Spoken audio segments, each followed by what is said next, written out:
Hey guys, sorry for keeping you waiting as always. Right. Okay, so 7, 8 minutes this time. Not the worst, but not the best. It was just 1 minute last time. Sorry guys, I was meeting with Helena and Anton today. We spent a good time together and short time, but still good. And Helena gave me something. We'll get to that. But what is it? Day 669, right? 69. Yeah. Okay, so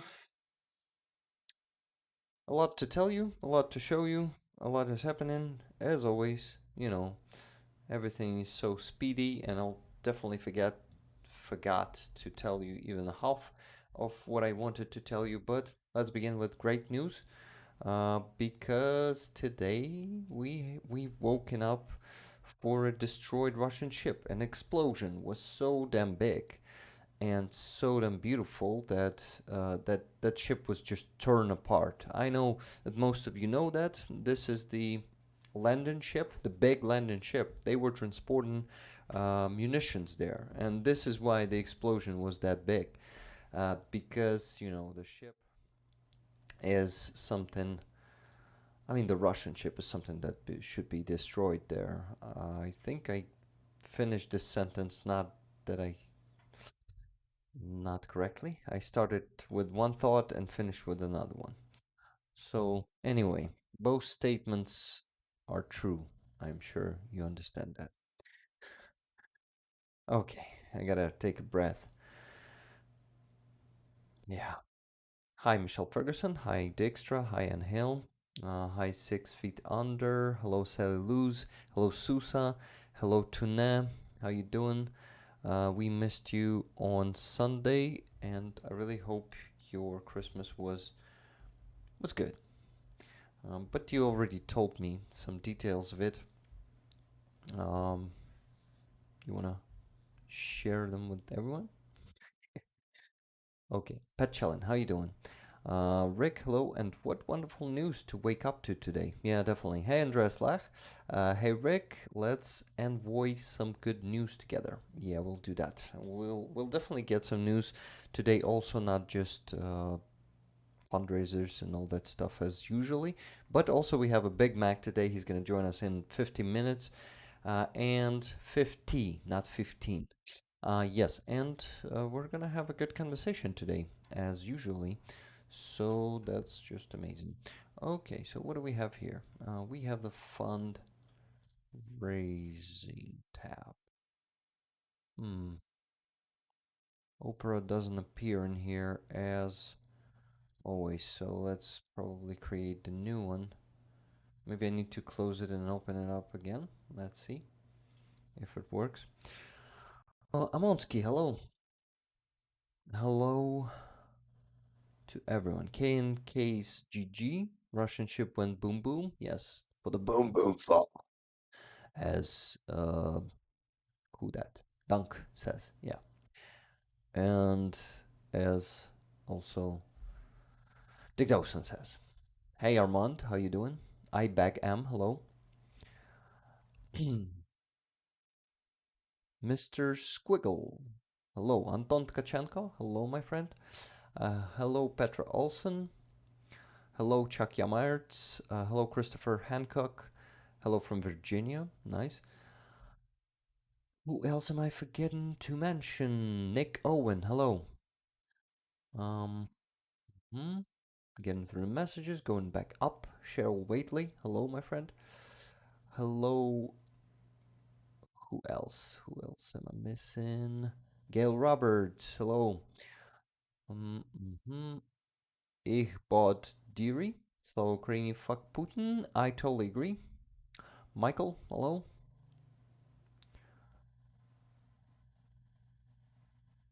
And I guess that's all of you guys. Awesome. Awesome. I didn't miss anyone. Okay. So Hugo Figueroas. Hello. Any territory recovered in the lady days? Like latest days probably. Um what are the lady days? I don't know. Battalion, hello. Ah, I've told you hello already, but anyway, hello again. Hey, Tarina. Okay, guys, so I'm trying my best to show you the screen, but for some reason it is not working. Probably I gotta create the new source. I hate Streamlabs OBS sometimes, but sometimes it is not working properly. Where the hell the browsers are? Come on. What the oh my god. It just doesn't work. Well, maybe another one. Maybe another window capture will do the magic, the job. I don't know what it will do, but no, it doesn't work. Let me restart the browser again. Maybe it will work this way.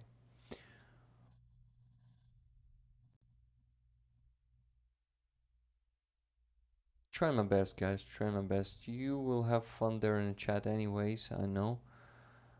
But no, it's not the right browser. Or maybe it's the right one. Huh. Interesting. It will do. Hmm. Guys, we have 72 likes. Can we make it at 100, please? I will be really grateful to you. Yes, this was the right browser all the time, and I still haven't. What? It doesn't work. It doesn't work. Ah. Okay, Tuna, got it. I didn't plan to do that. This I was just kidding. Please forgive me. Hi, Hugh G. Hi, Roland Nilsson. If you don't want Putin to knock on your door, then support Rick the Ukrainian. Thank you very much. You totally right, but not only me. There are many good Ukrainian volunteers, and some of them are my friends, and someday I would really love to say that each of them is my friend, but it's probably impossible because millions of people here in Ukraine are volunteers, and I just cannot be, like physically cannot be the friend of each and every one of them. Um, okay, okay. Hey, Hubert, how you doing? Hi, Mark Sengaman. Um, okay, guys. For some reason, browser is not being shown. Uh, I just don't know. Maybe here. Maybe here. Maybe there. I guess I know what's the what was the problem, but maybe not. No, probably not. Gotta delete these window captures and create the new one and just simply, I know what's. No, I don't know actually. I actually don't know what was the problem, but I gotta create the new one anyway. So just a second.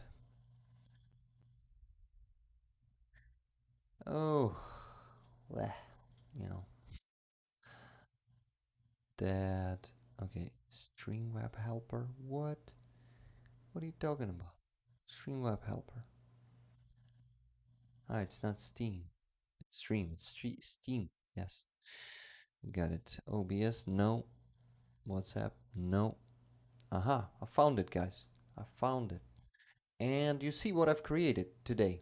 I spent an hour of my time today and I've created this. Um, okay, table, is it? How do you call them? Google Sheets document. Okay, let's call it that way. So, now what do we have here? We have the APC repair. So I am trying to um, figure out and actually document what is happening with the fundraisers. So this week, it was, no, not this week, but the last week, all the last week and the last stream, I was receiving money for um, these fundraisers. So for APC repair, only solid one for APC repair is $10 on PayPal. I'm not listing the people because I'm just trying to do the calculations here. But you know that I know each and every one of them almost. Um, L, I know I mean, I know who sent what. KNKSGG, thank you very much for 20 gifted memberships. This is very appreciated. And for becoming a member yourself, too. Thank you. Hello, Glenda, how you doing? Hello, everyone. Thank you for helping Ukraine. Guys, by the way, Merry Christmas to everyone because Christmas is pretty fresh right now, and I can still say Merry Christmas. So Merry Christmas, my friends. That's the computer's way of saying no, I'm not doing that, says Hubert. Ah, got it. Looks great. I love spreadsheets. Yes, that's the name for it, spreadsheet. So the first in the spreadsheet, guys, we have everything listed. So it's gonna be easier for me in the end of this stream to calculate which where all of this should go. So I remind you guys that we started the raffle the day before yesterday. It was practically yesterday, but the raffle is to um, give out these two key rings with John Sweeney Beanie. Yeah, so they are pretty cool. You can actually wear them as the jewelry like this, but you can also put it on the keychain. And as someone in the comments proposed that they are like uh, not key rings. They are like nipple rings for winter. Yeah, winter nipple rings. No, I wouldn't be using it that way, but who knows? Maybe some of you like those things. Um, so, guys, to enter the raffle, you gotta donate $10 either on my PayPal or to buy me a coffee, preferably on the PayPal. But for some of you, buy me a coffee doesn't work. So Sweeney Beanie on the ring should be raffled, like two of them. It's gonna be two times raffle and well, okay. So it's just gonna be one list of people, and we're gonna raffle two of them. So here they are. Well, you see that in the raffle we have two names already. First ticket goes to K and K's GG, and the second ticket goes to Hubert. Also, guys, I remind you, can you demonstrate them? You mean on the nipples? No, no, just like this. They weren't made for the nipples. So here they are. I am demonstrating them. I'm gonna make it bigger. Give me a second. Okay, here they are. They are knitted. They were knitted by Barry's mom, Barry Mundy's mom. Barry Mundy is our legendary Australian whose mom makes also these guys. They are Barry monkeys, and they started making the hats for them. Well, by they I mean Barry's mother. So hats are like this, just like John Sweeney's hat, and John Sweeney's hat goes off, and you see the good hair in here. Well, monkeys are adorable. Monkeys are giving love to Ukrainian people, and not only to Ukrainian supporters too. Uh, Someday we'll raffle one or two of them too, but not today. Okay, so these two for $10 you can enter the raffle for these two, and we're gonna do the raffle in the end of the stream. Barbie sized. Yeah, you're right. Barbie sized. Okay, so these ones, please buy tickets. You can buy more than one ticket. You can send like two or three times or any times you want tickets. I mean, $10. You can send $10 and buy tickets for those $10. So I can stop laughing. Okay, but chillin'. So maybe you want to get this one? Barry Mundy's mom. Yeah, I see a lot of people laughing there. Perfect rave attire. Uh huh. I tried to join as a member here with my new channel, but I won't. It won't let me join. Says Sally Luz. Evidently because I still have an active membership in my old YouTube channel that I'm locked out of. I don't know how to fix it. Wow. So those two are connected, right? Still wearing my light up sole shoes in red and green, forever young fun, says Regina Gavin. Hmm. Uh, in red and green. Sole shoes. I actually don't know what sole shoes are. Let me check. Sole shoes. Uh-huh. Ah, like got it. I know plimsolls, for example. Now I know what sole is. But there are many different kinds of sole shoe. Red and green. Interesting. Like the classic ones or the like the sneakers? Ah, I wonder. Let us know. Okay, let's close this one and go to the table. Go back to the spreadsheet. Yes, spreadsheet is the word. Hi, Charlie Johnson. Heroem Slava. Get your heads out of there. Out of where? Shit. For those of you lovely, I didn't say hi to. Hi, hi, hi, says Tuna. Okay, Tuna, hi. Hi, Vitali. Hi, hi, hi. I said hi to everyone already. Okay, shoes. Okay. Uh, Rechargeable, lighted dance shoes. Aha, got it. Cool. Uh, Thanks for the GG, everyone, says K and K's GG.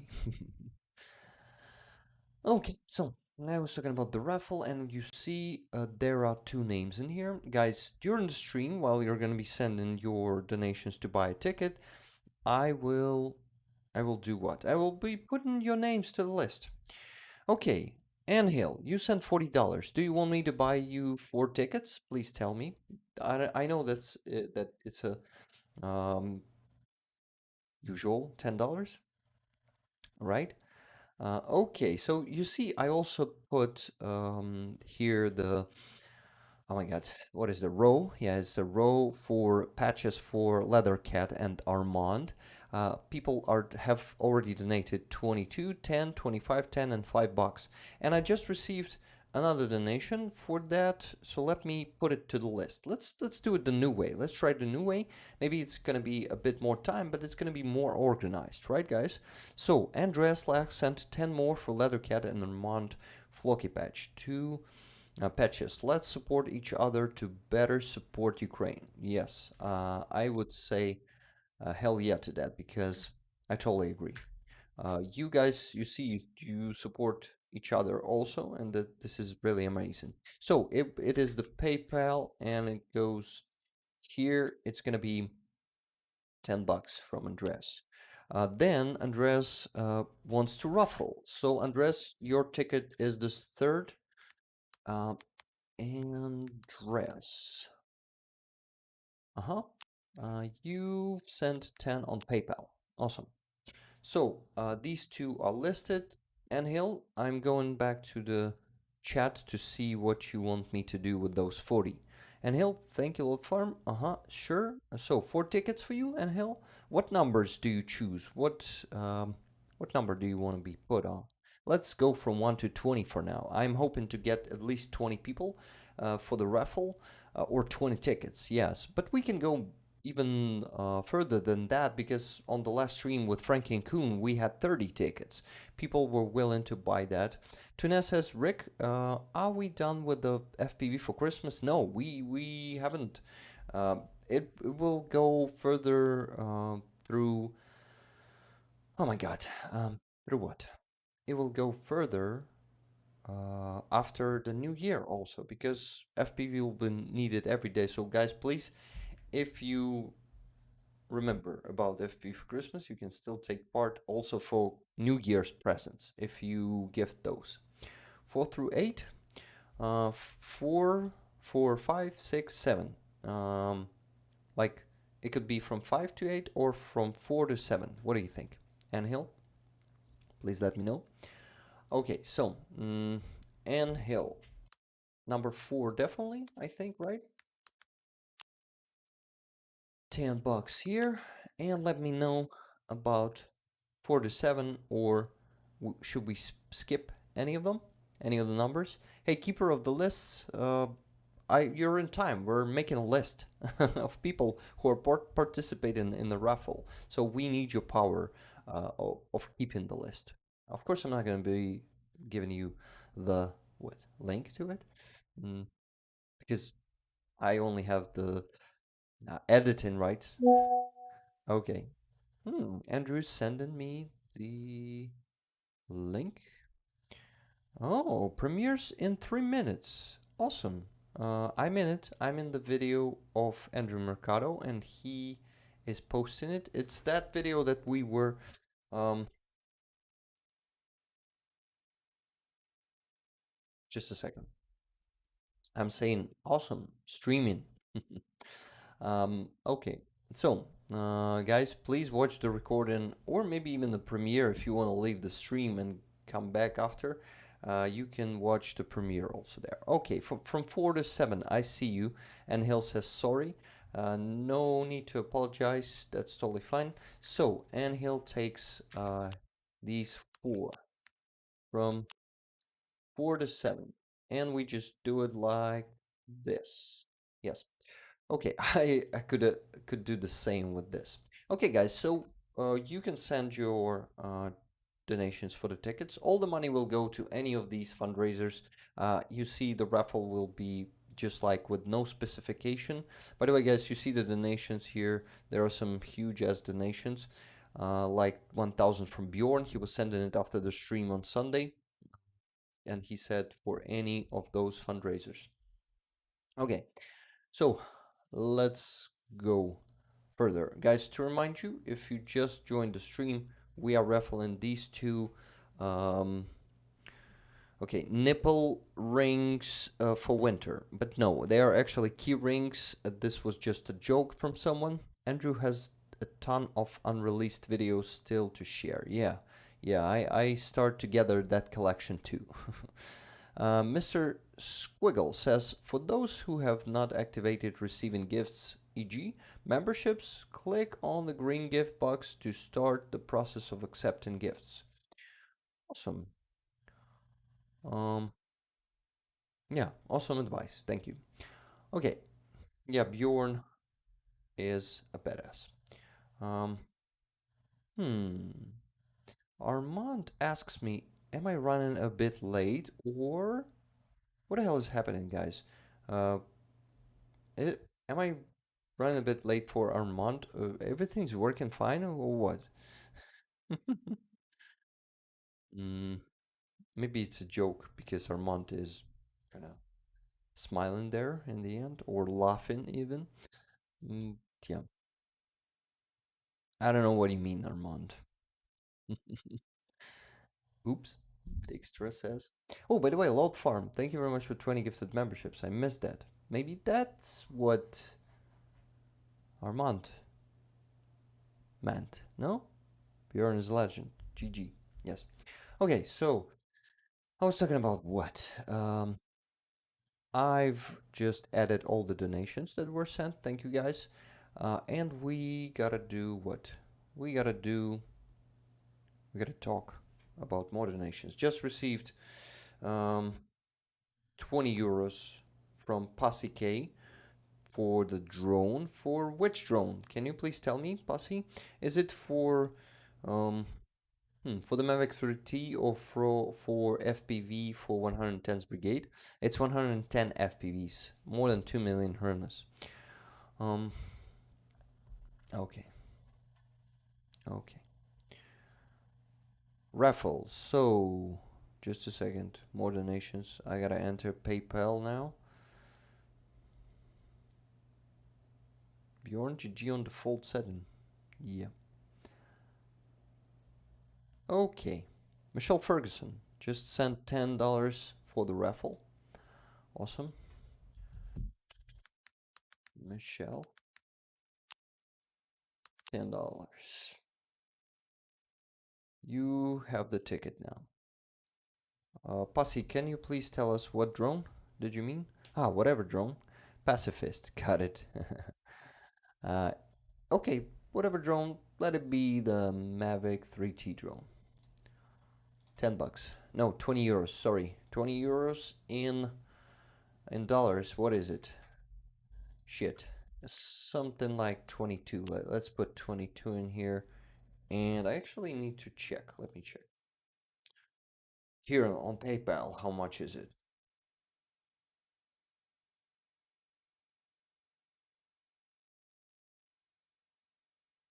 I actually know. I know how to count. Just a sec.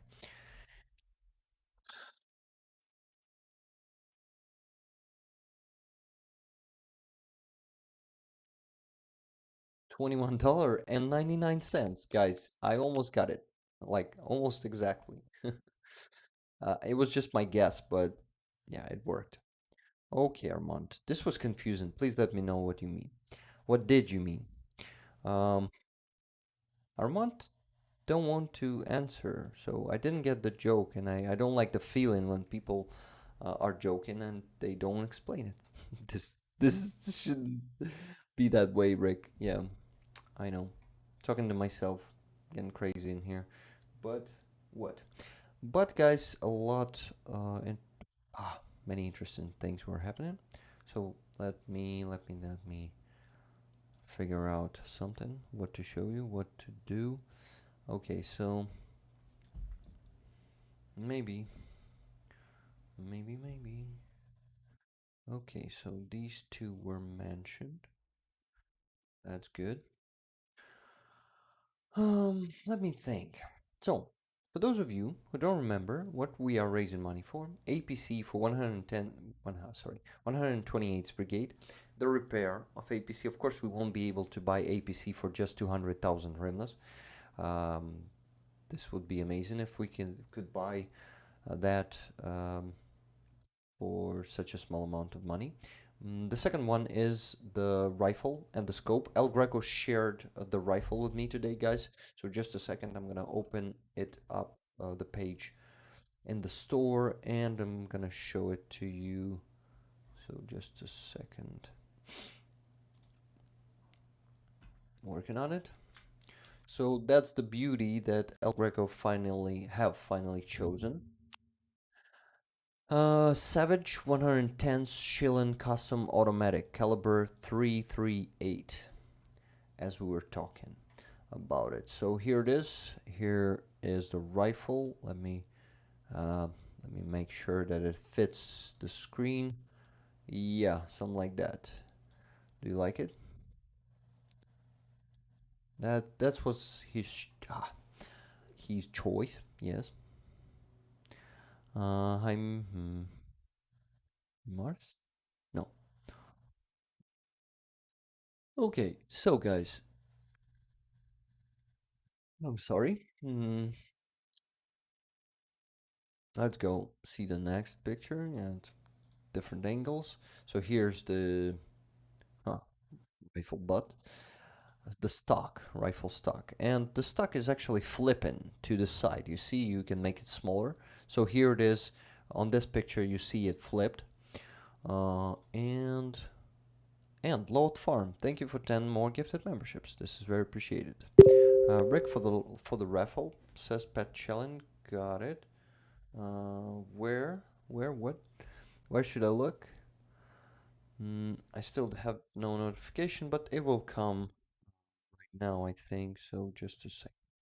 I'm gonna check because notifications are not that fast as. Uh huh.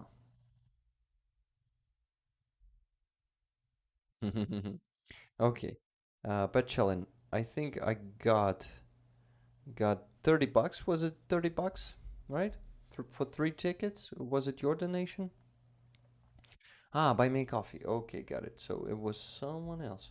And I actually think I know who that was. Just give me a second because I gotta put the name to the nickname sometimes. Um, yeah, okay, Pat Chellin. I got your coffees. So give me a minute. I'm looking for you. KNK. Was it you?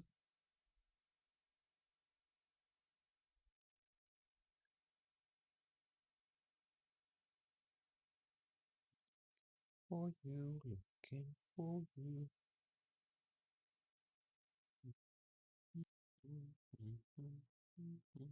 Why am I doing that? Yeah, it was you.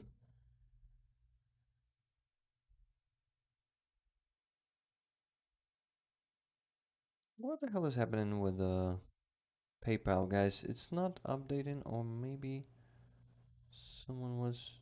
What the hell's happening? Yeah, I think it was you, KNK. Mirek, yes, I see now in the chat. Sorry, I didn't sign with my nick. Yeah, that's totally fine. I will remember the name like exactly, but just in some time. Okay, so $30. What numbers do you want me to put you on. So guys, do you like the rifle?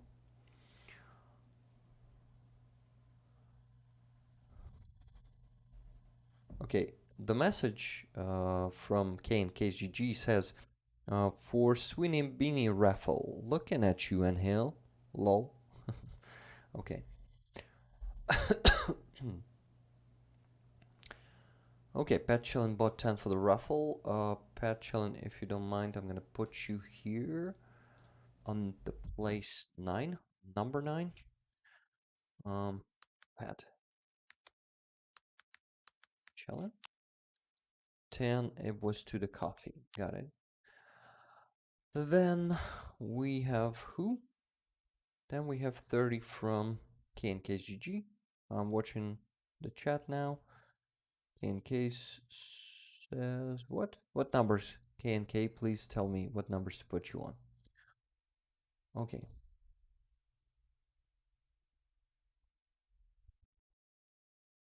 Great memory. Just the next numbers in sequence is fine. Awesome. 3 numbers then. 30 bucks from you, so 3 tickets for you. It's gonna be K and KGG. 3 numbers. 3 tens. Awesome. Thank you.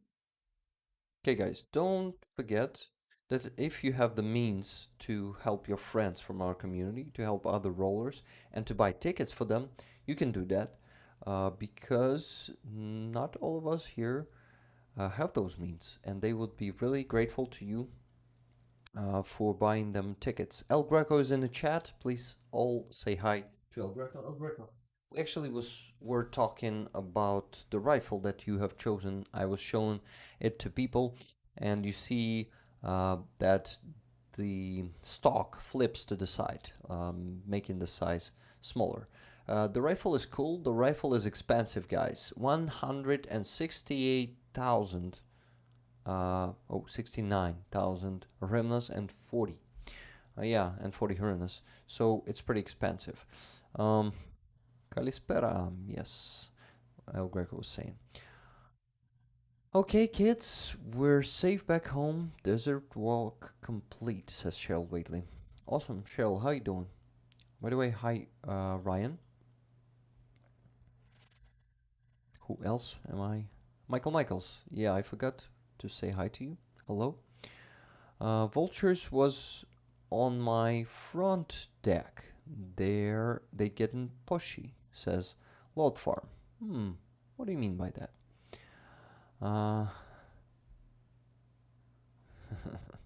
You can pay soon the bada-boom. Hope everyone had a great Christmas. Just got back home from spending time with family. Hello, Travis Erickson, and welcome to the stream. And I hope your Christmas was great. Merry Christmas. Okay, so the rifle is that, and the scope. El Greco, are you still choosing the scope, or you can already send me the link and tell me, and yeah, not tell me, and I will be able to show it to people. Okay, so here's a rifle. Let's move on. Third fundraiser, which is which is not our fundraiser, but we're helping out with it. It's for a Mavic 3T drone for Andrii Siromakha, my soldier, Ukrainian soldier friend. He's raising it for battalion Karpats'ka Sich, which is a 59th battalion or what? It's a separate battalion. I'm not sure that they are part of any brigade. Yeah, I think those exist. Amai Kala, says El Greco. I should go to the Google Translate and put that there. Okay. Let's learn Greek. This is a good way, not way. I'm all right. It was not to me. Okay. I'm happy to hear that you're all right, my friend. Good evening, Rick and Rollers. Hello, Jaguar. How you doing? And we are doing what? We're doing the raffle today, guys. For those of you who just came to the stream, I remind you that we are doing this. we're raffling these two. They are the nipple Christmas nipple rings. Yes. No, they are not. They are key rings. Just having fun, as someone commented there on the raffle post that these two are those. Hey, let me cover my face with them so it will focus on them. Yeah, probably like this. Or like this. Okay. Uh, TSCHX. Welcome to Stinger. Thank you for becoming the member. Rick, I really want a beanie, but please give one of my entries to Leathercat. Okay, awesome. One of your entries goes to Leathercat. What number do you want? Um, Here they are. You have 10, 11, 12. Which one? Uh, Kiakaha. Maori for stay strong. Kiakaha, folks. Yes, I heard that one in Apex Legends. There was a character, Maori character there, and she was saying this phrase. And what else was Kiakaha? Then it was Kia ora. Yeah, that one's famous. Okay, I received $10.55 money for 110 FPV drones for 110th Brigade operating in Avdiivka from Bjorn in Germany. We have now Bjorn from Germany. Awesome. Thank you very much, Bjorn. So I'm sending those to the what? You know what? To the list. $10.55 for FPV for Christmas. Then $20, no, 20 euros were sent from Secai for El Greco. Thank you very much. El Greco's rifle, putting it here. 20 euros is $21.99. Thank you for your donation. It's very, very appreciated. Yeah. I tried to spell the word from the first try, but I wasn't able to. Okay, KNK, what number did you choose? Let me know. Uh, you pick. Okay, let me choose the 11. Okay, so just in the middle. I wasn't thinking much. Just want to give it to Leather Cat. Awesome. Leather Cat. Guess the number and guess the ticket. Yeah, not the number. Um. Okay.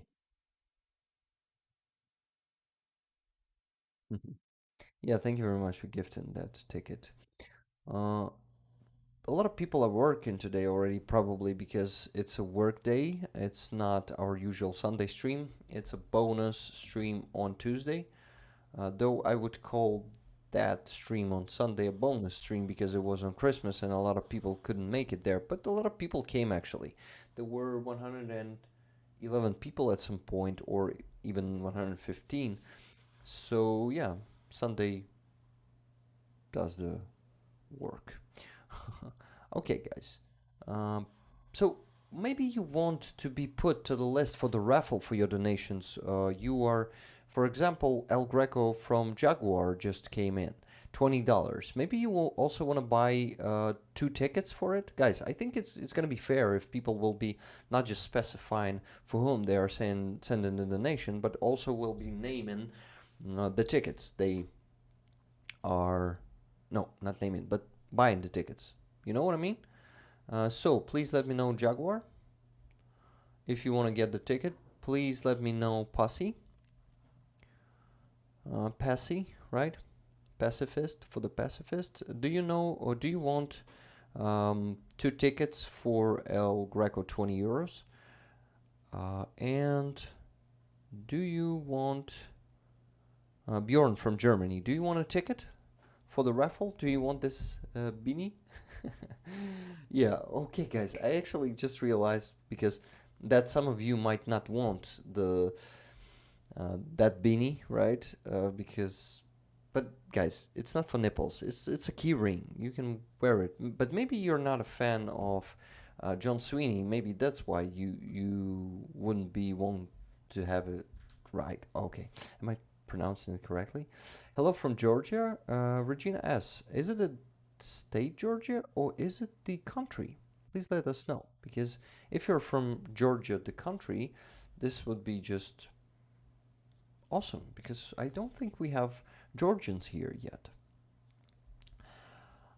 Is my chat lagging? Michael Michaels, one, two, three. I don't know. KNKs just restores my faith in humanity. I freaking love this community. Yeah, Hubert, this community is just amazing. They support not only us Ukrainians, but each other too. They're amazing. State, okay, Regina. State, got it. No, but mm, I'm not sure that anyone from Georgia was chatting here, but they might not just say what state they're from. Michael Michaels, thank you for becoming a stinger. Once again, you're a stinger for 6 months now. That's a great job and result, right? El Greco is asking, is it possible to tag people from the phone? I don't think so. I tried. You can try just to put in their names correctly, like not correctly, but exactly, you know? But I'm not sure if it works. Can you try my name, for example, or Nhill's name? It's going to be easy. But I'm not sure if it's working. Just try to do it. But from PC it works, yes. Hello, Ihor Holobenko, welcome. And my parents are also there too, I think, because they're visiting their friend these days. And here he is in the chat. I see hundreds overhead and many being pushy this year, says Loud Farm. You're really mysterious. By the way, Loud Farm, I like your videos from your farm. They are awesome, and please keep posting them. I'm gonna be watching them. Okay, guys. Yeah, Load Farm so has a channel, and you can go check it out. John Sweeney is great, says Jenny Johnson. Okay. PayPal says Jaguar. Yeah, check the PayPal. So Jaguar, do you want Jaguar? Do you want me to put you to buy you tickets for your $20 or euros? Also, Pacifist, do you? I don't need anything. Just happy to give a little. Okay, thank you very much, Pacifist. And we still need the answer from Bjorn from Germany. Bjorn, do I see you there, Rick? The lady reporter in East Ukraine from from the stream, Alena Gramova. Does she do reporting in English, and generally, who does she work for? Are you going to have her on your stream? Well, Alena Gramova works for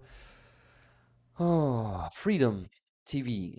It is for Russians. The yeah, like the news for Russians to tell them the truth about the war in Ukraine.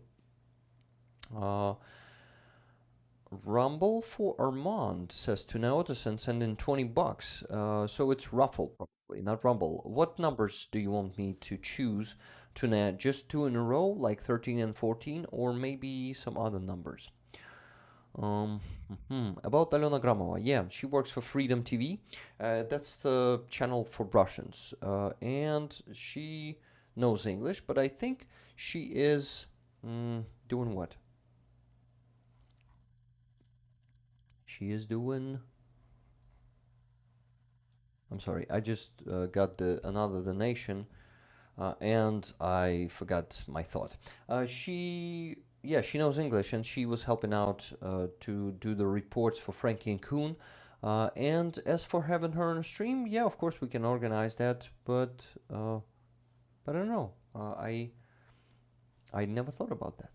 Maybe I did. I'm not sure. Chuck Yamayerts is becoming a stinger. Thank you very much, Chuck. Michael Michaels gifting 5 memberships. Thank you very much, Michael. Good afternoon, Rick and everyone. Hello, Rose. And so what is being raffled? It is being put to the list, and then later we're gonna just randomly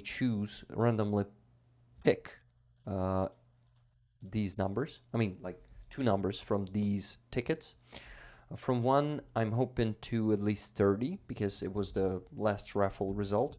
We had 30 participants, no, 30 tickets. Some participants are buying multiple tickets. That's why it can be, it can be bigger. Okay, so now I'm gonna be putting you to the list, guys. Some people sent more donations for the raffle. Just give me a sec. Sorry, not very tired to be honest. Rumble for a month. Tune was saying, Tune, what numbers have you picked? Tune, looking for a message. Rick 13 because Freya is born in 2013 and 19 for luck. Okay, on it. 13 and 19 for Armand.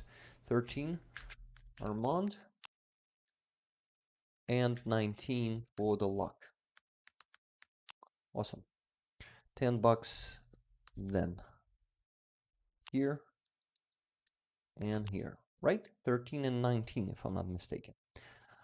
Yeah, yeah, I'm not mistaken. Awesome. Let's go further. KNKSGG here buying an entry for Andreas Lech, please. Oh, Andreas Lech has the second entry. First one was bought by himself, and the second one was bought by KNKSGG.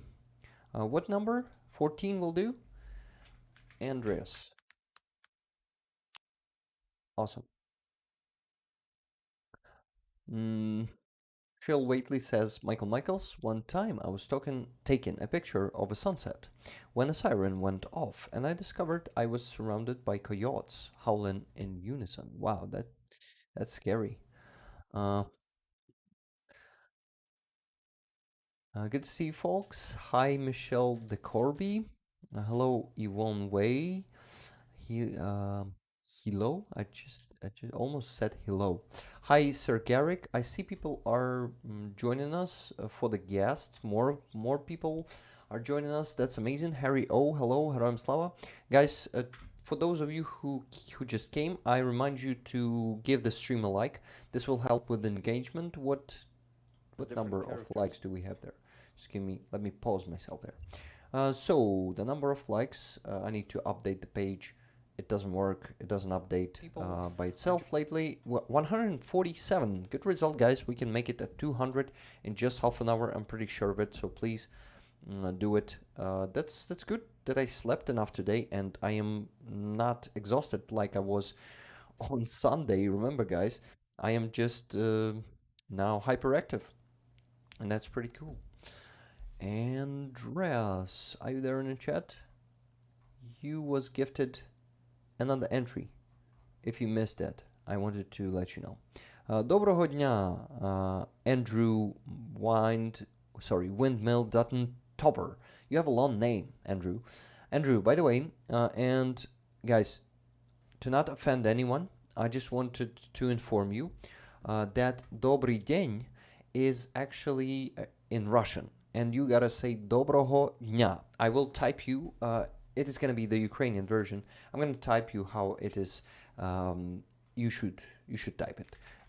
We're learning Ukrainian here, right? So we gotta try to just you know what, to correct some phrases from Russian to Ukrainian, because Russian language was constantly oppressing it was a tool to oppress the Ukrainian language and to erase Ukrainian language. This is why we gotta rise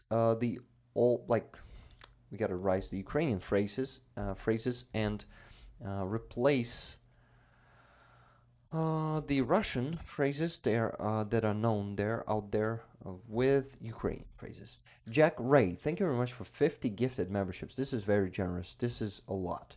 I'm still not typing the name because it's going to be lost out there because memberships are still gifted. Oh dang, Duolingo taught me wrong on Ukrainian. Noticed it? Yes, Andres, thank you very much. Thank you for tagging me. By the way, El Greco, did you figure out if it works to tag people here on the phone? If you're still there in the chat, of course. Okay. What should I do? Please direct questions for Rick or Big Mac to regular Ukrainian, or post them in public stream questions on Discord. Yeah, guys, please do that because this is the way. Yeah. Okay, so Marshall Jones says coyotes are coyotes. Am I pronouncing it correctly? Are scared of almost everything. That's good to know, but it was scary anyway, right? Okay, доброго дня. Доброго дня. I know the coyotes that come to my farm are terrified of me, but they have been caught on camera investigating the kids, and and so there's zero tolerance with dispatching the coyotes. That was not funny when you said they were investigating the kids. Yeah, that's definitely not funny because they're still vultures, if I'm not mistaken, right? Vultures, really? Is the word? Um, yeah, I think it's a word.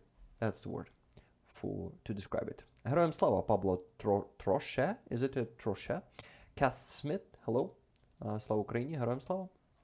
I promised you to spell it correctly. So, guys, please notice доброго дня. Like this. Доброго дня. Instead of добрый день. Добрый день is a Russian version, so we'll switch to this one, okay? Thank you. Доброго дня. It is harder to spell and also pronounce, but добрый день is not the easiest thing to pronounce, to be honest, too. So that's, I think, will be even maybe easier. Yeah, you see, доброго дня says Greg Terry. Hi, Greg Terry. Happy to see you. How you doing? And Merry Christmas to you too, also. Добрый день, says Andrew again. Yeah, Andrew is stubborn, but Andrew, that's up to you. You choose yourself. No pressure here. Mr. Nobody, hello. And hope everyone is feeling well today. I managed to get through a family dinner. Awesome. Without getting triggered by my conspiracy freak brother-in-law, which is the best outcome I could hope for. That's cool. That's cool. I really am happy that you weren't triggered by him. Those conspiracy theorists are just could be very annoying with their, especially if they're parts of your family, right? Part, not parts. Greg Terry says, great brother, picking to head your way. Awesome. We'll meet up soon next year. Next year is pretty close. We just have 5 days left this year, and then the new year starts. Slovenian in Dobrого dня. Okay. I have Big Mac joining us. Hello, Mac, how you doing? Hello. I'm good. How are you? I'm good too, thank you. It's not the first time that we see each other today with Mac because we were testing and it's all transparent here, not trying to seem professionals. So, Mac, how are you doing? How are your days? Where are you heading? Where are you at? Please share this with us. Well, I just got back to Kherson Christmas morning yesterday and was back in work today. Did some normal drone position stuff. And now I'm back in our little anonymous Soviet apartment. Quite a bit of shelling today. Like there might be some sort of dim rumbles in the background, but yeah, it's quite different than Kiev. Oh, much different than Kiev. I in Kiev it feels safe, right? You've been here, especially with the latest good air defense systems that were shipped to us, right? Yeah, I did see quite a big explosion from my hotel window once and Mm-hmm. was like, oh, Yeah. that's not good. But it was many kilometers away and I have no idea what it was. But yeah, it feels pretty safe in Kiev now. And it didn't when I was the kind of end of October last year. There was still people were still taking air raids like seriously in those days. Yeah. Now we are too relaxed here in Kiev, to be honest. Yeah, it's very blasé, the attitude to the air raids now in a lot of places. Well, it actually doesn't mean that we can die any moment from the rubble falling from the sky, you know? Hmm. Yeah, yeah, Because so yeah, good. some neighborhood of mine was experiencing that, and uh, there's always a tiny chance that my apartment might be next, you know? Yeah, yeah, no, I feel the same sometimes. You know, you hear the boom, and it's like, is it my window it's Yeah, going to yeah. come through right now? You Yeah, know, it's but like, I'm usually sleeping at night, and I hear the explosion. I see something is shining behind the curtains, and I'm like, oh, please let it just be not my apartment, please. Just like this. But I keep lying down. Oh. Well, explosions that are really close to my house are happening just like only once a month, sometimes once per 2 weeks in heavy times. But I would say my district of Kyiv is pretty much quieter than most of them. So not bad to live in this one. Pretty yeah, lucky I am. there were raids when I was in Kiev, but it's it was like I think there were like 3 or 4 across the sort of 10 days I was there.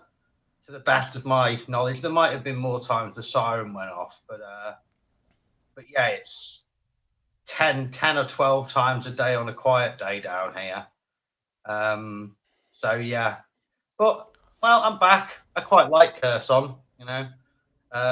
So we'll see where we go from here. More, we're doing some FPV training tomorrow, so that should be fun. So Go and try. you are becoming an FPV pilot, right?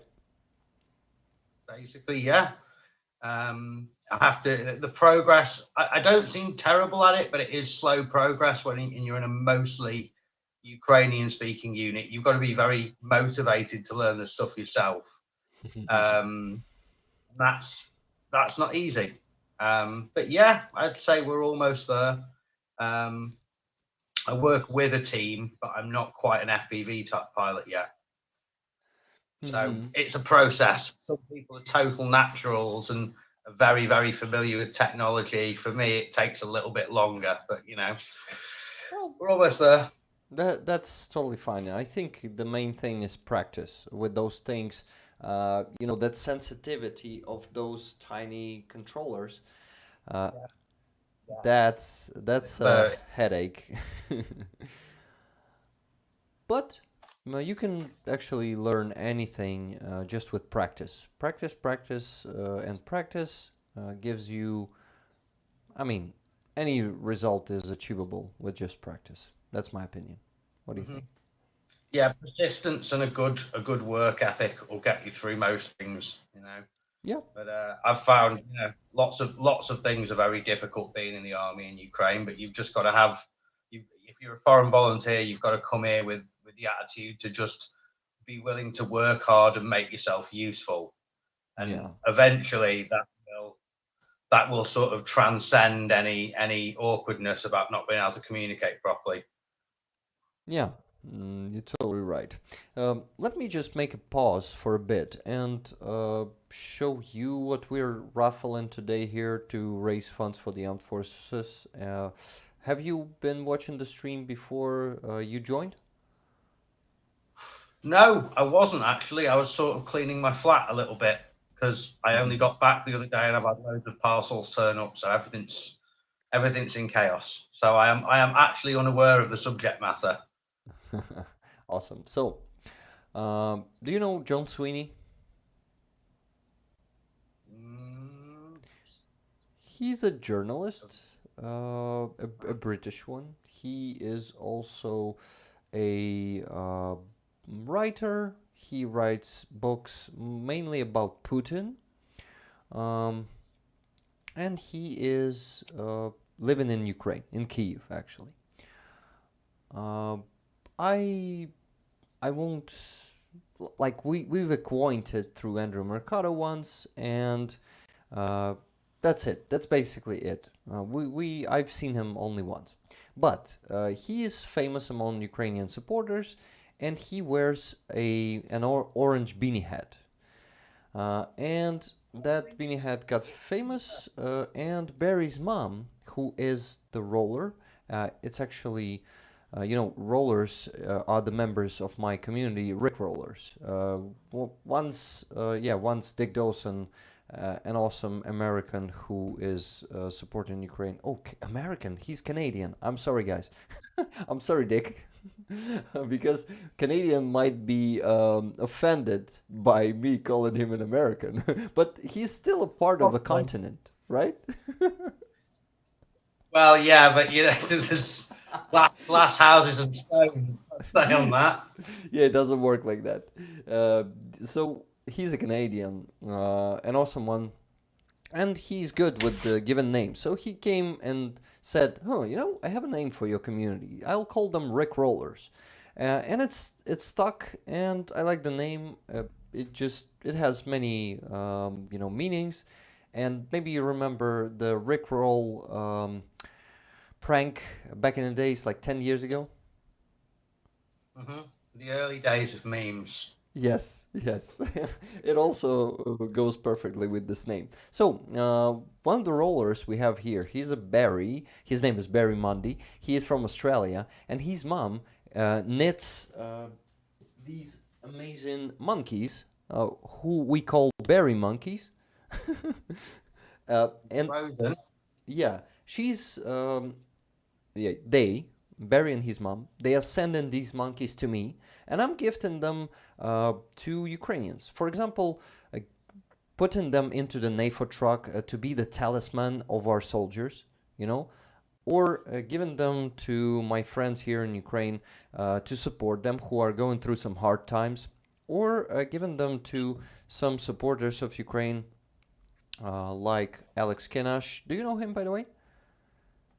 I don't. It doesn't ring a bell. I have to admit, I don't. For my own mental health, I don't watch a lot of Ukraine coverage while I'm Yeah. doing my job in Ukraine. You know. Alex Um, I, Kenash, I, by the way, is not very media.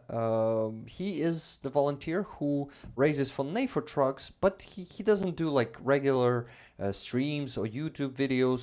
Now, he posts it time to time, but he also works in Ukraine. Awesome, awesome man. I gotta get you acquainted, just because good people should know each other, and we gotta build the networking of good people. Do you think so? got a lot of respect. I've got a lot of respect for the non-combat volunteers here. I've met some people through Brandon and through other people who are just out here like fixing, trying to like waterproof the roof of a bombed house before winter comes, just so that property isn't ruined and stuff like that. Little things like that. And these people don't get paid. They're funding it themselves or through a charity somehow. So there's a lot of people out there doing stuff like that, and I really deeply respect it.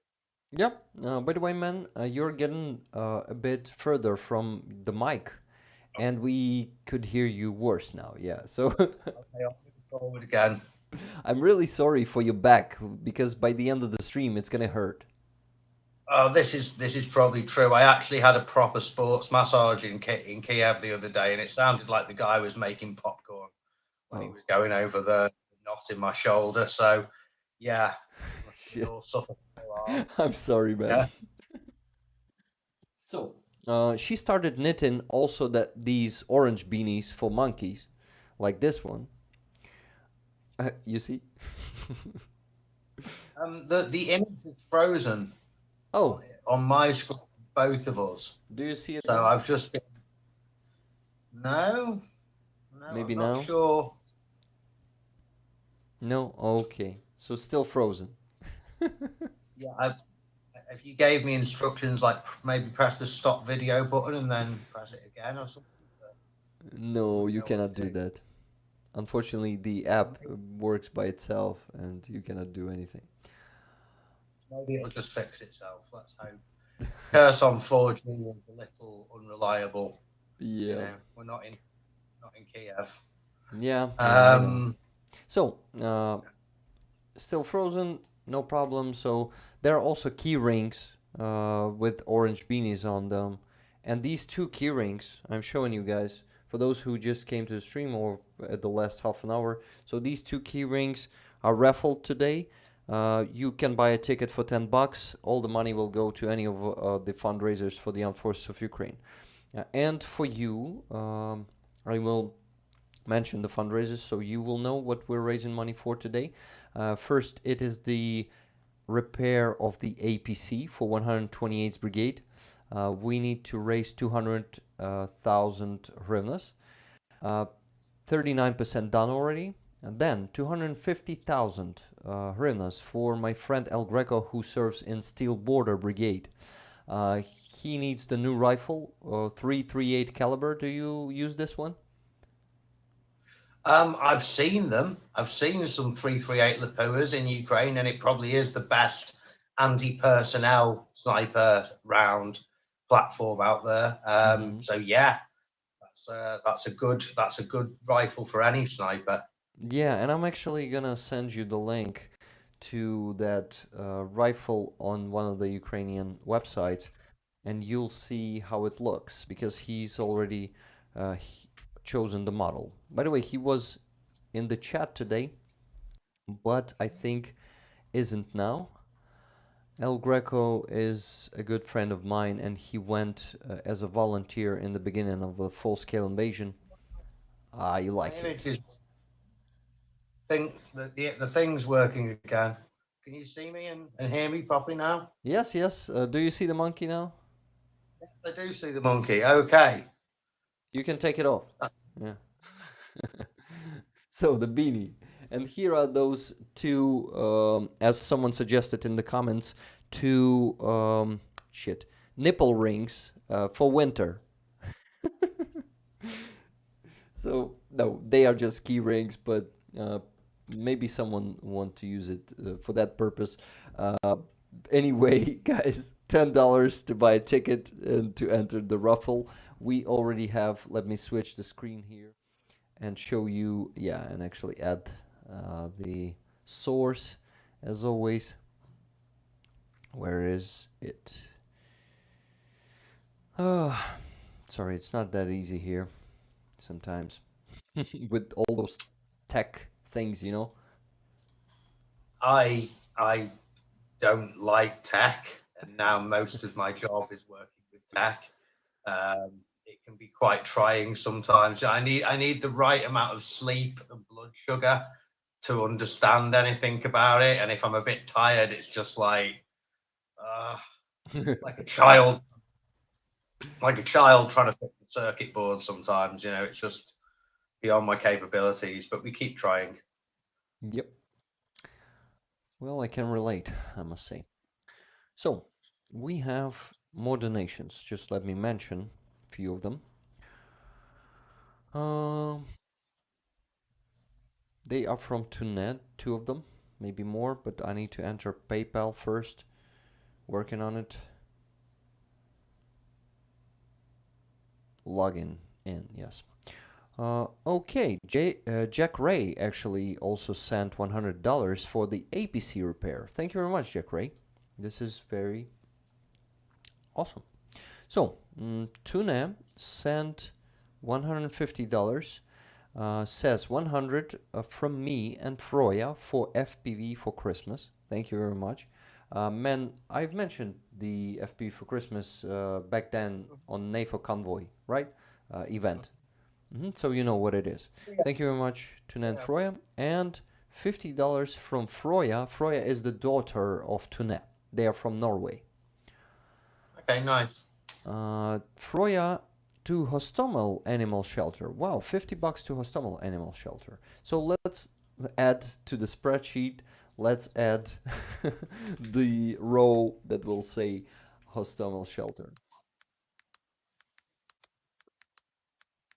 From today, man, I started doing this spreadsheet to put everything in place, like to make it put everything in order, probably. So Hostomel Shelter receives $50. Do you know about Hostomel Shelter? I have heard of it, but yeah, I haven't. I can't say I know much about it other than it's an animal shelter. But I've always been pretty impressed with how well Ukraine treats like stray animals and stuff. Mm-hmm. Like in the not war-torn bits of Ukraine, there's always a dog with a clip on its ear hanging out by the bus stop, like well fed, or the post office, well fed by the local babushkas, you know. Yeah. But yeah, I would say to any European listeners, if you've got the opportunity to adopt a dog from Ukraine, I would do so. And here's one great reason why. Ukrainian dogs aren't scared of fireworks anymore. Like, not at all. They've transcended that. So if you want a dog that's just going to shrug, and maybe you can go and hide under the table for a little bit on fireworks night, like it's just an inconvenience for it. Adopt a Ukrainian dog. The fireworks night proof. Mm-hmm. That's a good, actually, motivation to buy a dog. It's terrible, but it's true. Also, yeah, if you've got a Ukrainian dog and war breaks out in your country, if it runs, you run as well. So, yeah, it's a great early warning system. Okay, another donation from Tunis, $75. My family Xmas presents for toilet facilities for Ukrainian soldiers from Hilya and Alexander, and for Aina. Am I reading the names correctly, Tuna? Okay, $75 for the toilet facility. I gotta put another row there, so just give me a minute. Guys, have you seen that I've put $100 for the APC repair from Jack Ray? Then I've put not one, but more. Just give me a sec. Where was it? For the 50 for Hostomel Shelter and 100 for FPV for Christmas for 110th Brigade. Okay, man, so many fundraisers here to tell you about what is the toilet facilities for Ukrainian soldiers.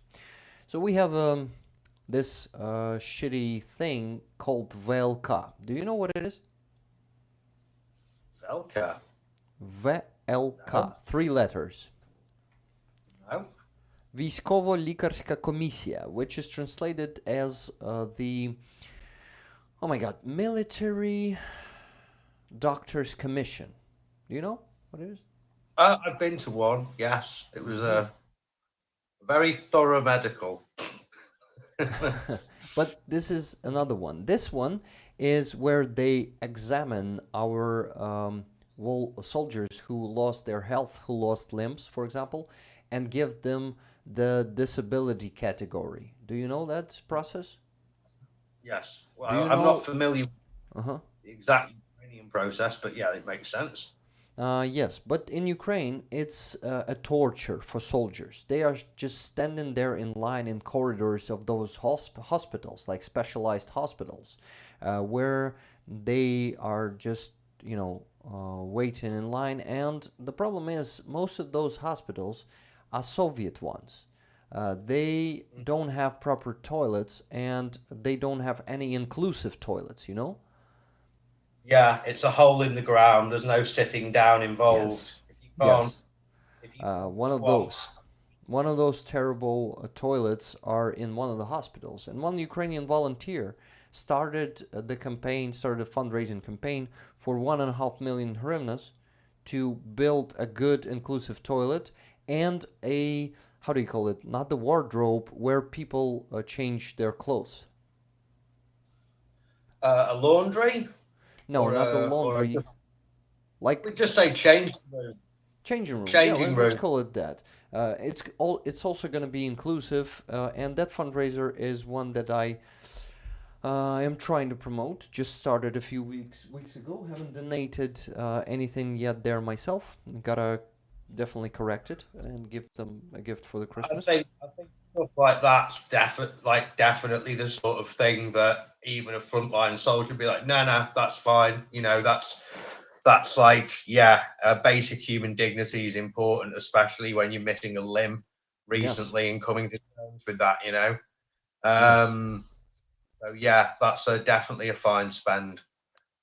Yeah, I'm like, a lot of people here in Ukraine and on the West are saying uh, after the war, there are going to be so many veterans. There are going to be so many people who lost limbs. Guys, they are already here. War is going, and we have a lot of veterans. We have a lot of people who lost their legs and arms, and they need our support too. So, yes, it's not that easy to um, focus on funding something like that when we have war needs, right? When we need FPV drones to and just Mavics to save our soldiers' lives there on the front line. But we must not put anything for the future just because we have some other things that we have to do. We can help with that too. So I think this will be a good start with this donation from Tune and her family. Thank you very much, Tune. Toilet facilities, yes, and for Aina. What do you mean for? Maybe from Aina? Okay, so that donation must be put in here. Just give me a second. Toilet and how did you call that room? Changing room. Changing room. Awesome. Changing. Changing room. And it's 75 bucks. Awesome. There are just two more donations from Tuna. Tuna's on fire today, sending all her Christmas presents to our fundraisers today. That's yeah. It's a very decent thing to do. Yeah, thank you very much, Tuna. To you and your family. Okay, because families has also agreed to that. It's not like they were just gifting the money and Tune was gifting all of them and donating all of them. No, they all agreed to that. So that's how it should be.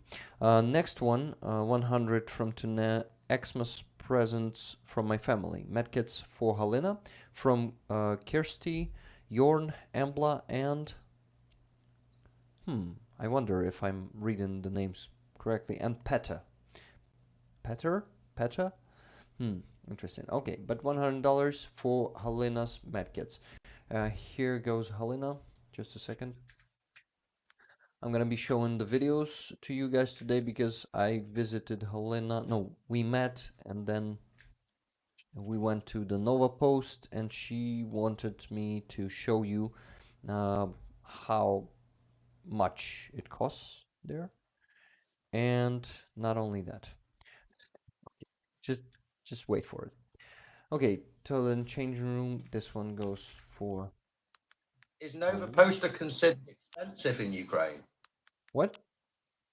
Is Nova Poster considered expensive in Ukraine? No, no, pretty cheap, I would say. Comparing to different other posts, I would say it is cheap. Like in the world. But if you say about the Uber post, you know that one. Yeah, This one is yeah. cheaper than Nova Post.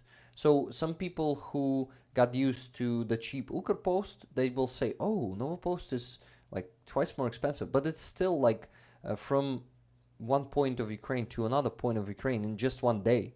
It will cost I've you two and a half never bucks. lost never lost a parcel with Nova Post, and they always text me and call me. Yeah, And Ukraine Post like, popped in 2 months later, just thinking maybe it's in there, and they're like, "Oh yeah, Mr. McDonald." I'm like, "My phone number's on it." I mean, couldn't you have texted? We did, and it's like you tell lies. Ukraine Post aren't the most reliable. I don't think. I like Nova Poster; they're a good business. yeah, yeah, definitely a good one. Okay, so I guess I put Helena's donation also, and that's it for now on at least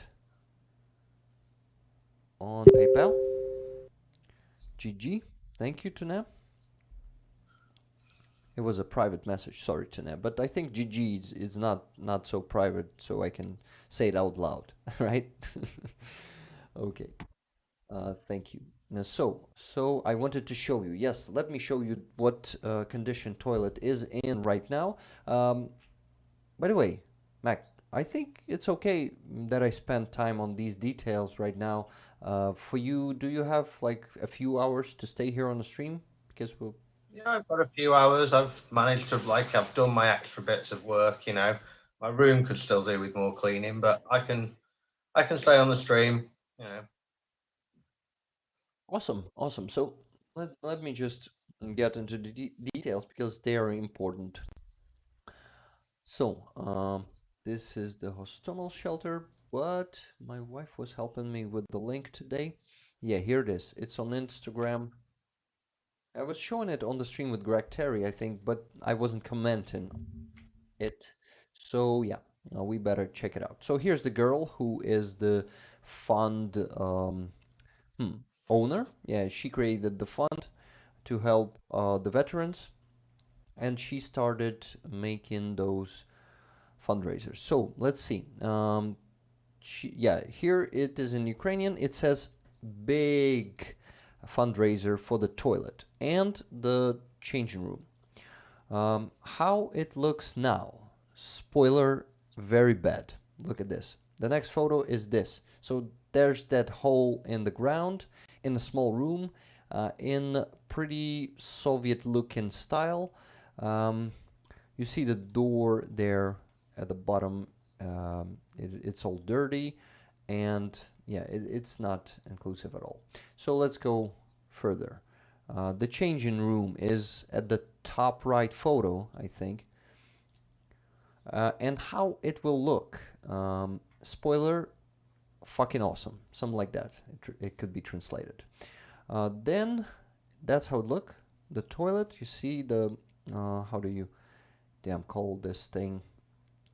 The model. Yeah, the model was made.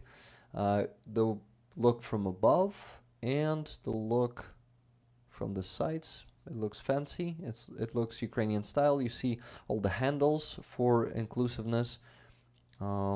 This is just awesome. And that's how the changing room will look. You see, guys, there's going to be plenty of space for the wheelchairs, plenty of space to move around, a table with a chair to sign some documents. So yeah, will be pretty awesome. So here are the key questions.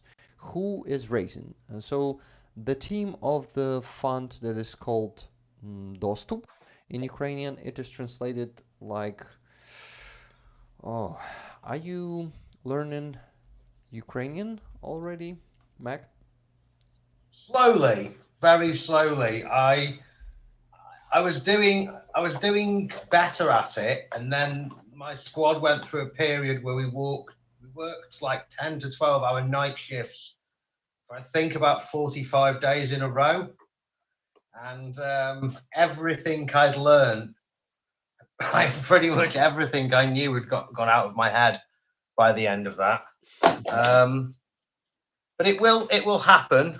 I do try and translate a little phrase and write it down in Cyrillic, Latinized Ukrainian, and English every day, and try and learn that way. Awesome. By living in Ukraine, sooner or later you will definitely know the language, so it's just inevitable. Yeah. A lot of guys on the front speak what's more called Samagon than High Ukrainian, so it does complicate things slightly. But yeah, we will get there eventually. Yeah, I'm sure of it. So Dostup is translated like access. I just remembered. I didn't check it out, but remembered. So the fund is called Dostup, which is translated like access. It was unofficial team of volunteers and caring people. Now it is official. That's the fund. So next question: what are you planning to do? We are planning to make this inclusive toilet so all the soldiers would be comfortable. This space will be made with respect and will be including No, not including, but answering to all the needs. Uh, yeah, you see, I'm translating it just like right now. And we will make a good changing room because there's no changing room at all right now. So yeah, guys, there's only toilet, and it's gonna be a changing room in some spare closet or something. Where can we look for the report? All the expenses and updates of the remont. Let me just give me a second. The word that is new for me.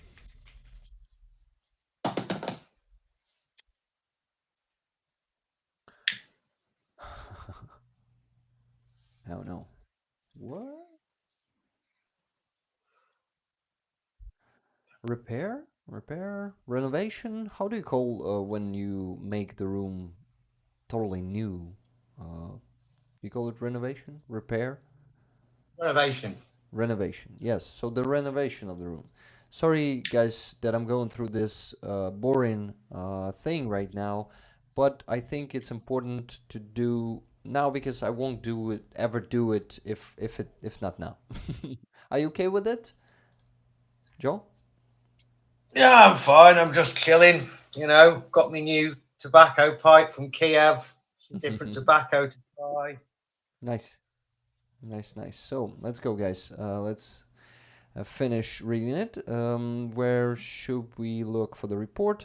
All the expenses and updates on renovation. We will tell you in the Telegram channel, VLK Kyiv. Awesome, guys. I will definitely follow that Telegram channel and will update you with that. So just give me a few streams. Probably on the next stream, you will have the info from me. Where to donate? You can donate on the official fund account or on the jar. They also have a jar. I will definitely find the jar. It's in her profile of. I actually need to know her name. But let's go. Why it is important? Because as classics are saying, this is the base, the foundation, the okay. And if we be serious, at this moment, toilet is in a terrible state, and it's not in an inclusive place where practically every soldier has wounds, injuries, and they need the good conditions. Now, how much do you raise? We are raising 1.5 million hryvnias for the toilet and the changing room. And also, we are actively looking for and calling to join the huh,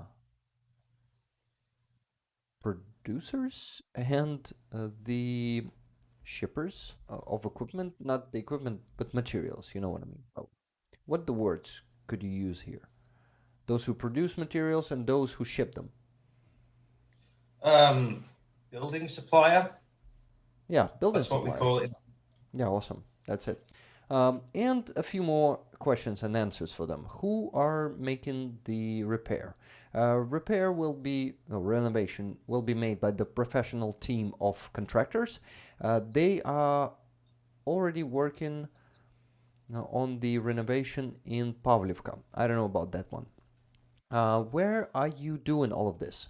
We are doing the renovation in one of the Kiev hospitals where the soldiers are going through this military doctor commission, so called VLK in Ukrainian. How do we join this? If you want to join us, just write us on the mail. We will be happy to. Yeah, we'll be happy for any help to all the collaborators, donations, and materials, and so on. Who is making the project? Project of the renovation was made by architecture Sofia Halat. She actually врахувала усі потреби. She put everything into account And we are also consulting with a team, Dostupno, accessible, translated like that. So everything would be by the rule and by nuance. Why not the government? That's a good question. Why not the government will do it? That's the pretty common question from both Ukrainians and people around the world. Why are we doing this? Why volunteers? And that's an awesome question there because we are the government, like not the government but the state. Yes, why not the state? The question is translated like that because we are the state, we people of Ukraine, and that's in our hands, and that's how democracy should work, I think. And the last question, do you have questions? Yeah, guys, if you have questions, uh, ask me them and I will redirect it to them. So that's basically it. This was the full presentation that I wasn't doing before, and I think it's important to do it. Thank you for your attention. Thank you, Mac, for staying with me and bearing with me through it. Okay, we should go for the questions. Yeah, definitely. Guys, I remind you that we are raffling these two key rings today with beanie uh, hats on them. So please send me your $10 donations for tickets. And you can also do it on Buy Me a Coffee. By the way, on Buy Me a Coffee, I just have 20 coffees from Chuck Yamayerts. By the way, Chuck, let me know if you want to buy 20, oh, sorry, two tickets with these 20 bucks.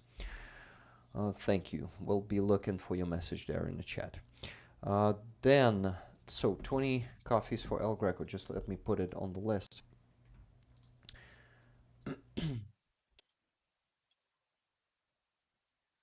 El Greco, 20 coffees.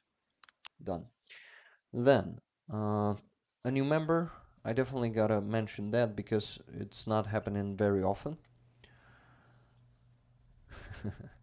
Get new members there on Buy Me a Coffee. Hope to visit my homeland, Ukraine, Poland, when Ukraine wins this terrible war forced on them. This was from Harry O. Thank you very much, Harry, for becoming a member there, for I'd, becoming a stinger. What? I'd say if you want to visit Western Ukraine now or next spring, it can't be any more dangerous than a night out in London. You know, like Ukraine could still do with a few tourist books. You know, it's hotels are cheap right now. Worth considering, honestly. No, you know, you might get hit by a stray missile, but you also might get run over by a bus in London. So 50-50. Yeah, you're totally right. I actually would myself recommend people to not wait until the end of the war because it might never end, to be honest. Or it can end in 10 years or in 5, who knows. But there's a chance that this is gonna be like my whole life war or something like that. So, guys, if you really want to visit Ukraine and you have the means to do it, please come visit. We'll be happy to see you. We'll welcome you here. Yeah, and not just me. And the chance to be hit by a rocket is really, really small, and it is, Really small. yes, Like really, really small. really small. You know? You see, It's. yeah, I've had some guys talk to me about wanting to come over, and then they've got a bit animated talking about like how do you cope with it when because I'm like, oh hang on, sorry, there's an air raid right now, and they're like, wow, how do you cope with that? And you're like, maybe you should come because I mean, there's grandmothers just going about the business outside where I live. You know what I mean? If the babushkas start to run, then it's really a good sign that you need to run.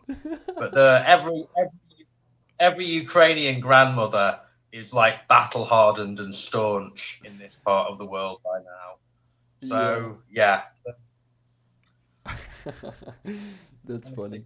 Visit Western Ukraine. You'll have a nice, affordable holiday in a lovely sort of classical European style city with Austro-Hungarian overtones, you know. Yeah.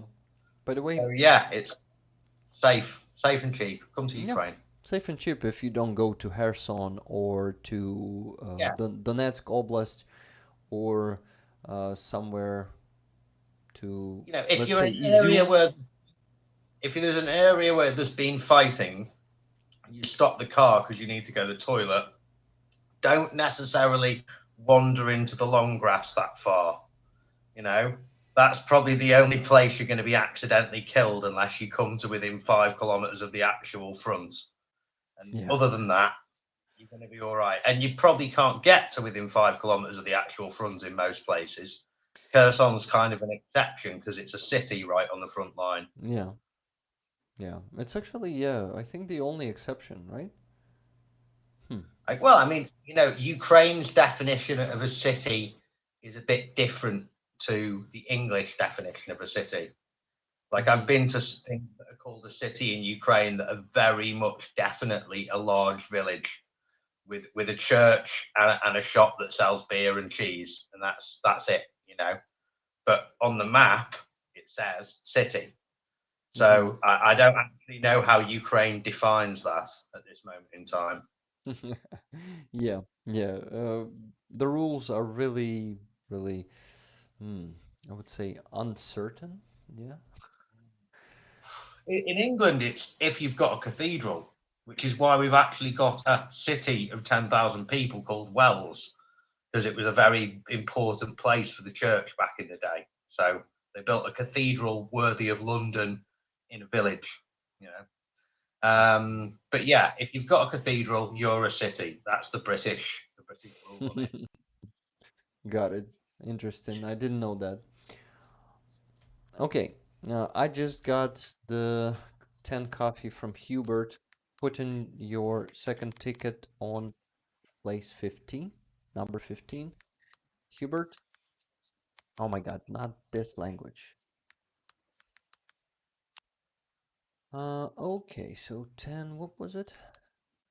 10 for the dress on the PayPal, yeah. And Hubert is on Buy Me a Coffee. Got it, Hubert. Thank you for the next, for one more ticket. Yeah, guys, I call you to buy more tickets for the raffle. Of course, if you want the hat. Um, because I know that not all of you know John Sweeney, so you probably, what is that? Why do I even need that nipple ring? What the hell? But it's gonna be warmer, believe me, for the I think they nipples. want to ask why don't they need a nipple ring? Sorry, man, you're too far from the camera. I think they should ask themselves why don't they need some nipple ring? Yeah, a good idea. Yeah, guys. So these thingies, key rings, hats, they are raffled. Two of them. If you just came to the stream, you might miss that we're raffling two of them, and you see on your screen the list of people with the numbers. I put everything here so everyone can see it. I finally started making things in putting everything to order or something like that, but not that pudding is that deserves only to be torn apart by yeah, anyone, by just anyone, but better by Ukrainians. So questions.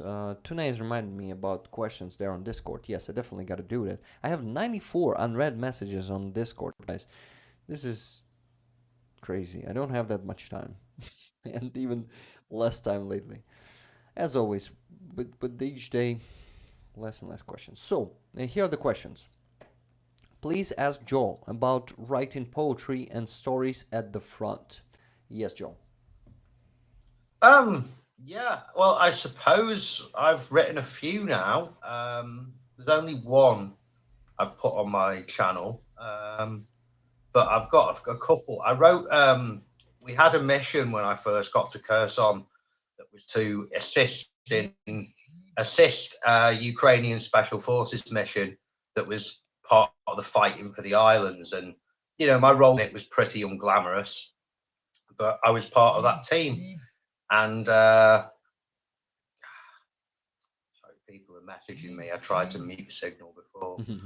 Um, and we got trapped in this extremely well-built Ukrainian house for quite a few days, and there was like heavy mortars and rounds from a tank that were hitting this house. And we weren't, obviously this is not a time to risk using your 4G, and so watch a few YouTube videos to pass the time. So I decided to get the poetry book out, and a few of those poems are as authentic trench poems as it gets.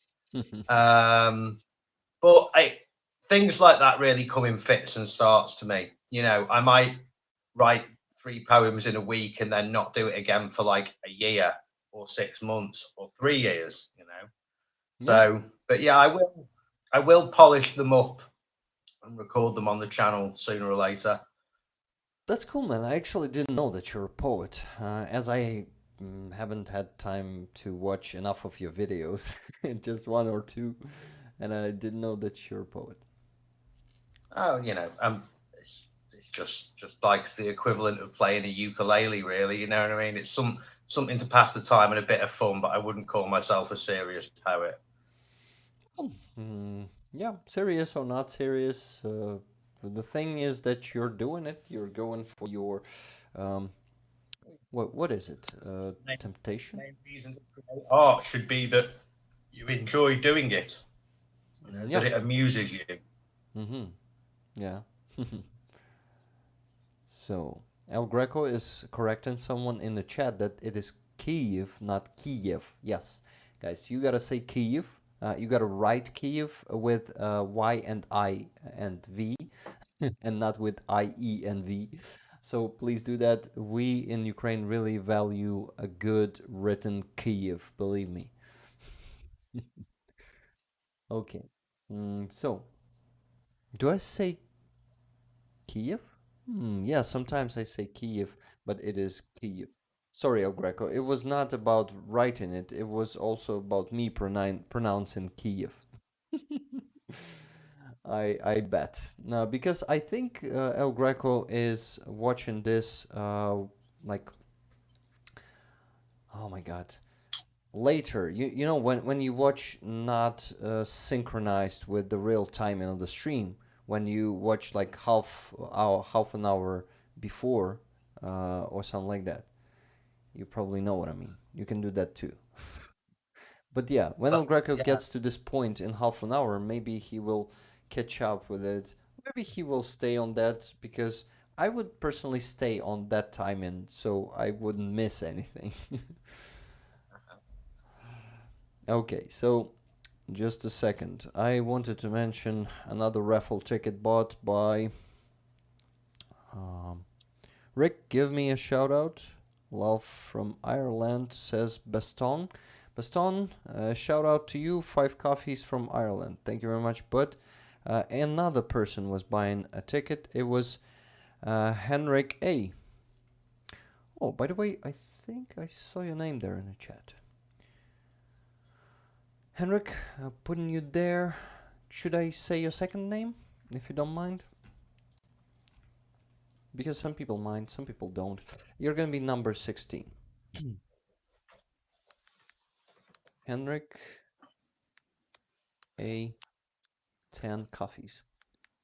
Okay, guys, we currently have 17 tickets. Can we make it up to 25 or 30 today? Would be perfect. It is something I'm hoping for. Cheryl Waitley says Kiev. Kiev. Like 2E. Yeah, Kiev. You're right. That's a good way to write it, to pronounce it correctly.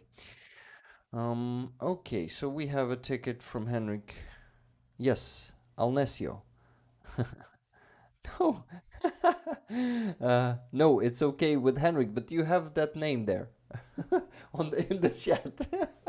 I'm sorry, but I pronounced it. Okay, Henrik, I've got you a ticket. Got it. Okay. So, Janine, hello, guys. Don't forget that Janine is raising funds for what? The car this time, for their unit. Okay, she's not fighting in that unit. Janine is volunteering, and they. By the way, have you heard of the Magic Food Army? Me? I Magic don't Food believe I've heard. Army. No. Don't believe I've heard of Magic Foot Arty now. So they are the organization who are cooking meals for soldiers. It's hundreds, if not thousands, of soldiers being fed by them. Janine started working. She came from South Africa to Ukraine and started volunteering for that organization. And now she's also cooking meals for our soldiers. Pretty close to one of the front lines.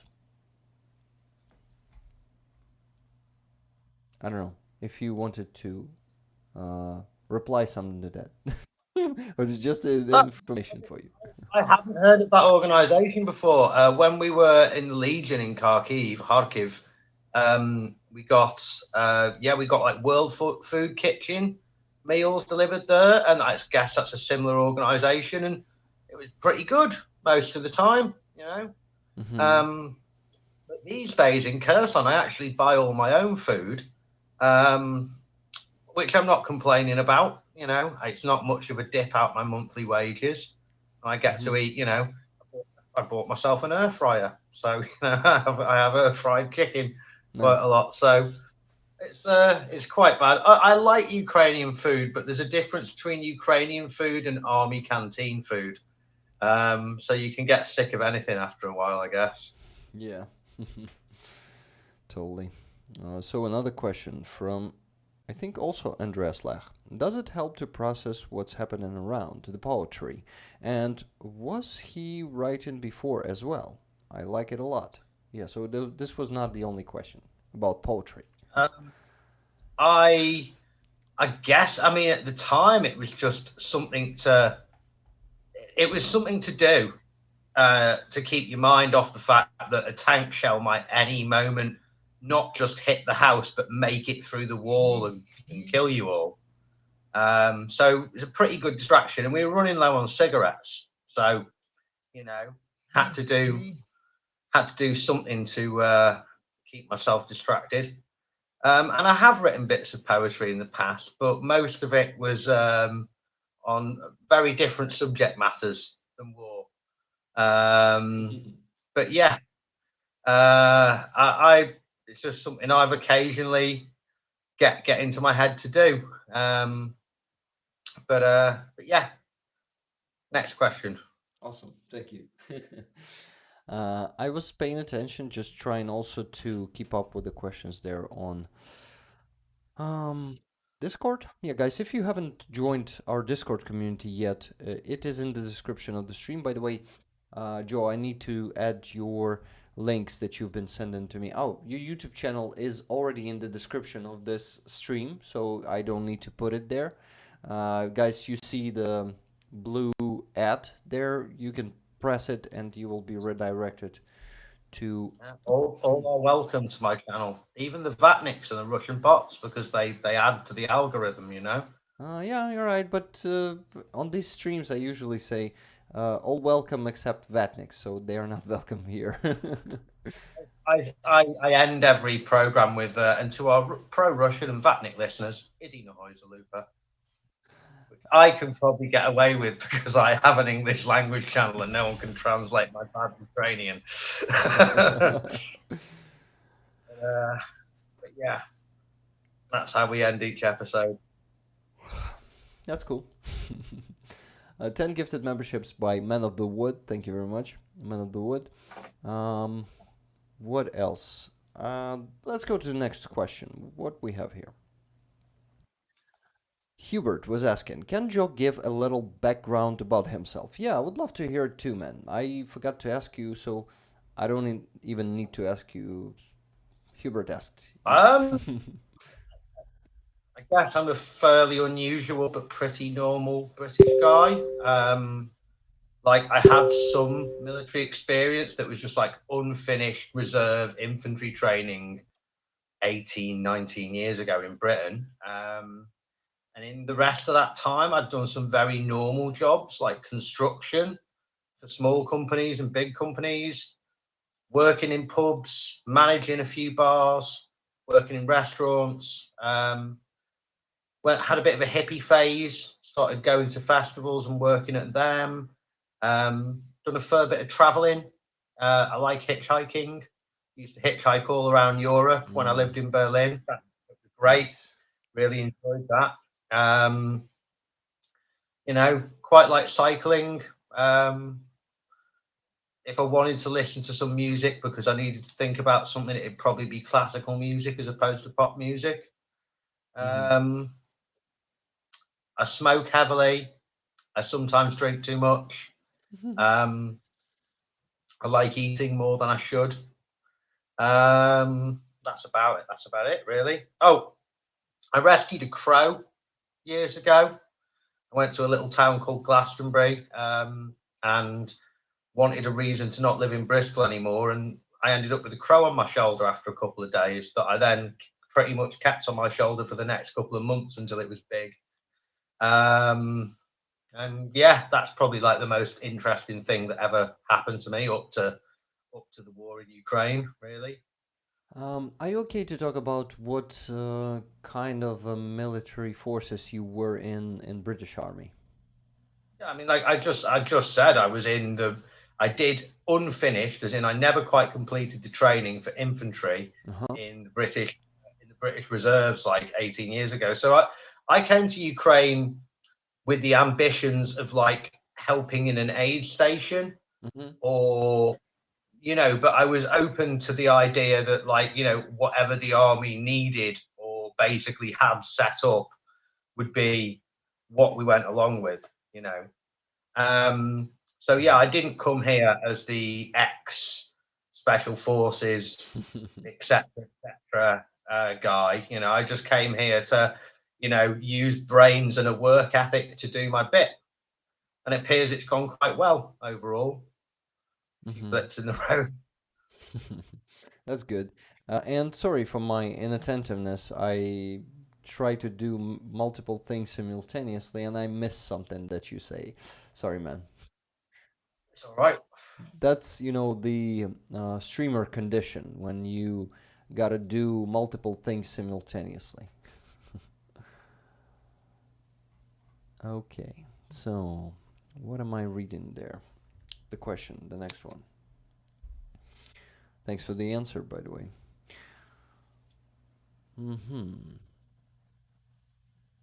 Mr. Squiggle. Rick, does each bed area have a curtain they can pull around the bed area for privacy and changing clothes? I actually don't know. You've seen the design yourself if you're talking about the changing room. I really hope so, but even if not, the military men, I think, are okay to undress in front of each other. No? Yeah, like just you have to if you're living on position, and you sometimes even if you're in the rear and you're in a house, there's going to be like 12 guys to a 3-bedroom house for sure. That's how it works. So yeah, you get over your modesty fairly quickly. Yeah. Okay. So we answered that one. Thank you. Let's go. Can you repeat what you are saying at the end of your videos? Yeah, for me also. Please repeat it. Idina Lupa. Oh, nice. I like to hear it. Now, this is for Putin? Oh, for our Russian and Vatnik listeners, Yeah. I those like kind this of one. chat. Okay. Yeah, Ukraine's a beautiful language to swear in. There's really like good passion to the swear words here.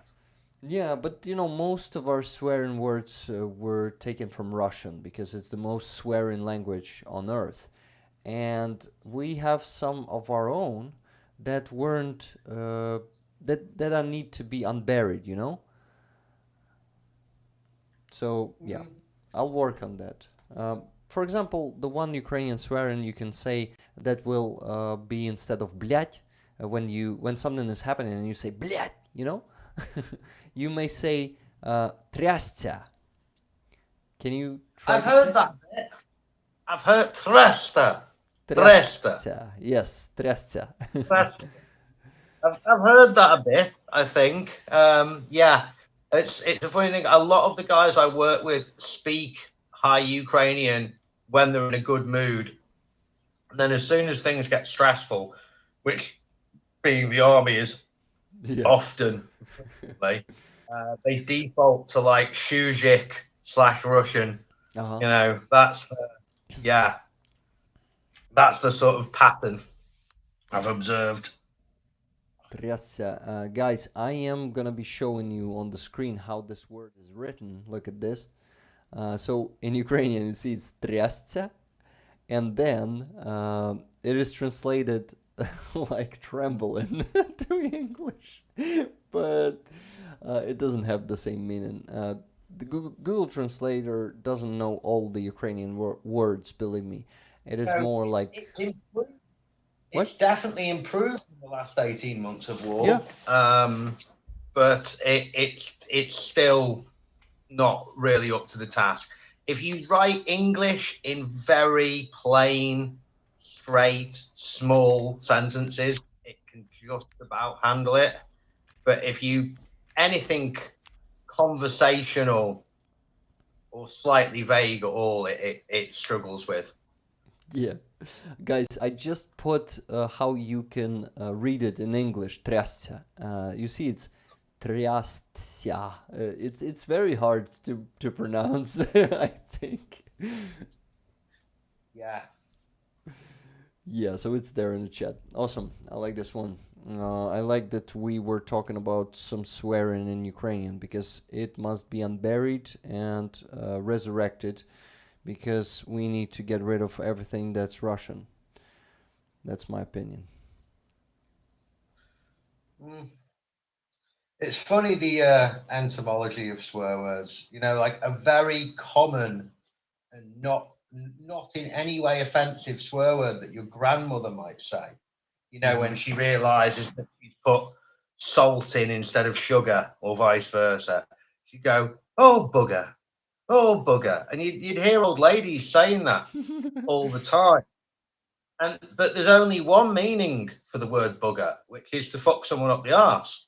So looking back, it's quite odd how that went from its meaning to something an old lady will say when she's dropped her doily, you know. Yeah. But language, it's a funny thing, you know. Man, I actually didn't know that.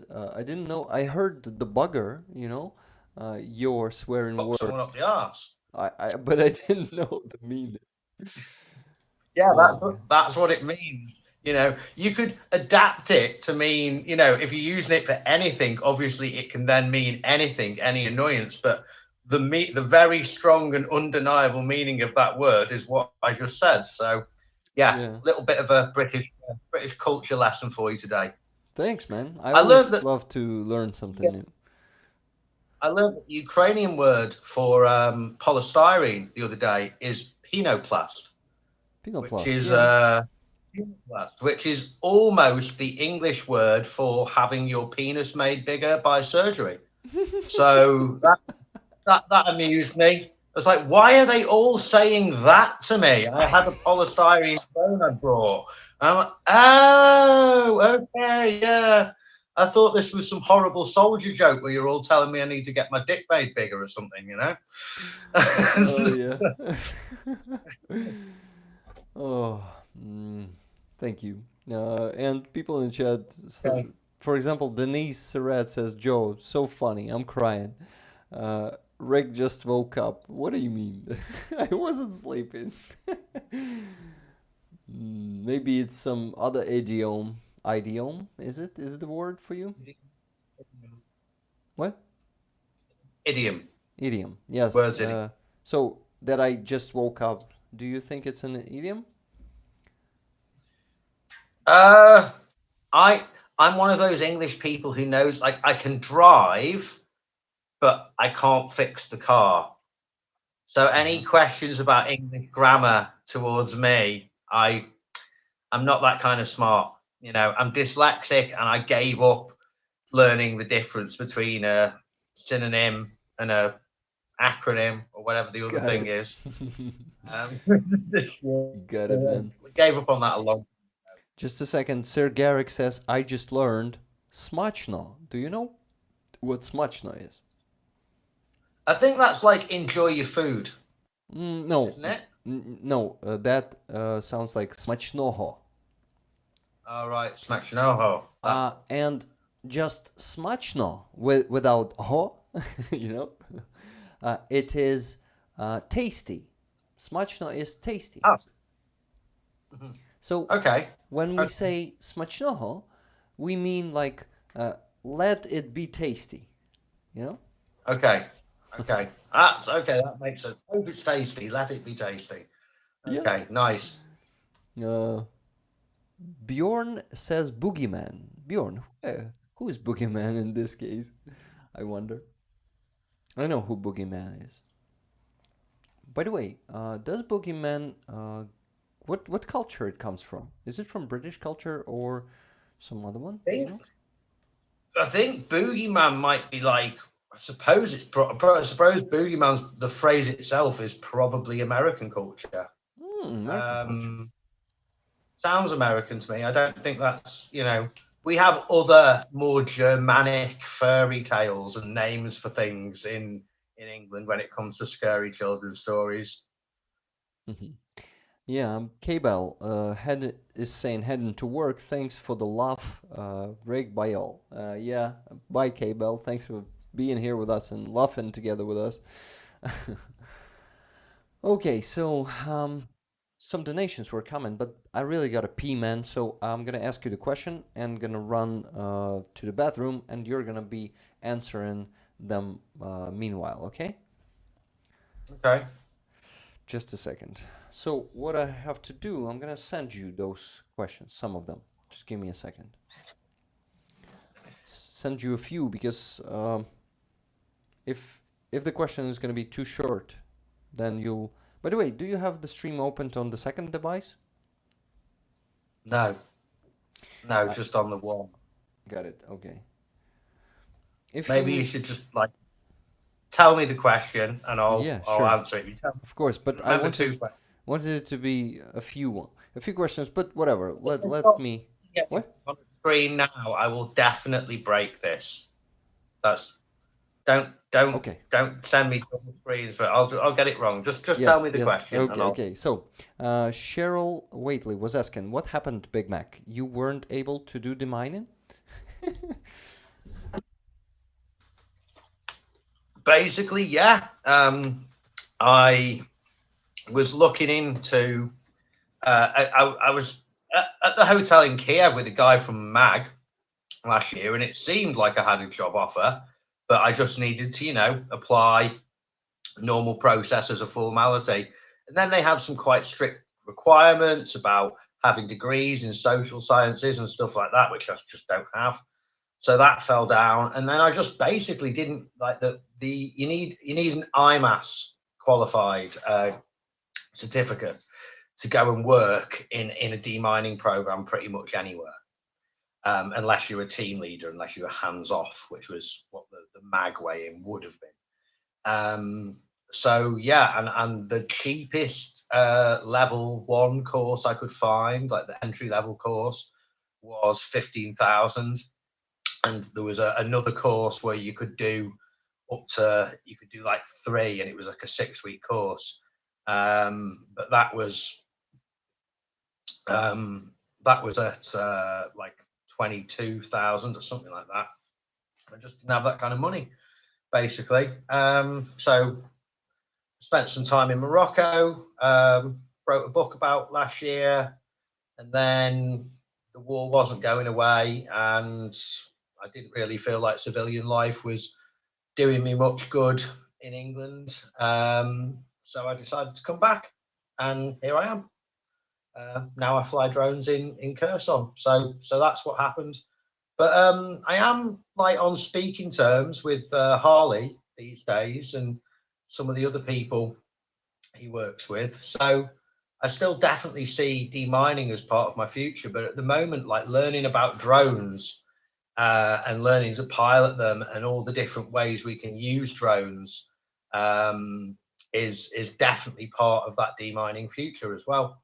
The two go absolutely hand in hand, even when it comes to like maritime demining. And I'm not just talking about the big sea mines that the Russians have put there, but the thousands and thousands of anti-tank mines that have like washed down the Dnipro since the Novikak overblow. So there's a lot of work to be done with that afterwards.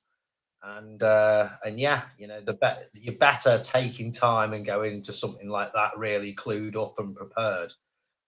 You know, it's not a job. Demining isn't a job for volunteers, that's for sure. You know, for untrained ones anyway. You get. So yeah, I guess that's a bit of a summary of what happened and how I ended up back in Ukraine. I've been in Kherson since July, I think the end of July we got here.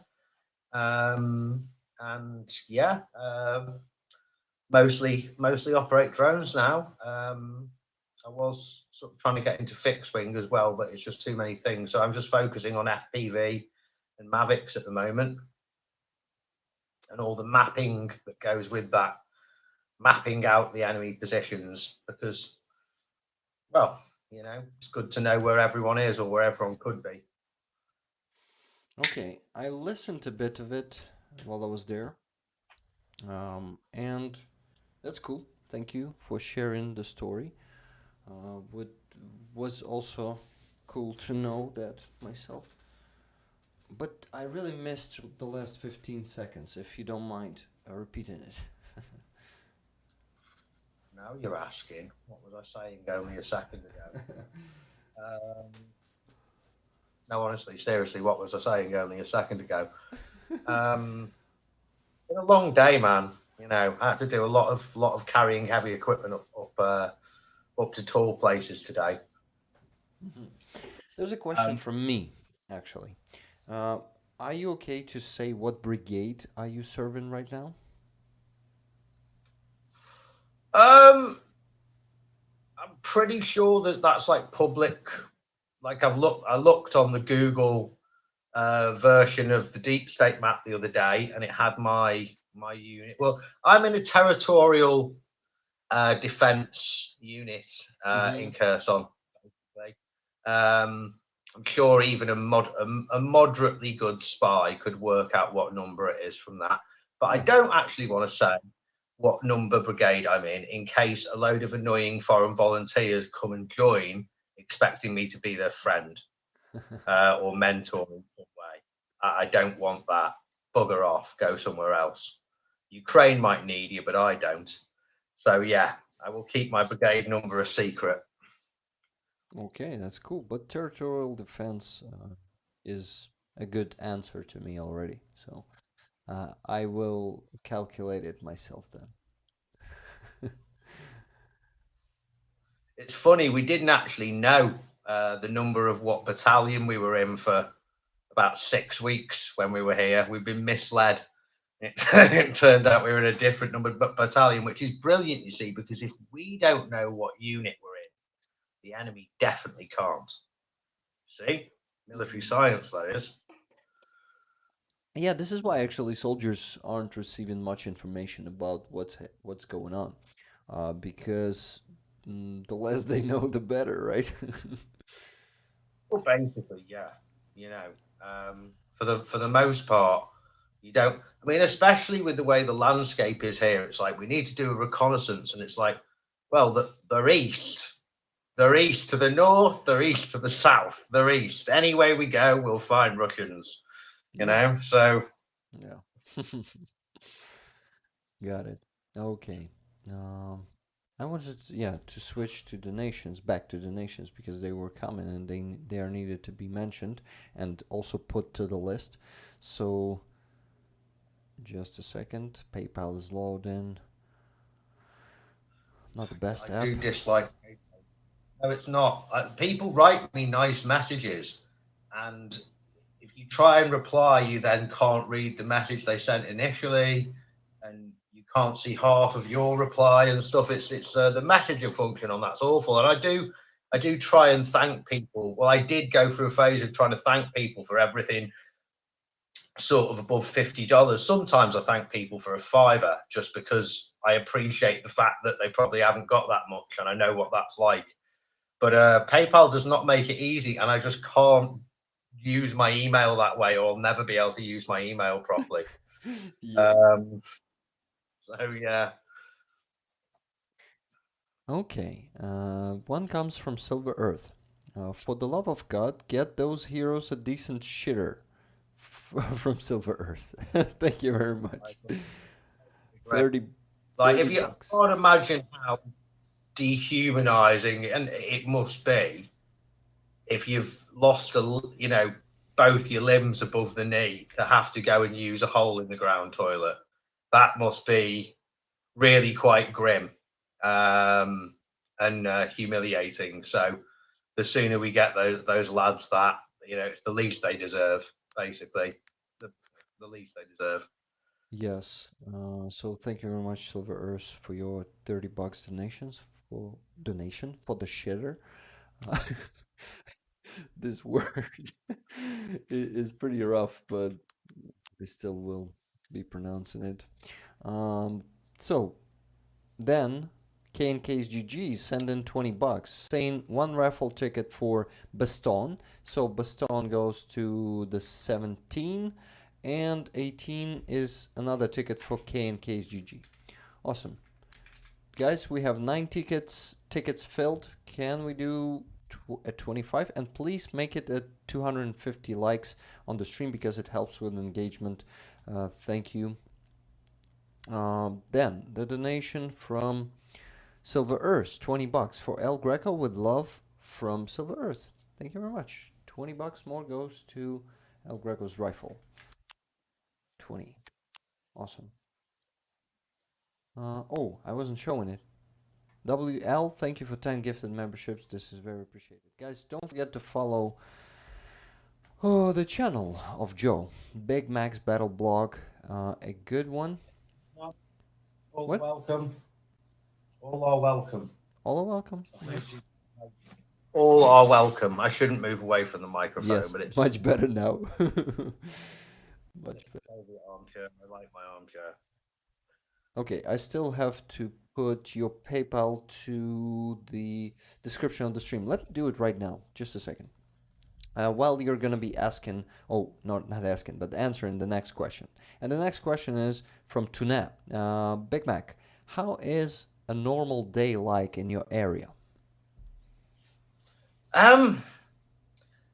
Being in a frontline wartime city is the surrealest thing in the world. It can be really quiet some days. By that I mean every few hours there will be a few, like less than 10 shells, right? And then today's been what I'd call regular. So sort of every 15 minutes or so, something has gone bang. And sometimes that's just been like an isolated mortar, or sometimes it's been a bomb from a plane, or sometimes it's been an entire barrage of grad rockets, and that's a serious thing. That's something that will shake a big concrete building from a kilometer or two or sort of something away. So yeah, I remember seeing a journalist a while back, all crunched down, and he's like, well, I'm only 5 kilometers from the front now, and it's like, me too, and I'm eating a steak in a restaurant on my day off. I remember going to the bank a while ago, and I go to the edge of the river where we're engaged by more active kind of artillery and tanks and stuff like that, like all the time. Sometimes I go to the islands, but that's like when you're really, really on the front. But you can be 2 kilometers back from that, and be going the bank, having not brought a tourniquet with you because it's your day off and you just need to get a new bank card, and suddenly there's children in the main square in person. There's families with kids, and then the shelling started, and everyone got indoors, and it was close stuff. There was bits of stuff raining down on our heads, and we waited for half an hour or so in the bank, and then I got my new card and we left. And by that time, there were families out walking with kids again, and it's just become very normal here that not every time a shell lands it kills someone, but there's civilians killed every week here. There was quite a bad one a few weeks ago, and yeah, it's the surrealist thing at the world. You can go to the riverside and watch a full barrage of heavy flamethrower rockets hit a position of ours at night, and it be like the most Vietnam thing you've ever seen in war. And then you get in the car and you go back into the city and you get dropped off at your apartment and you have a shower and you cook some food, and you may as well be in any other. And then there's just some distant shelling in the background, and sometimes it's a bit closer, but it's very on and off here. And that's, I think some guys, do longer shifts here. Some guys might be like on a position for a few days, but we sort of do a between 8 to 14-hour shift usually, and then go back home to a flat in the city. So it's very odd. Yeah. You can be dodging tank shells 1 hour, and the next hour you can be queued up at the RTB buying your dumplings and your sausages for the evening, thinking about what you're going to watch on Netflix. That's so surreal. So it's very surreal. It's very, very surreal. But in portions of the city and on the edge of it, the actual war is going on constantly. I mean, you can't hear it over these speakers, but there's just been some kind of auto cannon or heavy machine gun fire that's going off, and something's happening. But I'm not on shift right now, and unless my commanders calls me, I'm not going anywhere. That would be stupid. Wow. I actually didn't imagine that this is how you fight there in Kherson. I thought, I mean, I know that there are some positions that are needed to be held on the bank of the river, right? And there are some positions on the left bank of the river, which is a pure hell because Russians are constantly shelling with everything they have, those fucking krinki, I know that you won't tell us if you went to Krinky. Over there yet now. Yeah. The furthest I've been onto some of the islands that are more directly in front of Kherson, and been part of some missions there, and that's some of them were on United 24, but not my part in it. Other people that were part of a large mission were on United 24 with some of that. But from a drones can go quite a few kilometers, so we at the moment stick to our bank of the river. But yeah, in the future, at some point we're going to be going to the other side and using them from there. Eventually that will happen. But but there is a lot of sort of boat raiding or attempts at boat raiding by either side here. So the possibility of getting infantry on your side, and they have got a lot of boats, which is quite worrying. So the possibility we might end up with some on our side again is also there. So while we sort of wait to take our role in the assault, we also have to prepare for a defense. And that's just how it is. Yeah, you're right, man. Have you been experiencing, this is a question from me, have you been experiencing the enemy FPV drones already? Yeah, a bit. Funny, we found one the other day and it had the steel frame. I mean, that's just like, if you know it, basically what you want with a plane is you want it to be a flying thing of any sort, is you want it to be the minimum weight necessary. So every single shop-made Ukrainian drone I've seen has had like a carbon fiber or at the very least in the early days a polymer frame. And this was like 2 bits of steel bracing bolted together with it was just shocking. I mean, yeah, like you might have been able to, you know, make the AK-47 cheap and cheerful and rugged, but that's not the design approach you want to be going for when you're making FPV drones. How did you indicate that it was a Russian drone? Well, because it blew up near our position and it wasn't one of ours, so that sort of that spelt it out, you know. It blew up relatively near to one of our positions, and we recovered the corpse basically. And yeah, a rather heavy and extremely basic, almost orcish, you might say, steel frame design. Oh, when you say orcish, first thing I remember is the world. No, not the World of Warcraft, but Warcraft 3. Warcraft 3, and those wooden towers with the spikes of orcs. Remember those ones?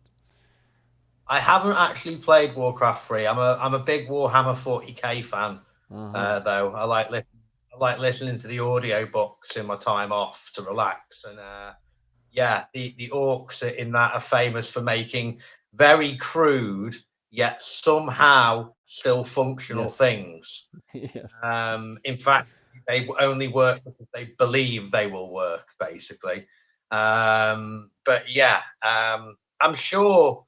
I mean, the Russians do have some sophisticated stuff, like the Lancet, for instance.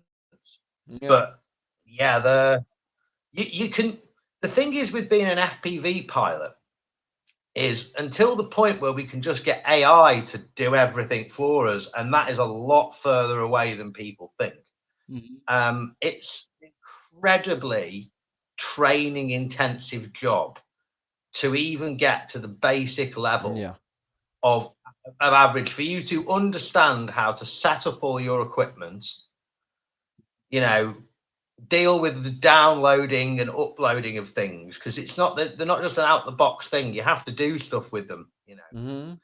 And for you to get good enough to actually fly the thing and then navigate that thing, which has no telemetry, at distance, you know, for you not to get lost and, you know, be able to hit the target, it's an incredibly skilled thing. So you can pump out really good FPV drones, I'm sure, or Russia can outbuy Ukraine in supply of FPV drones. But can it out-train Ukraine? Like, can like Ukrainian ingenuity beat the Russian will to be a good FPV pilot? And I think the answer is yes. You know, I think we've got more. You've got to be motivated to get any good at it. So yeah, I think that's the advantage we have. You know, and yeah, we're not so desperate. We're making steel framed FPVs. You know, some of the enemy on the river. I mean, this is again just in case people think I'm giving away military information. This is on the deep state map, but we've got some naval infantry across from us, like Russian Marines at the moment, and they're meant to be elites, right? And some of my mates had a little bit of a scrap with them the other day and captured some weapons, and they were these guys are walking around with 1957 vintage original AK-47s, like not even AKMs, like original AK-47. And it's like, yeah, elite unit, are you? I mean, really? Like, I mean, shit, I have to say, it's the first time I actually handled one. It's really nice and light. A legend. But yeah, you know, as much as we worry about the state of our supplies and equipment and munitions, it's not like they're rolling out every new Russian Mobic with like level 4 plates and all the gear, AK-12 with a rails kit and an optic. It's like, oh, they fuck. You know what I mean? Even the elite units. I mean, if it's got to the point where an elite unit like the Marines needs to give guys like grandfather or even great grandfather guns, you know, Mm-hmm. Um, there's definitely problems with logistics on both sides. That's what I'm saying. Yeah. But man, actually, yeah, some of them, especially those Zeks, you know the word Zek? Prisoners, Russian prisoners. All right. In Russia, they call them Zek, and unfortunately in Ukraine too. But we'll start calling them something better. But those Zeks, they are being sent sometimes even without weapons. They are being told, you'll find everything there on position. There's plenty of shit there. Because, of course, like 100 soldiers are rotten there, and each of them had an AK or something. So, yeah, that's actually true. Truth, but they still have some elite forces there in Russia. Some of them are still Yeah, for alive, sure. and those have some good shit on them. Like there's definitely loads of bad Russian soldiers, but pretending that the Russians aren't a well-trained and formidable adversary is stupid. You know, I'm not interested in propaganda. Yeah. I mean, here's one thing that Russia's better at than Ukraine, or at least they have the resources to achieve it: quick, responsive mortar fire. Yes. They see you. 5 minutes later, you've got big fucking shells dropping pretty much right on top of you. They're good at it. They're Mm-hmm. bloody good at it. Whereas it feels to me like asking for mortar support in Ukraine, it's a bit like trying to get a bus in the countryside. I mean, it might be along in a minute, and if you're quick, you can get on it, or it might be in 2 to 3 days, possibly, if the driver doesn't have to visit his mother in hospital. And it's a bit like that. It's like it's almost a joke, like, we need a HIMAR. It's like, how about mortar maybe next week? You know? Yeah. Fuck. Once again, I'm not sure if you've put out the footage of when we were in Kiev together, but yeah, if there's anyone who's connected to any ex-Warsaw Pact or Soviet bloc country, don't worry about trying to buy us a Black Hawk helicopter or anything like that, right? Yeah. We could do with all of your 82 and 120mm mortars, please, and any Soviet shells you've got left, and any grads, like, please, all of it. Like, we really, really need it. Don't save it for a rainy day, or you might have to use it yourselves, you know? Yeah, man. I think and Because the ammunition is even a bigger problem. Maybe not the mortar itself, but we don't have enough mortar shells and the just shells. and it's like, okay, it's like that can't be a military secret Yeah, it's because the not. Russians mustn't, because we're not shelling the crap out of them all Yeah. the time. You know, it's really frustrating when you're up with a drone and you spot a military position and it's a good one and they're just all sat there thinking they're safe. And it's like, go on, shell it, or we haven't got anything. And they've got the EW on, so we can't get it with a drone right now. Bugger. See, you're Yeah, more saying shells, bugger again. please. Yeah, more shells, please. Free world.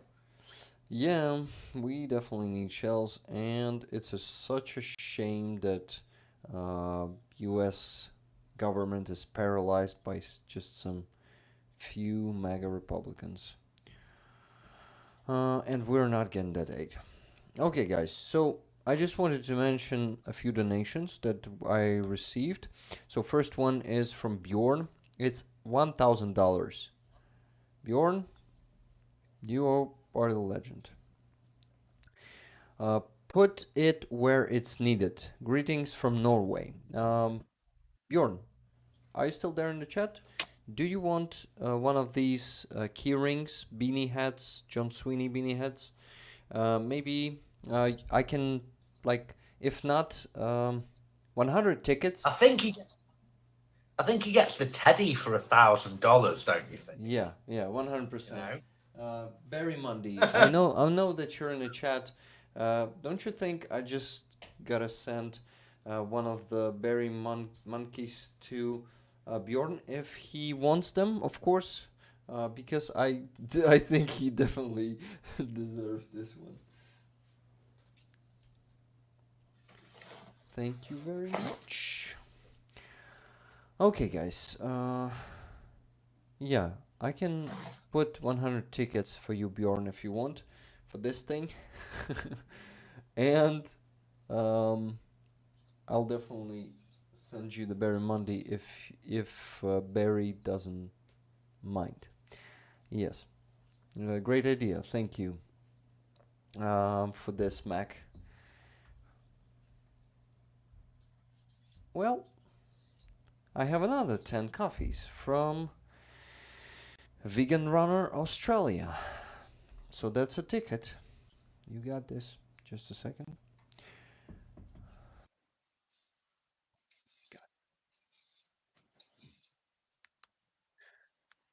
Vegan Runner. Just this. Okay.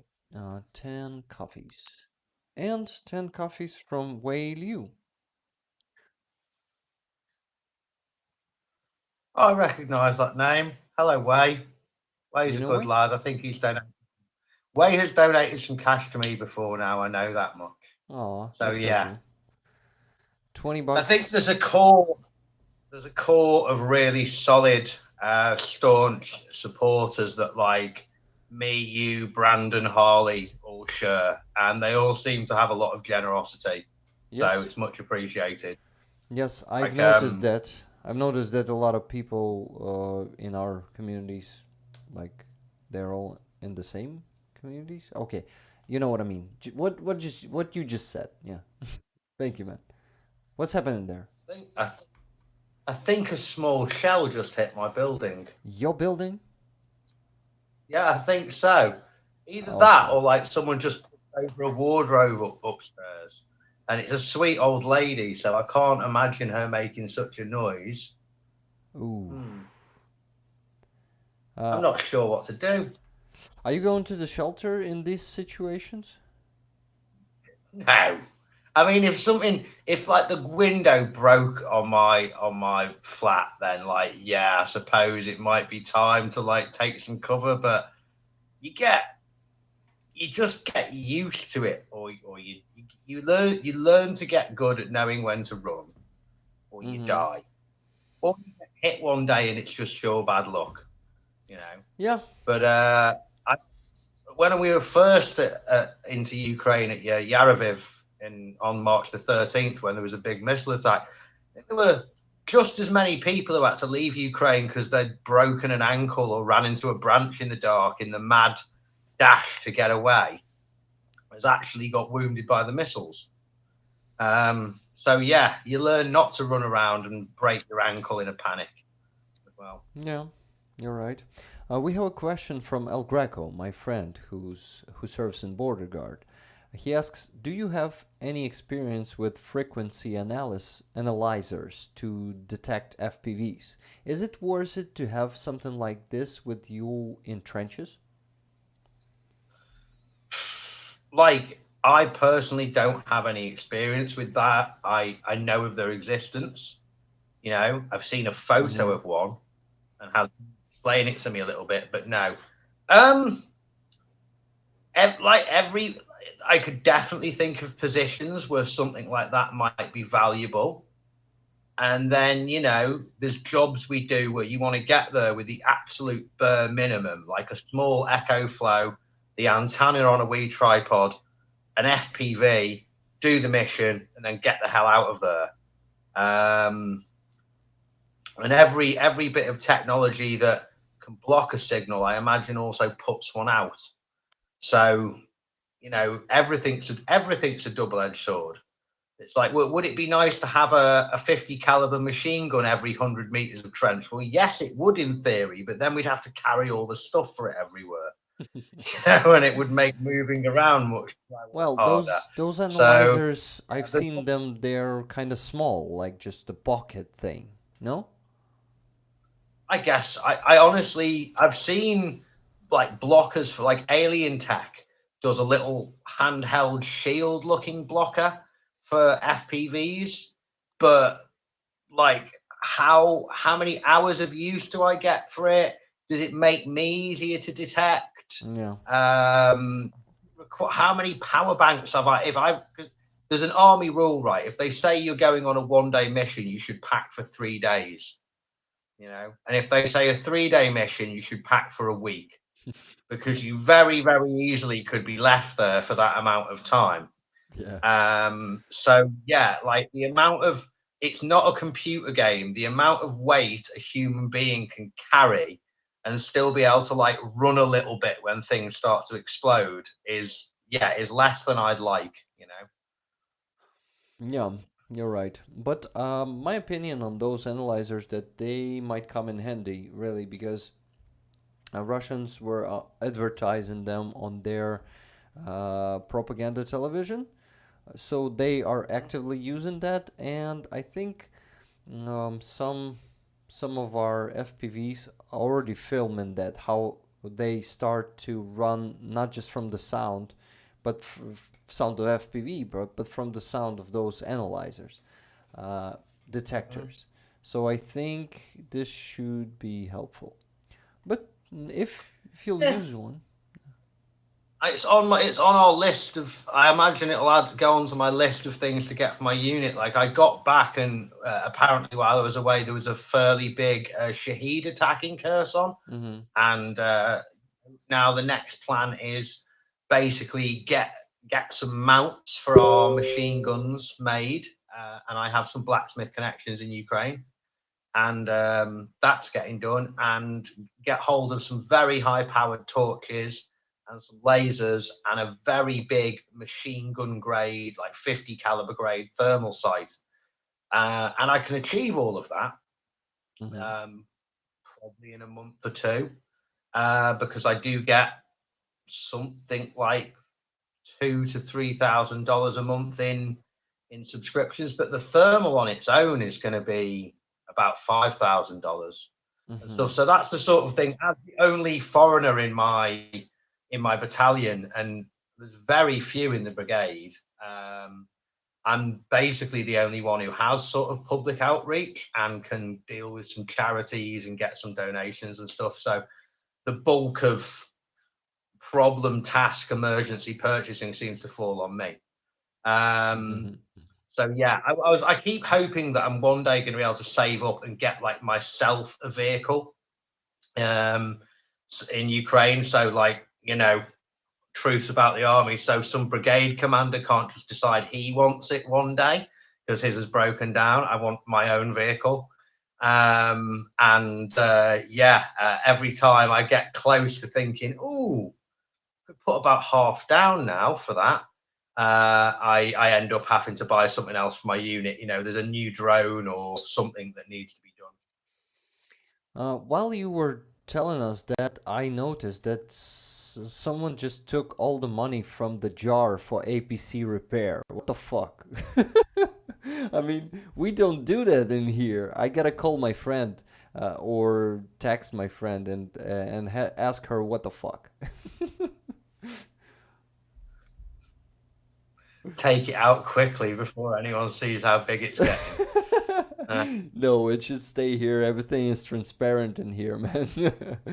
We just solve these tasks when they come and keep it transparent. That this is the way, okay? But I know that this was a joke. I just like to make it serious, to talk about transparency, just using it as a reason to talk about something.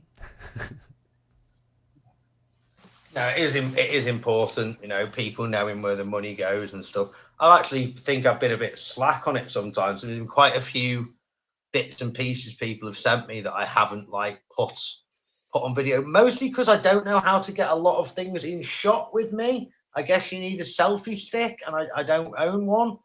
I've looked for one in the shops in Kherson. Believe it or not, that's not really a selfie stick city, Kherson. Yeah. So yeah. But I am very grateful. I'm wearing a top that like my first donator, an American called Derek, sent me. So, there's little things like that I'm very grateful for. I've got some egg cups that that some Dutch volunteers sent me. You know, like to give the Russians boiled eggs for breakfast. So I've got things like that around. You know, I'm kind of surrounded by stuff that volunteers have sent me, but I very lazily don't make the time for the videos for it. The selfie stick will come, and I will do a showing off all the things I've helped my unit get soon. Awesome. Just a second. I gotta do what? I gotta put my brain in place after what I've just seen. I mean that progress bar going back to 0% from 39. So guys, first thing I wanted to mention that FPV for Christmas goes on, and I think we can be extending it. I'm not sure. Maybe until 7th of January. What do you think? Of course, Christmas is gonna be gone by then, but we still have the New Year, and if you're gifting the New Year presents, and maybe a week after the New Year, I just want to make 7th appropriate, isn't it? I mean, it's Orthodox Christmas as well, and there's also the Greek Orthodox, I believe, have the same Christmas as the Russians, so Russian/Ukrainian Orthodox. So I would say not anymore in Ukraine. We switched to the other calendar, and now we officially have the Orthodox Christmas on 25th. I know, but still, I Yes. think there's quite a lot of people very much for Ukrainian victory who might be doing something with their family on the 7th this year. You know, I think I personally think that's fine. You know, but yeah, the 7th seems a good day to end it. Okay, so then let's extend it until 7th, including 7th, guys. FPV for Christmas ends on 8th of January. Thank you very much. This was a question from Tuna, and no need to apologize it because I apologize for it as you did there in your message, because repeating is essential in what I do. I gotta repeat things all the time.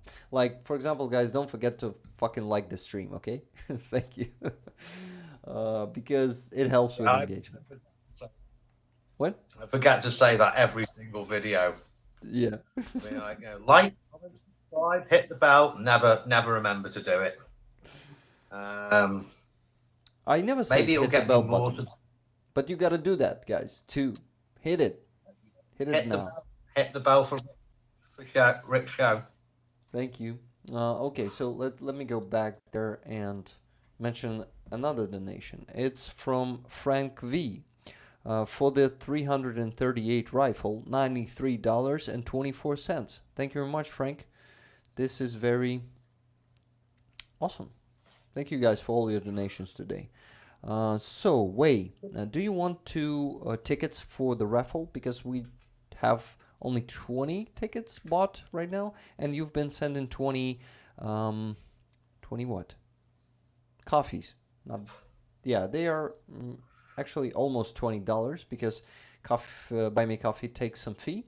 By the way, man, I've put your Bank Me link to the description of the stream, guys. So if you update the page, you will find the Bank Me and PayPal of Joe there.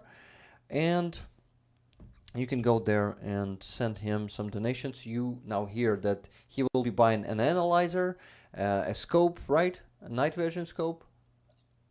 Yeah, we need to get a big thermal scope that'll be able to take the recoil of a 50 caliber machine gun or two, possibly 3 linked PKMs, so we can shoot down Shahed drones. You know, that's the current plan for small scale AA defense in Kherson.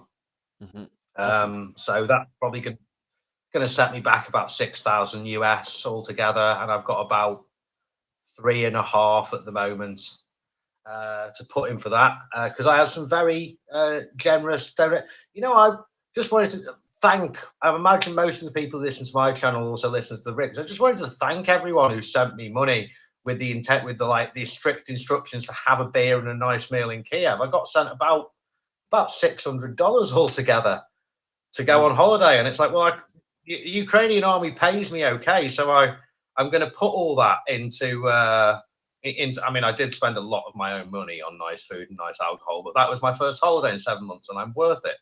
But I'm going to put all the holiday money you guys sent into the various projects fund, thermal scopes, vehicles, drones, bits that make drones work. So thank you anyway. yeah, thank you very much, guys. I am not tired to thank my rollers and all the other communities who help out. And I always say that, and you guys know that I mean it. You know me, you know uh, how I am eager to help the armed forces. Not only the armed forces, but all the forces of defense. So, yeah, I will say it again. Thank you. What else? Uh, else is that I really need to message my friend. So I will ask you next question, and while you're gonna be answering it, yeah, I'm gonna write her a voice message, screaming "What the fuck?" Uh, maybe not that hard, but just asking you what just happened. So the question is next. By the way, hi Leslie Boshell. And no, this is not the chat that I need. Guys, who forgot to join our Discord community? There are some, damn it, there are some dubs there, exclusive dubs of interviews with Russian prisoners of war in Ukrainian captivity that I dubbed but wasn't able to post on YouTube because Zolkin are now blocking them for copyrights. So go there and check it out. One with collaborator, by the way, too. Okay. So, man, just a second. Looking for that question. You see, distracting myself all the time with some other things. But from Pacifist, have you seen any government funded FPVs? Are they any good? Yeah, yeah, we've got a box of them delivered today.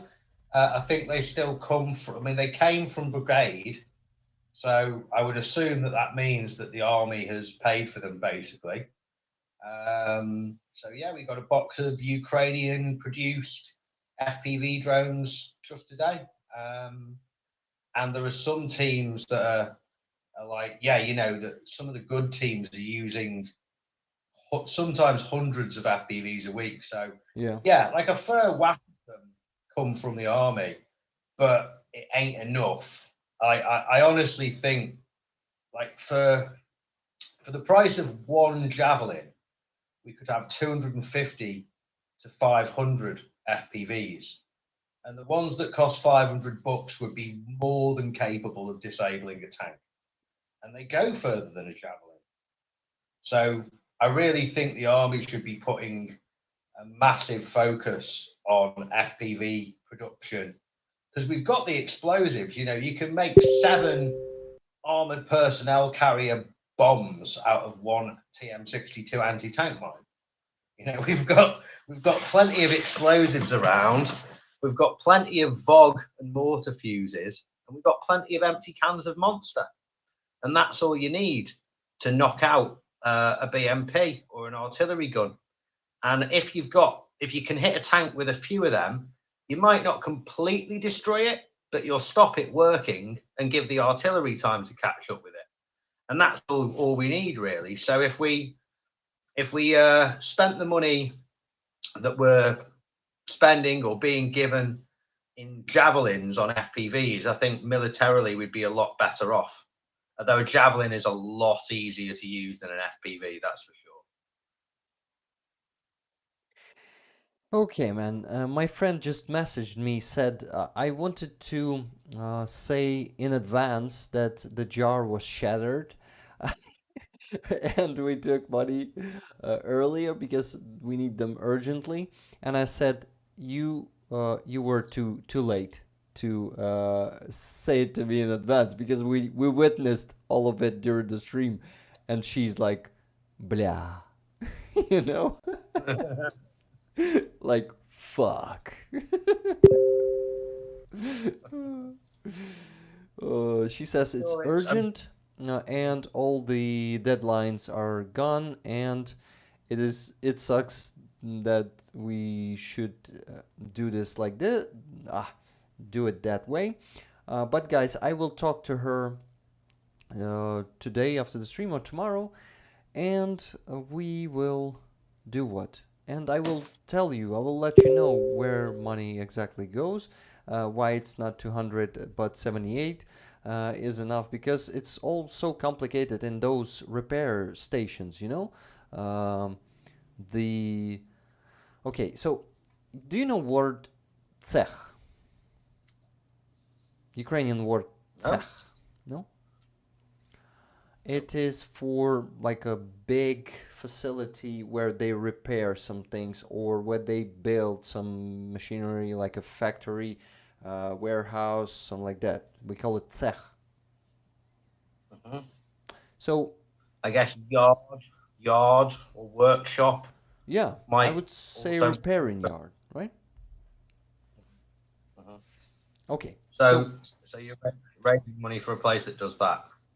Yes, this was that APC repair, and she told me that they were asking for 200,000, and because they actually don't exactly know how much it is to repair that APC completely, but it's something approximately that.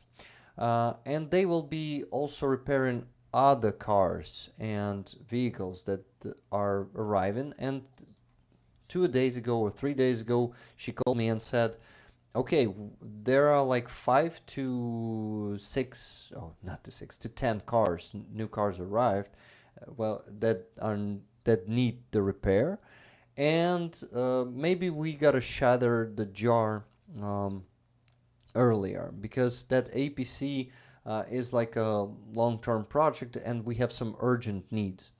And I said, okay, if you decide to do so, just tell me. There are two options. We either finish the jar, finish the fundraiser, and make it a 200,000, or we shatter the jar and we say to people what is going to be repaired for those money. And she said, she called the fund, I don't know, is it the head of the fund or something like that, and they decided not to break the jar. So in 3 days during this stream, you see, they decided to break it because those urgent needs are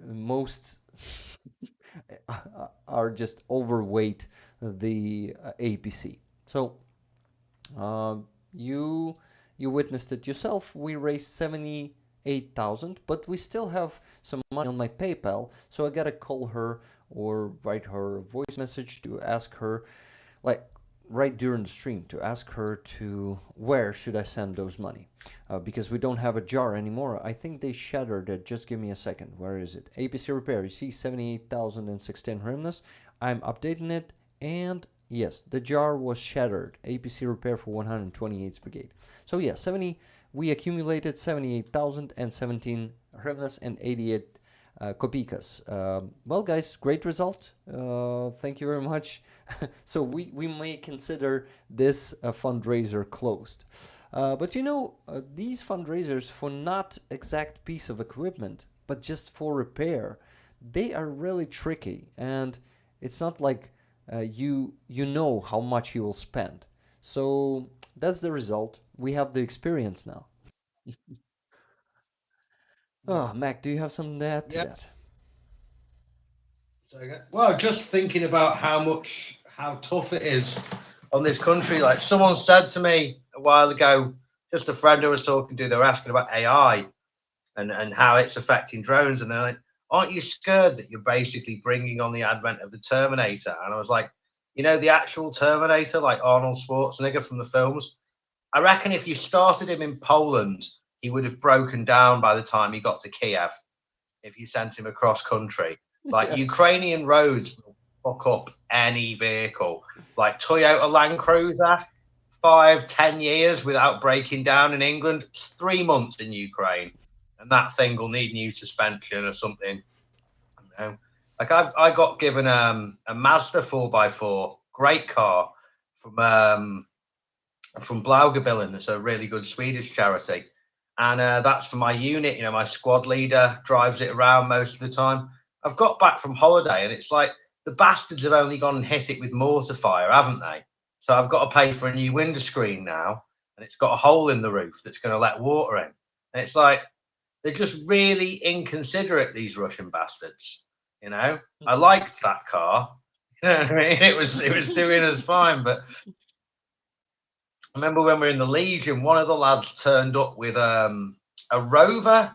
Yeah, it's a British car brand, but Yeah, they're Land this is Rover. like an exec version of the Rover. So it's a big saloon, and it had all, you know, like real walnut finishing on the inside. And then after about 3 months in the field, it was just completely wrecked. You know, the back smashed in, the front smashed in. It's got like 50, 60 different holes from shrapnel going through it. The tires are all different sizes now. You know, and like, yeah, three months on the front line in Ukraine, it had a good run, that executive car. Um, so yeah, keeping vehicles on the road, it's a major expense, and it's something the army sort of pays for some of it, and a lot of soldiers are expected to pay for it themselves, Yeah, basically. yeah. And volunteers and funds like this one are also paying for that. By the way, I'm planning to go to that facility where they repair it and to film the process for you. And we'll be able to film the exact vehicles actually that you've paid for the repair for you, you know. So yeah, I'm gonna show this to you. So I see that Anita K says, I'm really relieved all is okay with the shattered jar. Was a bit worried about freaking small Russian cyber attack on it. No, I didn't even have what, a thought that it might be hacked. No, I knew that they just shattered it. I was just really, you know, I wasn't really frustrated, but we had an agreement that we keep the jar until we finish the sum, and then boom. But I understand them. I understand the urgency. I understand that they really need to repair those cars right now. And soldiers are waiting and they need funds for them. And those funds are just laying on the jar, you know, 78,000 hryvnias. It will be enough to do some good repair for 2 or 3 cars at least, right, man? Mhm. Yeah, hopefully it depends. It depends on what your problems are. Yeah, if you need an engine repair, this might cost you a few $1,000 even. But mm, I don't know. Some repairs are being done pretty economically. Is it the word? Can I with economy? You know, it's all on the parts now. It's on the parts, and yeah, like the new border control laws aren't helping anything move swiftly at the moment. You know, it's Yeah, true. Obviously, some people were taking advantage of it, but it really is not helping the getting. You know, like you know, Brandon, yeah. for instance, a friend of his was trying to get a new wheel for a Mitsubishi L200, the Mm-hmm. most commonly used 4x4 in Ukraine. And it's like, there isn't one within 150 kilometers of Kherson. There isn't one wheel for a car like that available Shit. for 150 km around. Yeah, you know. Yeah. So yeah, if you're British and you want to make some money, right? Import a couple of lorry full of second-hand but still usable Mitsubishi L200 tiles to Ukraine. Yeah, we'll have them. You know, Yeah. if you don't make it a charitable donation if you want, but yeah, that's something that Ukraine could really need right now. Like 5,000 tires for a Mitsubishi L200. Yeah, That'd be guys. brilliant. If you could be sending those, we'd be so grateful. Okay, so I'm I'm happy that we managed to suddenly close the fundraiser today without having, you know, the need to donate any more to it. It's just funny and some new experience. But guys, I'm happy. I'm happy that it will these money, or I shouldn't say these. I should say this money, right? This money. This money, Yes, yes. correct. In Ukraine we say like groshi. We call them these. But yes, this money went to some car repairs, and I'm happy that we can actually donate more, for example, to El Greco's rifle and scope. And that's that's the reality. So, okay, What let's what what scope is he getting? What scope is he going to get for the rifle? Could I ask El Greco? Is it a daytime optic or a thermal? daytime. We bought him a fundraised, and he bought it himself. We fundraised for a thermal optics about 3 months ago, or maybe a bit more. But yes, he also needs the day optic for his new rifle. Mhm. So he still, I think, doesn't how do you shit. He didn't choose the model. Yes, he didn't choose the model yet. But once he'll choose it, I'll show it here on the stream, definitely. Cool. Cool. Aha, El That's Greco says totally good. daytime, but El Greco, can you please tell us the model? Would be awesome. Okay, guys, I wasn't actually reminding you about the fundraiser, the other one that we have. It's for the NAFO truck. It's the memorial fundraiser for me because for 100 euros you'll get a patch of my cat Floki. Floki the fighter. Was I telling you the story already? No? No. Okay, so she passed away on 9th of November, like less than 2 Oh, I'm months sorry ago. about your cat, man. What? I'm sorry to hear about your cat. Thanks, man. Sorry, you got further away from the mic. This is why I can't hear you anymore. I'm sorry, man. Yeah, yeah, yeah. Just get that chair closer. Yeah, awesome. Thanks. So, yeah, thanks, man. It is really a hard loss because she was only 5 years old, and she was like a dog. She had that personality of a dog. She was very loyal, very dedicated, and was always running around behind me, always demanding attention, always giving me love and receiving that love. And for 3 months, from the 3rd of August until the 9th of November, we've been fighting together with her the kidney disease. We spent a few $1,000s on her treatment, but nothing helped, and she just uh, slowly fainted.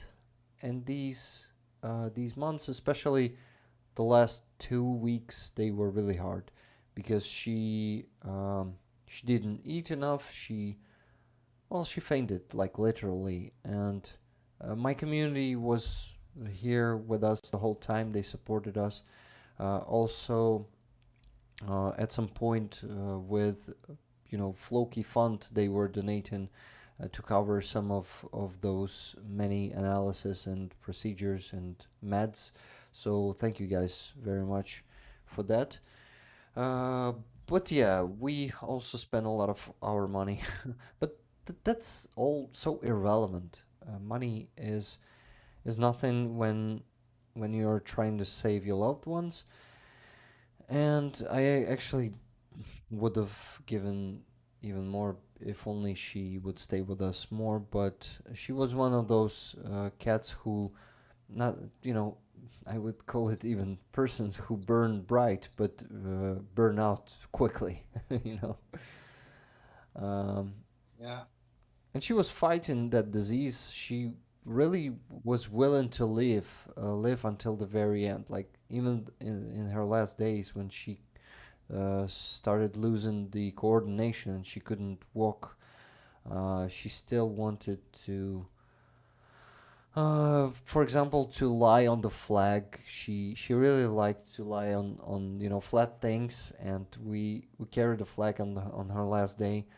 Mm, I brought the Kraken flag home, as that day I went to hand over the NAFO truck to Kraken, and they gifted me with a flag. I came back home with a flag, put it on the sofa, and she crawled. She couldn't walk anymore, but she crawled on that flag, and I saw how she was, taking a pleasure on lying on it. Like she was, oh, that's mine, even though she was already on the edge, and she really uh, couldn't really bear it anymore. I would say the last day she seemed like she that's enough for her. But she still went to that flag, and was taking pleasure. What? It's tough when animals pass like that. But Yeah, as it's really tough as losing a tough. loved one. It was the toughest. I had the luck to not lose any of my relatives like that. Uh, and I know that animals. I mean, I don't know. They are like my kids, so it is. I don't know how hard it is because I don't have anything to compare with, but this was hell of a hard. So yeah, but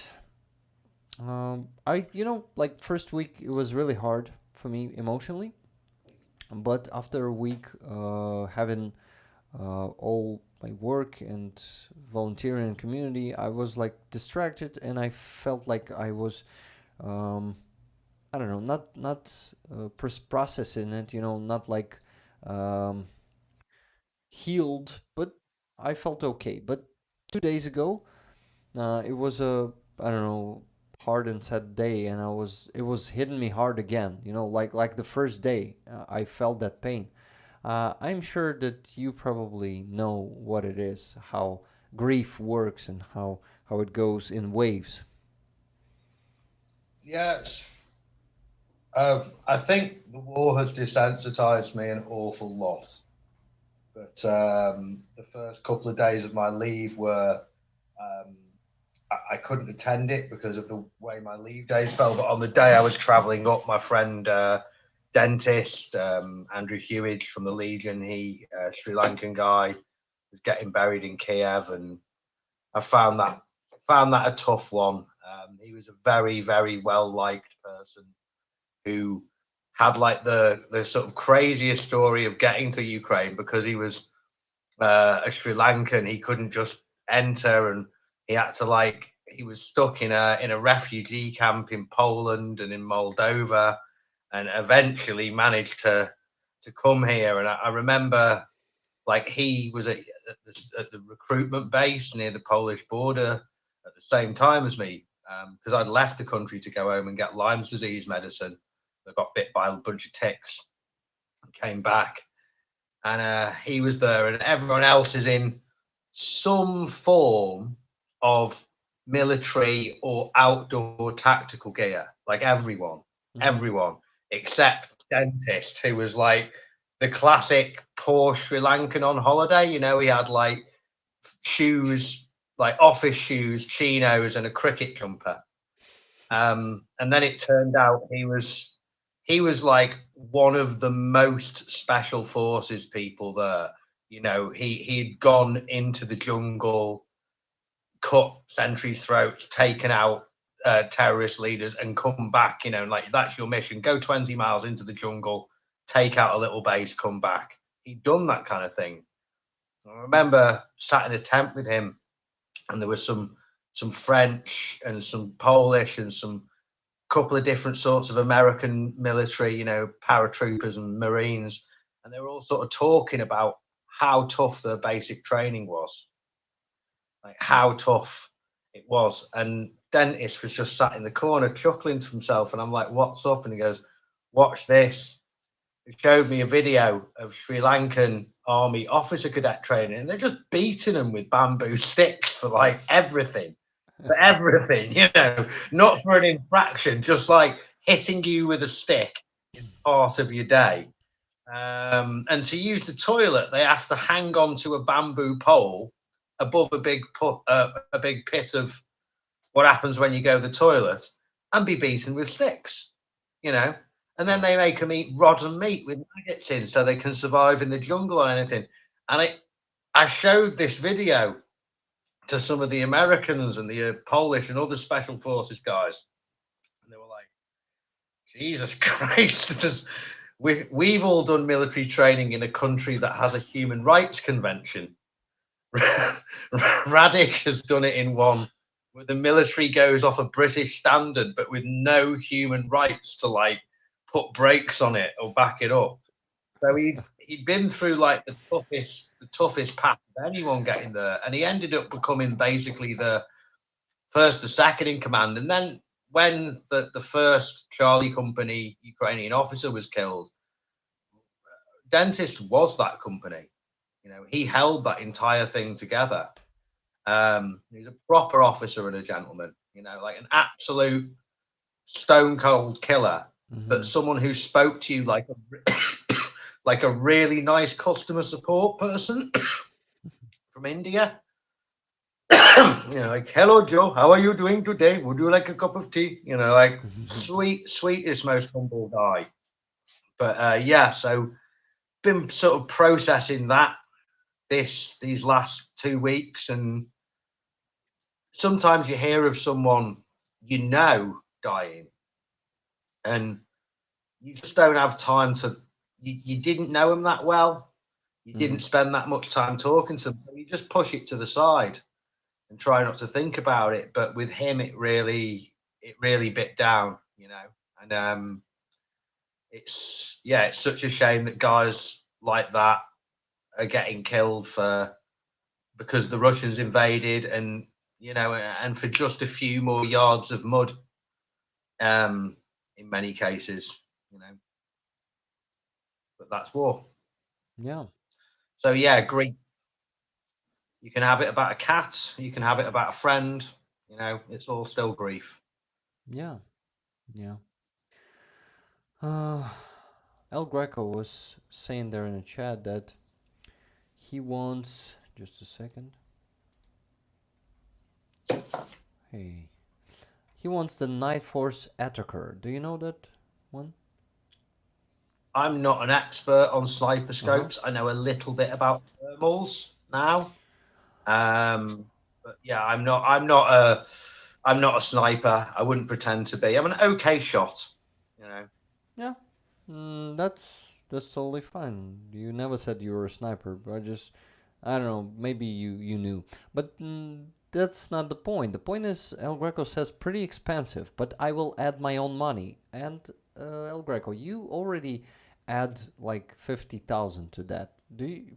I mean, you have a good salary there in the army, but come on, man, do you want to spend it all on the gear and not?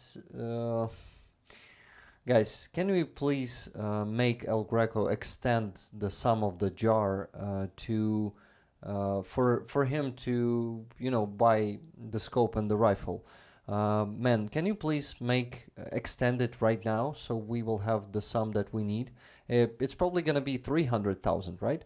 If it's gonna be more, no problem. You see, we have -1 fundraiser today, so maybe we will be able to close it soon. To close yours soon. It's funny that the urge to buy the kit you need and not worry about the money, because you could buy that next payday, but you could go broke now and have it now. I think that's something a lot of soldiers experience here. You can't spend the money if you're dead, and that kit might keep you alive. Mm-hmm. Well, El Greco says no, it's fine. I don't think so. At least I will ask you after the stream. We gotta talk. We gotta talk about it because you're already buying what? The rings. We have it in the jar in the description. Let's go there. So El Greco was saying that Bipod, sound moderator, and mountain rings are on me. So you're already buying 3 accessories for this one, and they are not cheap. And you're going to be spending your own money on that. So please let us buy you a scope for the full price. Guys, do you feel just like I feel? What do you think? I mean, of course, these are your money, so I ask you. Please tell me. Do you have the same feelings about this?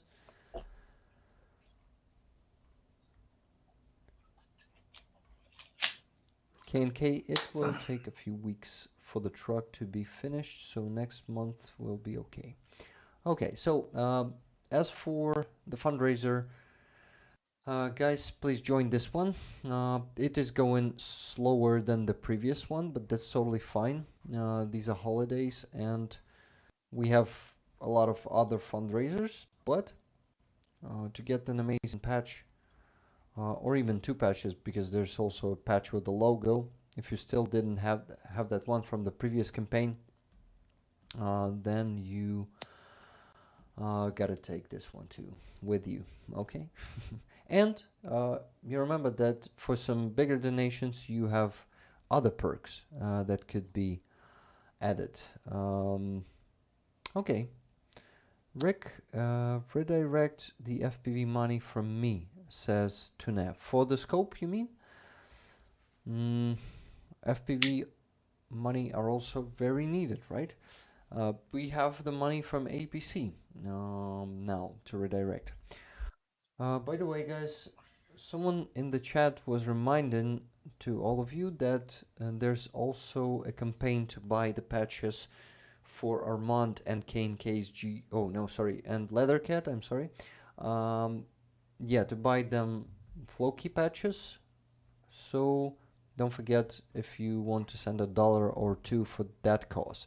We need to raise 200 euros for that, and for this amazing community is just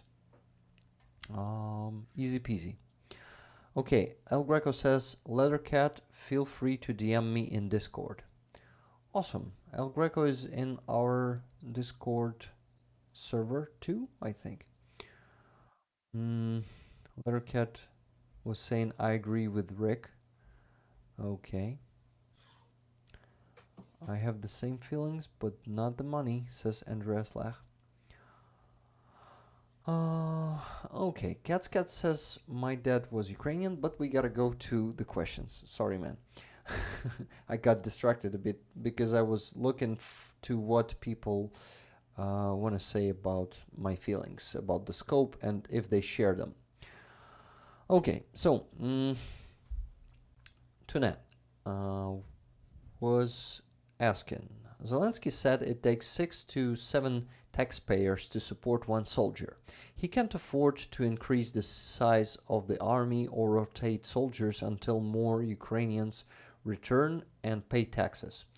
What is your take on that, Mac? What do you think about this?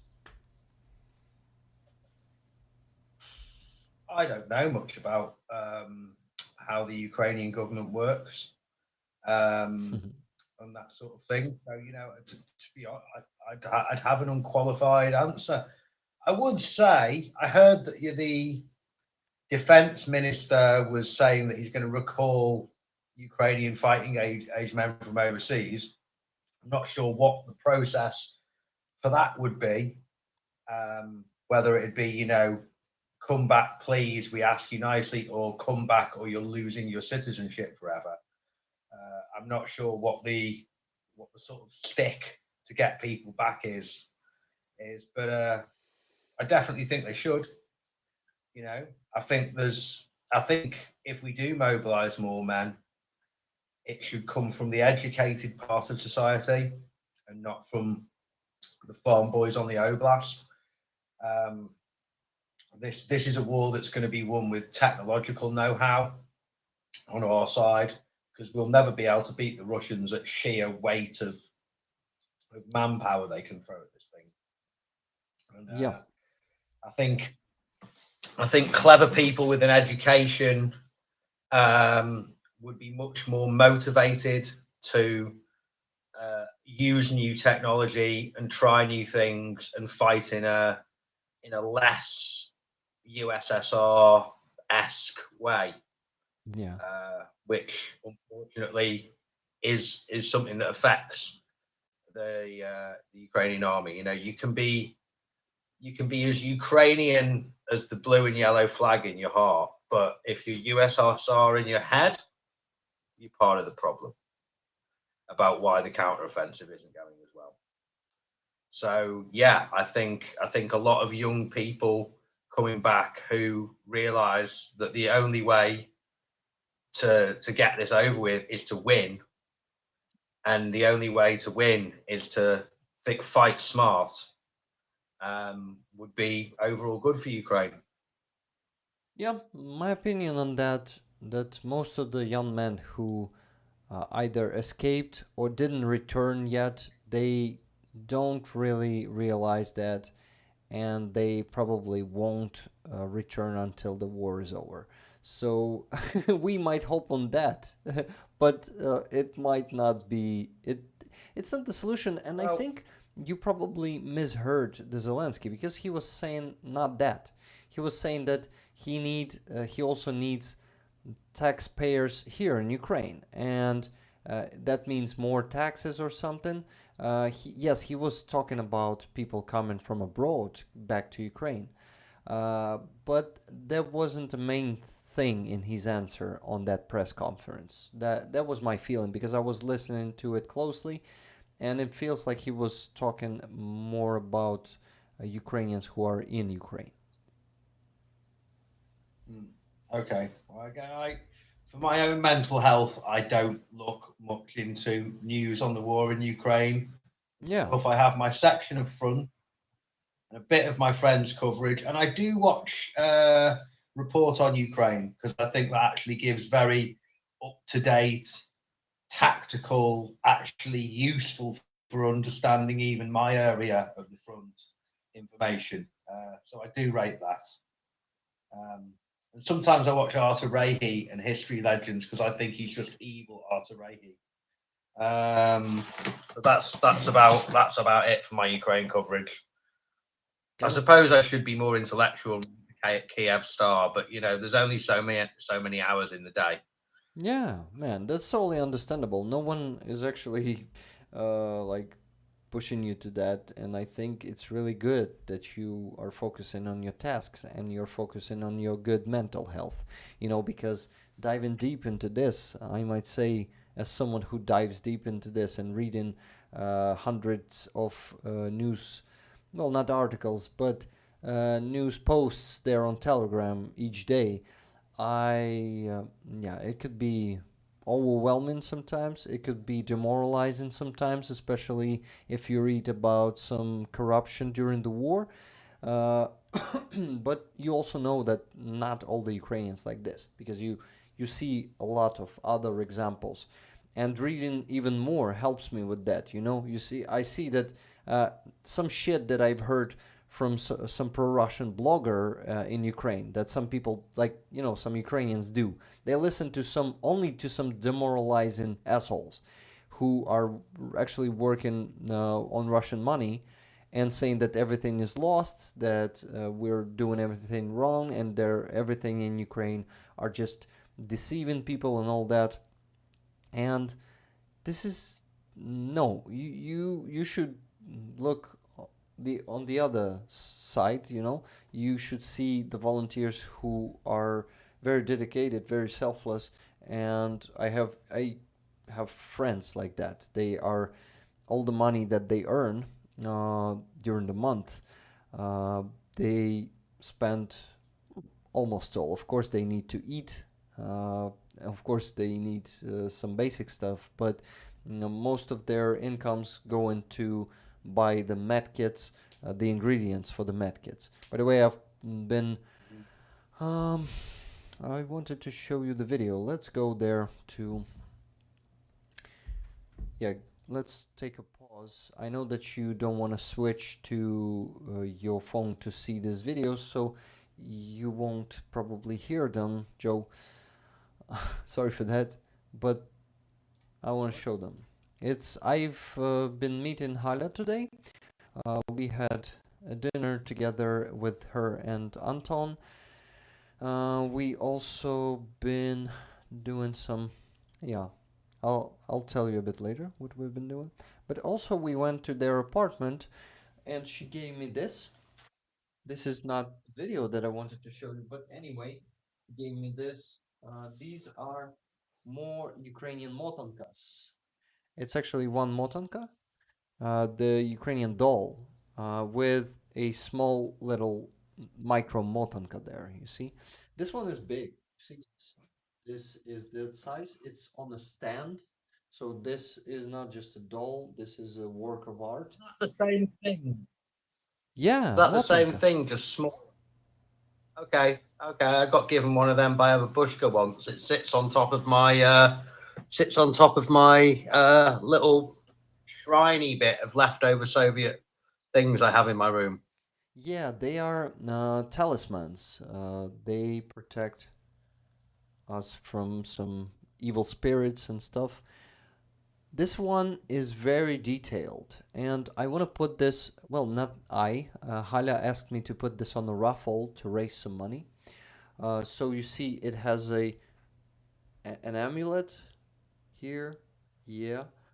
No, and the details are amazing, and Fabric is just cool. So yeah, guys, we're gonna be putting this on raffle next week. Oh no, not next week. This week, I think on Sunday.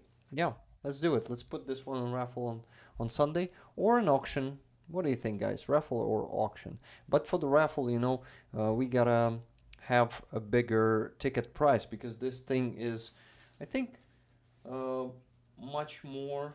Well, not to insult anyone, guys, but I think it costs a bit more than this, right? Than two of these. Because this is a work of art being made by Ukrainian um, master uh, by their own hands, with their own hands, and yeah, you gotta see this. I'm not sure that camera really gives you an understanding of how good it is. I've been thinking of running a raffle on my channel for a while, actually. I've acquired some quite unusual stuff in my time in Ukraine, Mm-hmm. including I've got the concept for the raffle is: are you a filthy commie? Are you a dirty, stinking red? Well, at Big Mac's Filthy Commie Emporium, we have all your commie junk that I've looted from an abandoned building I was working in. So don't worry, it's not looting. The Ukrainians definitely don't want it anymore. But yeah, I've got I guess the Moscow party would have sent over posters that public institutions would have had to put up showing, workers heroically collecting wheat or building ships and that sort of thing. So I found a huge roll of 1960s hand painted, kind of printed but hand painted originally communist posters and a load of old commie party medals. So at some point there will be Big Mac's commie junk emporium will happen if you're interested. I don't know why you would be, but I just collected these things because although they represent something terrible, they are indeed strange and sometimes a little bit beautiful. Some of the commie artists weren't that bad. Um, That's cool. Would love to see that. So yeah, we can I'm just trying actually. to look around to see how much roll, but no, everything's tucked away at the moment. Got it. Okay. So I see people are saying raffle. It should be raffle with Starsky Channel 2. Wow, that's actually an awesome idea. To raffle, probably raffle this Motanka on Starsky's channel and here. Like, yeah, I gotta ask Starsky to do that. Would be amazing. So, thank you for the idea, Bjorn. And yeah, guys, I think raffle let more people participate. This is a good idea to make a $30 raffle by Andreas Lach. So this will be a bigger prize, but for a very unique and good quality thing. Sounds interesting, says Armand. Yeah, we gotta do that. I mean, sounds interesting. Probably what you've been saying about call me stuff, the trophies, right? Yeah, yeah. I just found some of them like quite amusing, and I like history. So even though I don't like, just as like a soldier in the Second World War who hated fascism might have picked up a Nazi brooch that he found in a building, Hmm. you know, finding a load of old communist medals and communist posters in random buildings. I was like, no, they're quite interesting. I'll have them, and then maybe we can raffle them off, or maybe I'll post them back to some museum in Europe that has such things. But it turns out there's literally not one art gallery in Europe. Well, there's something in Sofia that does communist art, and the rest of Europe is not interested in communist art whatsoever. Haven't found a single gallery that does it apart from Sofia, Bulgaria. So you Hmm. know, can't win them all. Nice. Um, okay. I was reading the chat meanwhile, and I see some good propositions. Well, mostly people are okay with $30. Um, they stand by the idea of $30 ticket for this raffle. Yeah, would be cool. Okay, so while we were talking, Bjorn sent another $500 for El Greco for the scope and the rifle. Thank you, Bjorn. You are, yeah, you're the legend. Thank you. So, El Greco, if you're still there, please, please, please let us make the jar bigger, like the gold jar bigger, and buy you that scope for the full price. Because I don't know. I think it feels like we can do more for you, and you see people are responding to that positively, and Bjorn responding with another $500. So yeah, I think that's the answer that we can extend it. I know how you feel, bro, about us, buying stuff, and that you sometimes feel, um, I don't know if it's ashamed to ask or something else. You correct me if I'm wrong, but you like, yeah, you feel that you don't have to ask for too much or too many times or some of that, but I don't agree with that. You guys deserve everything, and the best, because yeah, just like Mac, you are risking your lives and health, and you are, you know, you're the best of us. So shut up and take our money, okay? Yeah, it's like I say, it's a constant sort of thing. Like as I said, I was just getting to the point where I'm like, okay, I've pretty much sorted out the thermal drone needs of my company, and I've got quite a few more daytime drones in, and we've managed to get quite a decent amount of FPVs all turning up at once. So we actually have a pretty reasonable reserve now, which is good.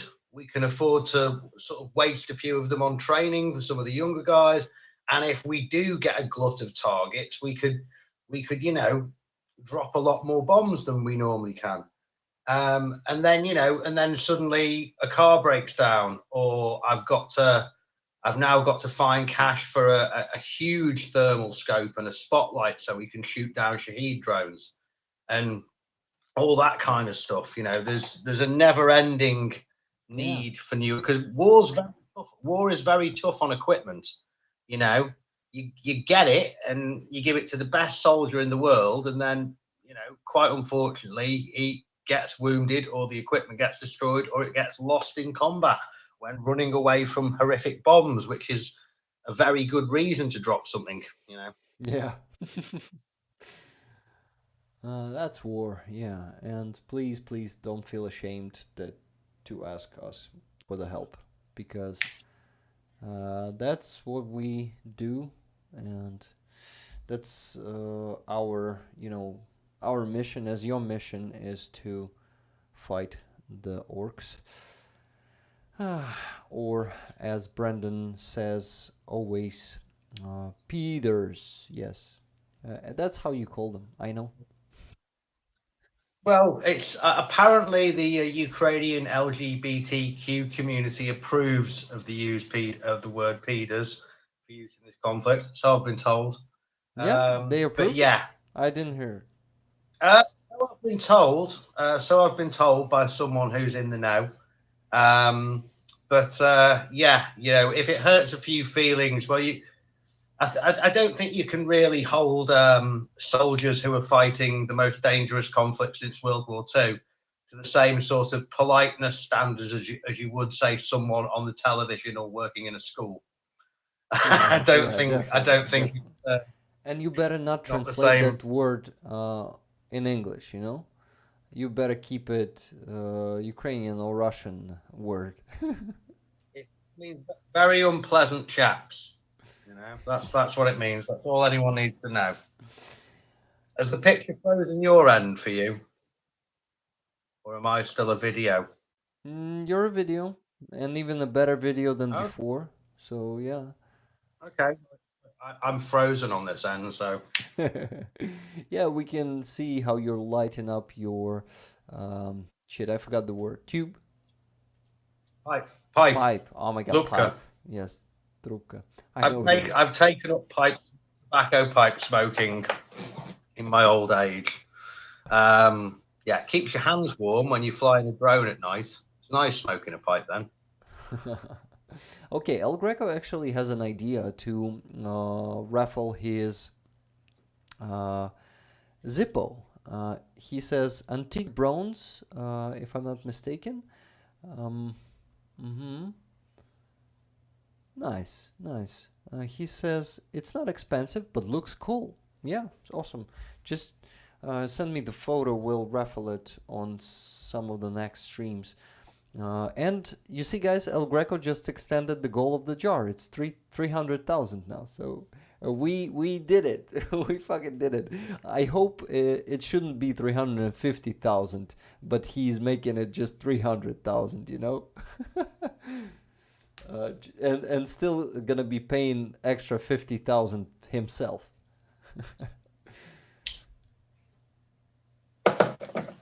Yeah, that's it. Okay, so El Greco, please send me the link to the scope so I will see its price, and maybe I will force you to make the jar goal even bigger, okay?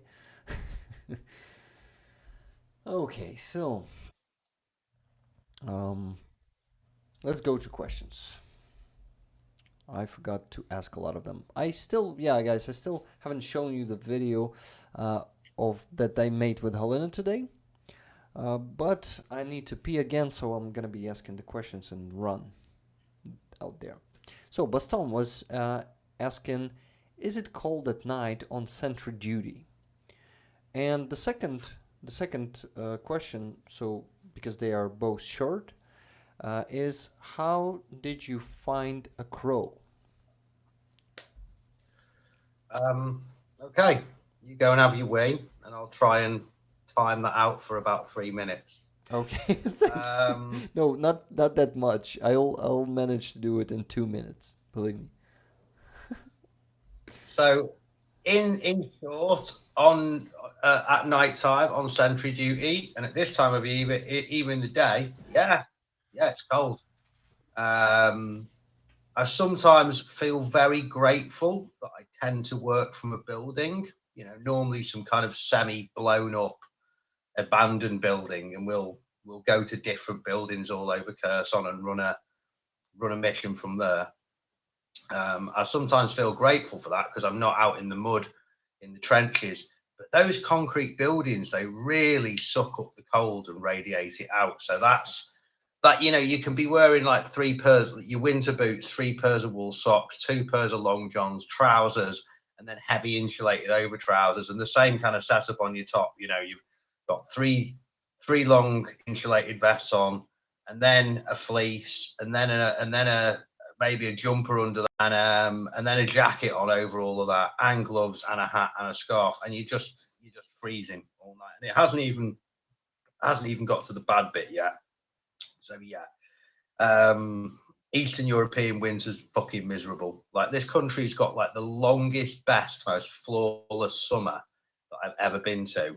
But yeah, winter is winter here. It's not like English or Irish winter or even French winter where it just like rains and is grey for 6 months. You just get like 3.5 months of absolutely brutal cold here.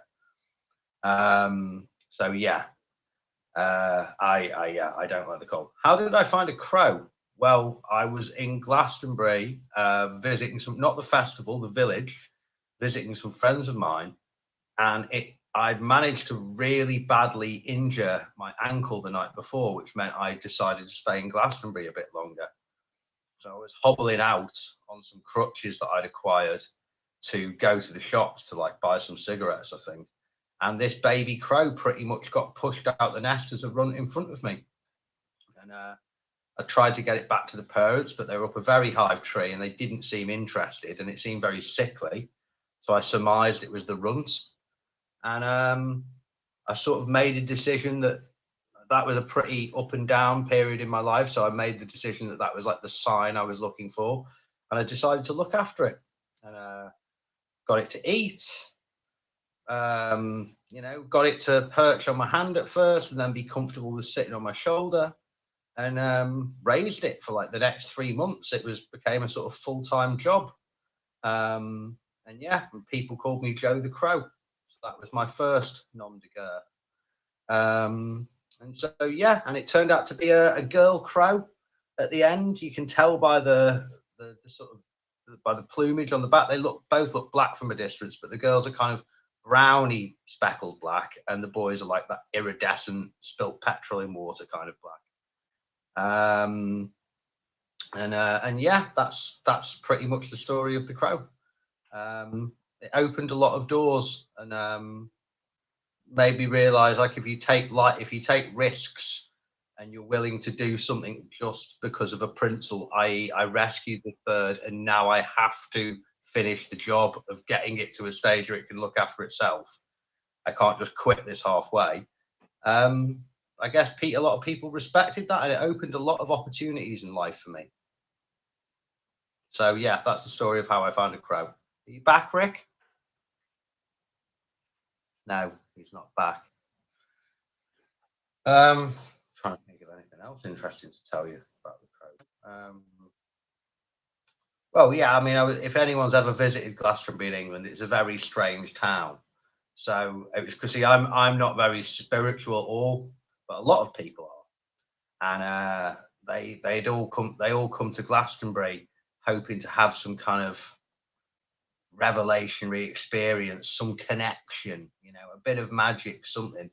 And sadly, most of them don't, and they leave with a bag of expensive crystals and incense from one of Glastonbury's many witchcraft shops. But me, a very agnostic, atheist type person, ended up in Glastonbury and ended up walking around with a crow on his shoulder and an old sheepskin jacket looking like Jon Snow.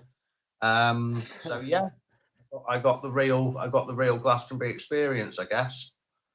Nice. I was listening to it. Cool story. Okay, what am I missing in the chat? Let me check. El Greco was asking level 6 ACWCS. What is that? Are you talking about Zippo, probably? Okay. Okay, let's go. Next question.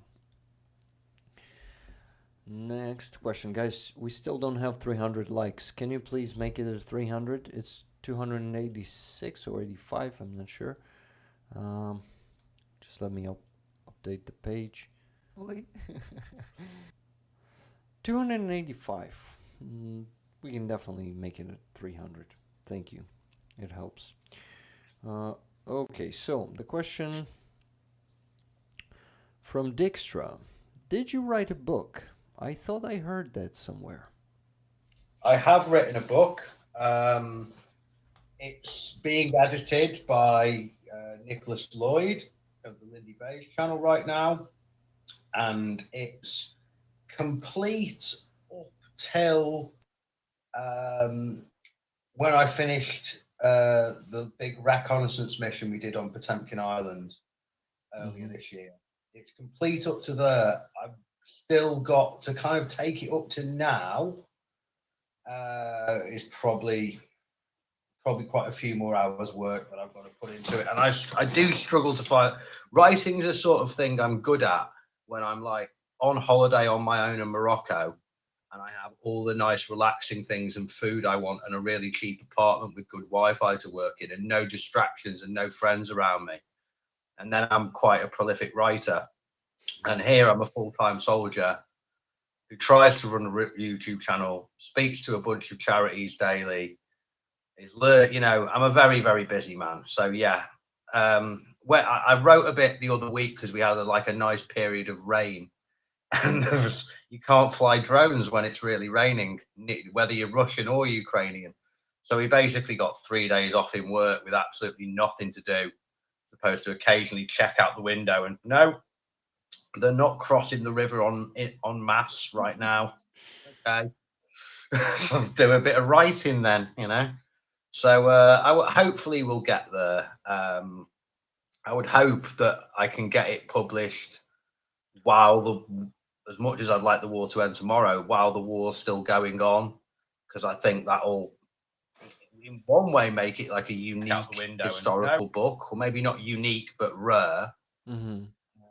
Yeah, I think you can see Siegfried Sassoon probably wrote some of his books in the time that the First World War was still going on. And hopefully that will help me be able to help Ukraine more, get more drones and more FPVs and more thermal sites and the other bits and pieces that we need, more repairs for cars. There's always that. So hopefully that will be able to come out within, say, 6 months. Yeah. Hopefully. Godspeed. Well, I am not also a very religious person, but could I use Godspeed if I'm not religious? There's no atheists in foxholes. I've definitely had a little pray or two while I'm in Ukraine. The good old agnostic insurance policy, like just in case there is anyone listening. If you could help me still have my legs and arms and penis by the end of this battle, I'd be very, very thankful. I didn't get that, to be honest. Oh, sorry, did you not hear me? Or I heard you, but I did not get what you're talking about. We were talking about the religiousness and the use of some phrases, but then you started talking about the parts of your body. What? like no atheists in foxholes means there's no one who doesn't pray when you're being shelled horribly. Got it. So yeah, even if you're a very atheist or agnostic person, you might find yourself shutting your eyes and putting your hands together and just asking anyone who might be listening if they can see the way clear to allowing you to keep all your limbs by the end of this day. That's what I've heard about the front lines. Yeah, I think most people have had a little pray at some point over here. Yeah, man, you're right. Even if I don't believe in, let's say, God, I may always ask universe to save me, or something else. There's always something to pray to. You're right. Yeah. Okay, so before asking the next question, I still want to show you that video, guys, so just give me a minute.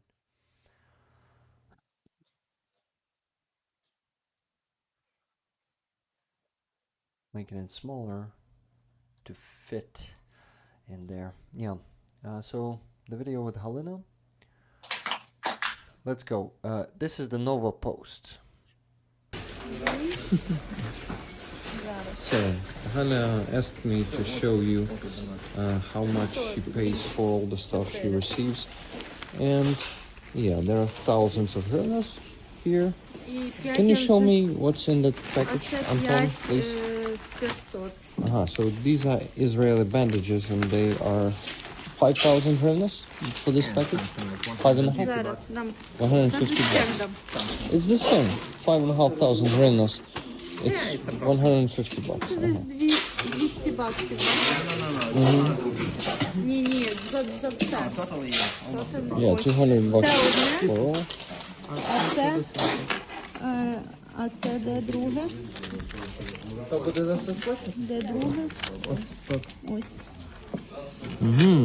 So here are the checks. You see the sums of money. It's just one day, one shipment, and I think someday you have multiple shipments. Декілька буває таких доставок на день, так? Yeah, Галя confirms. So, Це все моє, так? okay guys, that's it. Thanks for А watching. це твоє? Yeah. So there was one video, and there are gonna be two more. You didn't hear anything, right? Didn't hear a word. Yeah, sorry. It was just silence for you. Sorry. Can people still see me, or is the screen frozen again? No, they see you. The video is moving. Okay, I'll put the toothpick down then. It's probably not the time. Yeah, I think they were focusing on the video, so don't bother. Okay, I'm gonna get the APC progress bar RF here as it's been closed, and you're gonna have more space there. Okay, let's watch the second one. And now we are at Hala's home. We brought these Israeli bandages, and Hala is putting them there at its place. Hala, you want to add something? Thank you for your support. Yeah, thank you guys. So there's gonna be a short video because I'm I hurrying can't. to the That's the stream. thing. The screen's So, still Hala, frozen, just- and I can't see any of the comments or anything like that. So it's, yeah, I have to remind myself that I have an audience of possibly tens or even dozens of people right now. Well, yeah, 128 people are watching us right now. Okay, that's still quite a lot of people. You know, it's enough for a decent wedding. Yeah. I will continue the video. Just give me 2 more minutes, okay? This one is ending, and the next one is gonna be 2 minutes. So we're gonna be back in 2 minutes, guys. You just please listen. Thank you. Into the stream. So Hala, just say Bye bye. Merry Christmas. Merry Christmas. And now we are at Hala's home. Okay, we finished this one, so let's go to the last one, and it's the most important, guys. So this last video is going to be about the four exact ingredients in those IFACs that are most expensive and rare in Ukraine. And if you are willing to send something to Ukraine, and you don't know what brand to choose, please choose one of those, because these are the best, the most common, and they are being used by Hala to make her IFACs. Let's watch. I will explain everything in the video anyway. Okay guys, another addition. More expensive, 4 more expensive and mostly needed things in an IFAC. Combat Gauze from the Quick Cloth brand. This one is pretty expensive and very rare to find in Ukraine, I would say. Cat tourniquet, of course. Then this is the chest seal twin pack. There are 2 chest seals in here, and they're being put to the Medkit like this. And yeah, no, this is spoiler. Okay, let's spoiler it. Here are the Motunkas that Hala is. Binoculars that have a built-in compass, so I can see the compass when it gets dark or early in the morning. Fascinating military stuff, eh? Everything runs on batteries now, different sorts of batteries. I have 1, 2, 3, 4, 5, 6, 7, 8, 9, 10. I have 10 different sorts of batteries in my life that I need to keep charged. 11 if you count the car. Okay, may I please ask you to how should I say it? without insulting anyone. We gotta finish that video. I'm sorry, man. So just give us a minute more. We're finishing up. Bring into the auction or the raffle. We got to figure out what it will be. But yes, they are. This time the daughter is much smaller. Yes. Maybe it's a son. Who knows? Maybe. Maybe a son. Okay, so this thing is chassis, as I've told you, and this brand is the best one, right? Hala. High feeling. North American Rescue. High feeling. High or feeling. Sam. Sam just Or feel Sam. all back on And this is the Israeli bandage, right? The emergency bandage. Yeah, you see, guys. So they should be this size. So this brand is the best option. What brand is it, Hala? I think USA one. Okay. Texas. Texas. Yeah, guys. So distributed by Persis Medical. So this one, if you're choosing what to send directly to us, you gotta buy one of these four. They are most expensive and mostly needed. Everything else could be found in Ukraine, right, Галя? Everything else все інше можна знайти в Україні. Так. Awesome. Thank you, guys. Once again, Merry Christmas. This was a short overview of what we really need here for the medkits. Okay, we finished. Thanks for waiting, Mac. So yeah, sometimes, you know, the thing is with this war is that wounds are usually huge, like you know, the shelling and the particles of shells. They are not creating a small wound usually, like the bullet, but they turn a piece of you or can just tear you apart or something like that. But both. In all fairness, like more people get minor wounds from shells than they get horrific wounds. yeah, really? It's just a lot of horrific wounds. It But- depends on how close you were standing to the shell when it exploded. Yeah. So I think it's such a thing on films to see people like running across a field or in between some buildings and a shell of some description, like a mortar or a cannonball, goes off in like a sort of puff of smoke and maybe a bit of flame in front of them, and they just like run straight through it. And like, you can't do that even if you go, ah, right? Yes. Doesn't fucking work, okay? You will be turned into a cheap butcher's counter. So yeah, don't. If you ever want to copy anything you've seen in a film, don't let it be that. Those things are dangerous. The amount of shrapnel that comes off a 120 mortar is ridiculous. There must be thousands and 10,000 different bits of shrapnel seem to come off one of them. You know, it's not just a few pieces. They break into tiny fragments that seem to be able to punch through like a concrete fence at a fair distance. You know, they're very, very powerful things. I think everyone thinks as mortars as just something that goes, it's just like a hand grenade, but it falls from the sky. And it's like, no, even the little ones are more powerful than that. Yeah.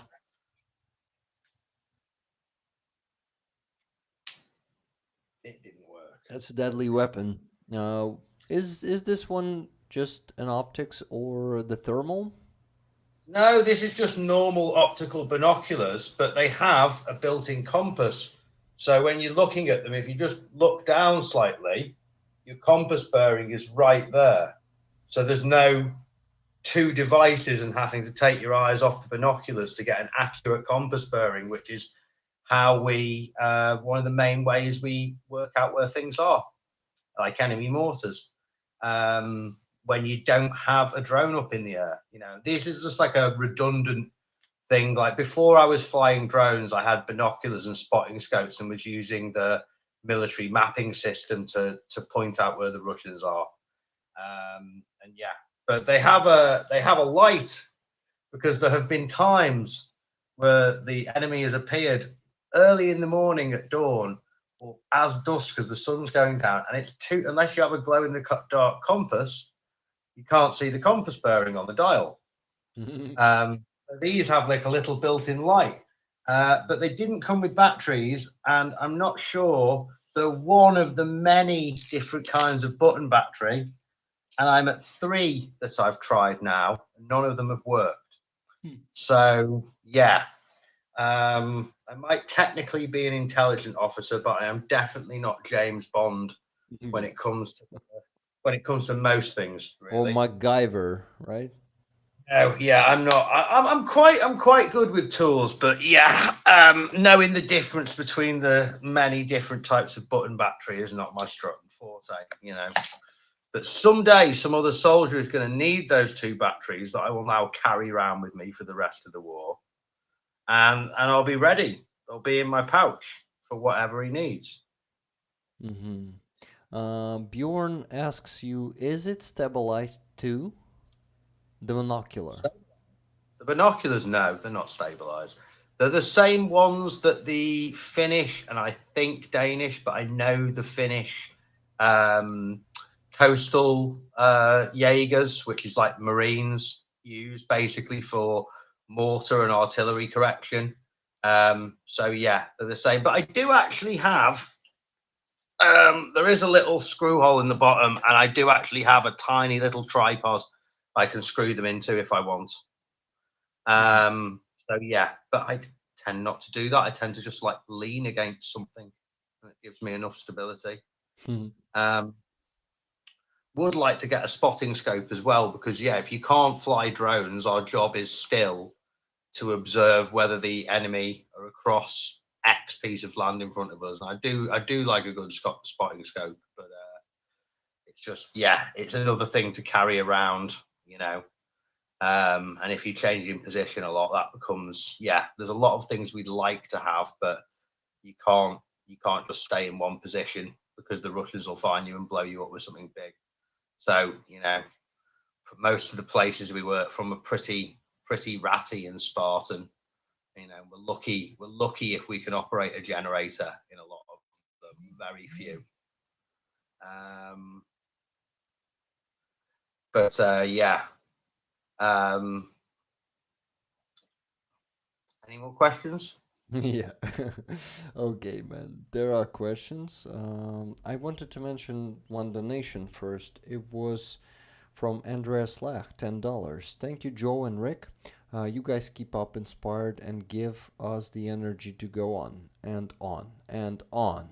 By the way, today we are one day closer to our victory. Thank you again.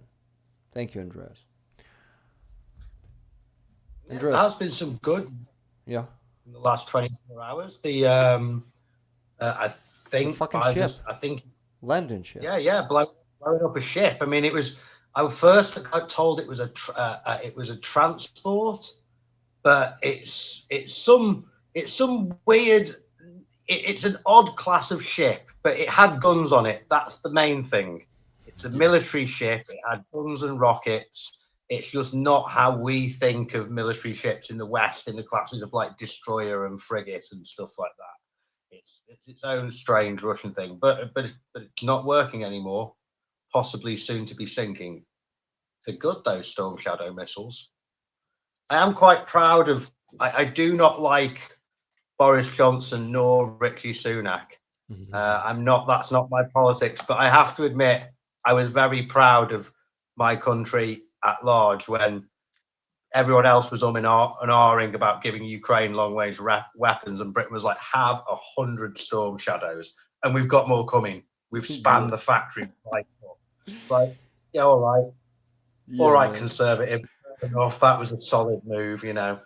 Yeah, and they're proving very useful.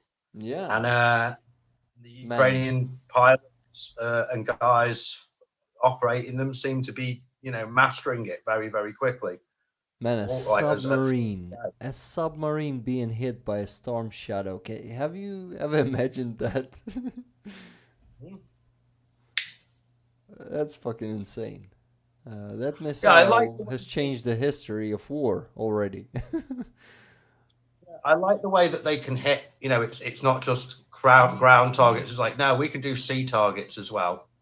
Yeah, what the fuck? And I would say maybe this year was not super successful in terms of military action, but guys, we definitely have one triumph this year. We fucking destroyed a huge part of Russian fleet this year, and Yeah. we scared them away from Crimea. They are hiding there right now somewhere in Novorossiysk, and it is still um, they are still not safe there.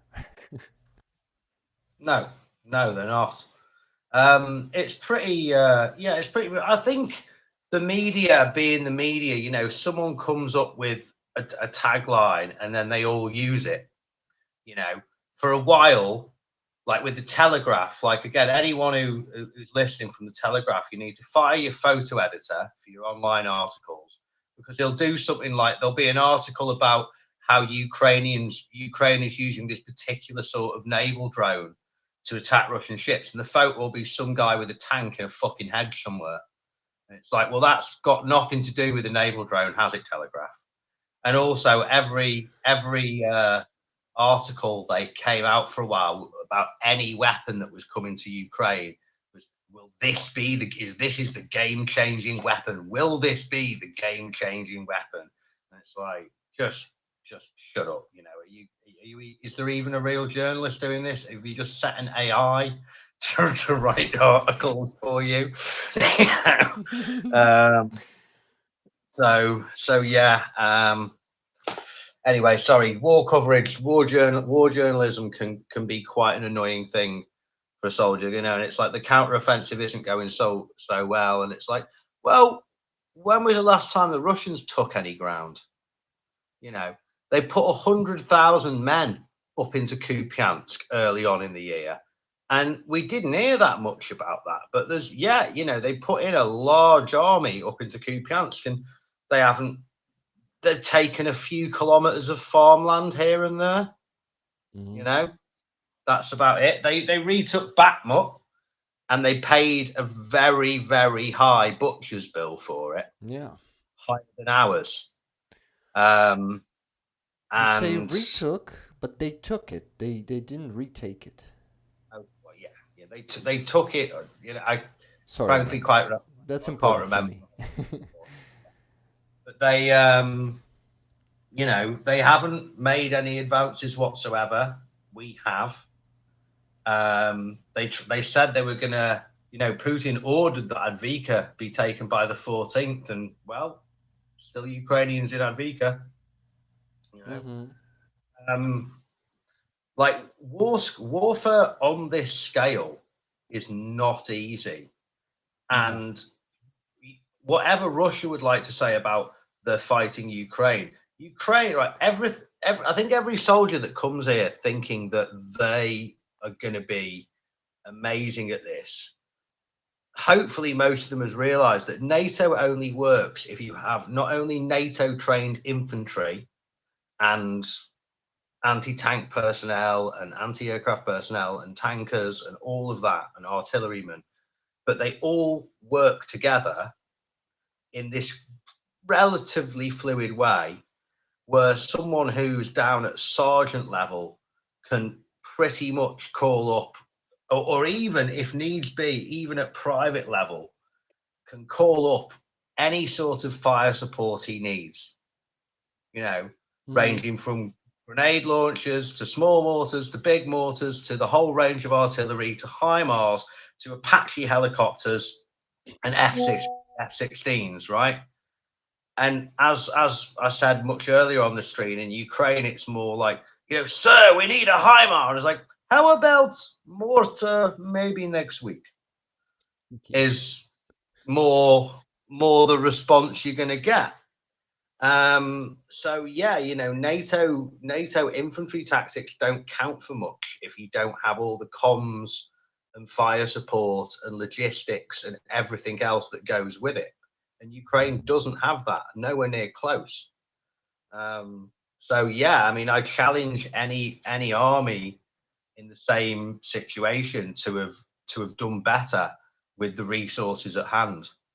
I also challenge most Western armies. Like, I wonder if most of the politicians and most of the public would actually have the stomach for it, for what the casualties are actually like when you're fighting 800 kilometers of peer-on-peer war.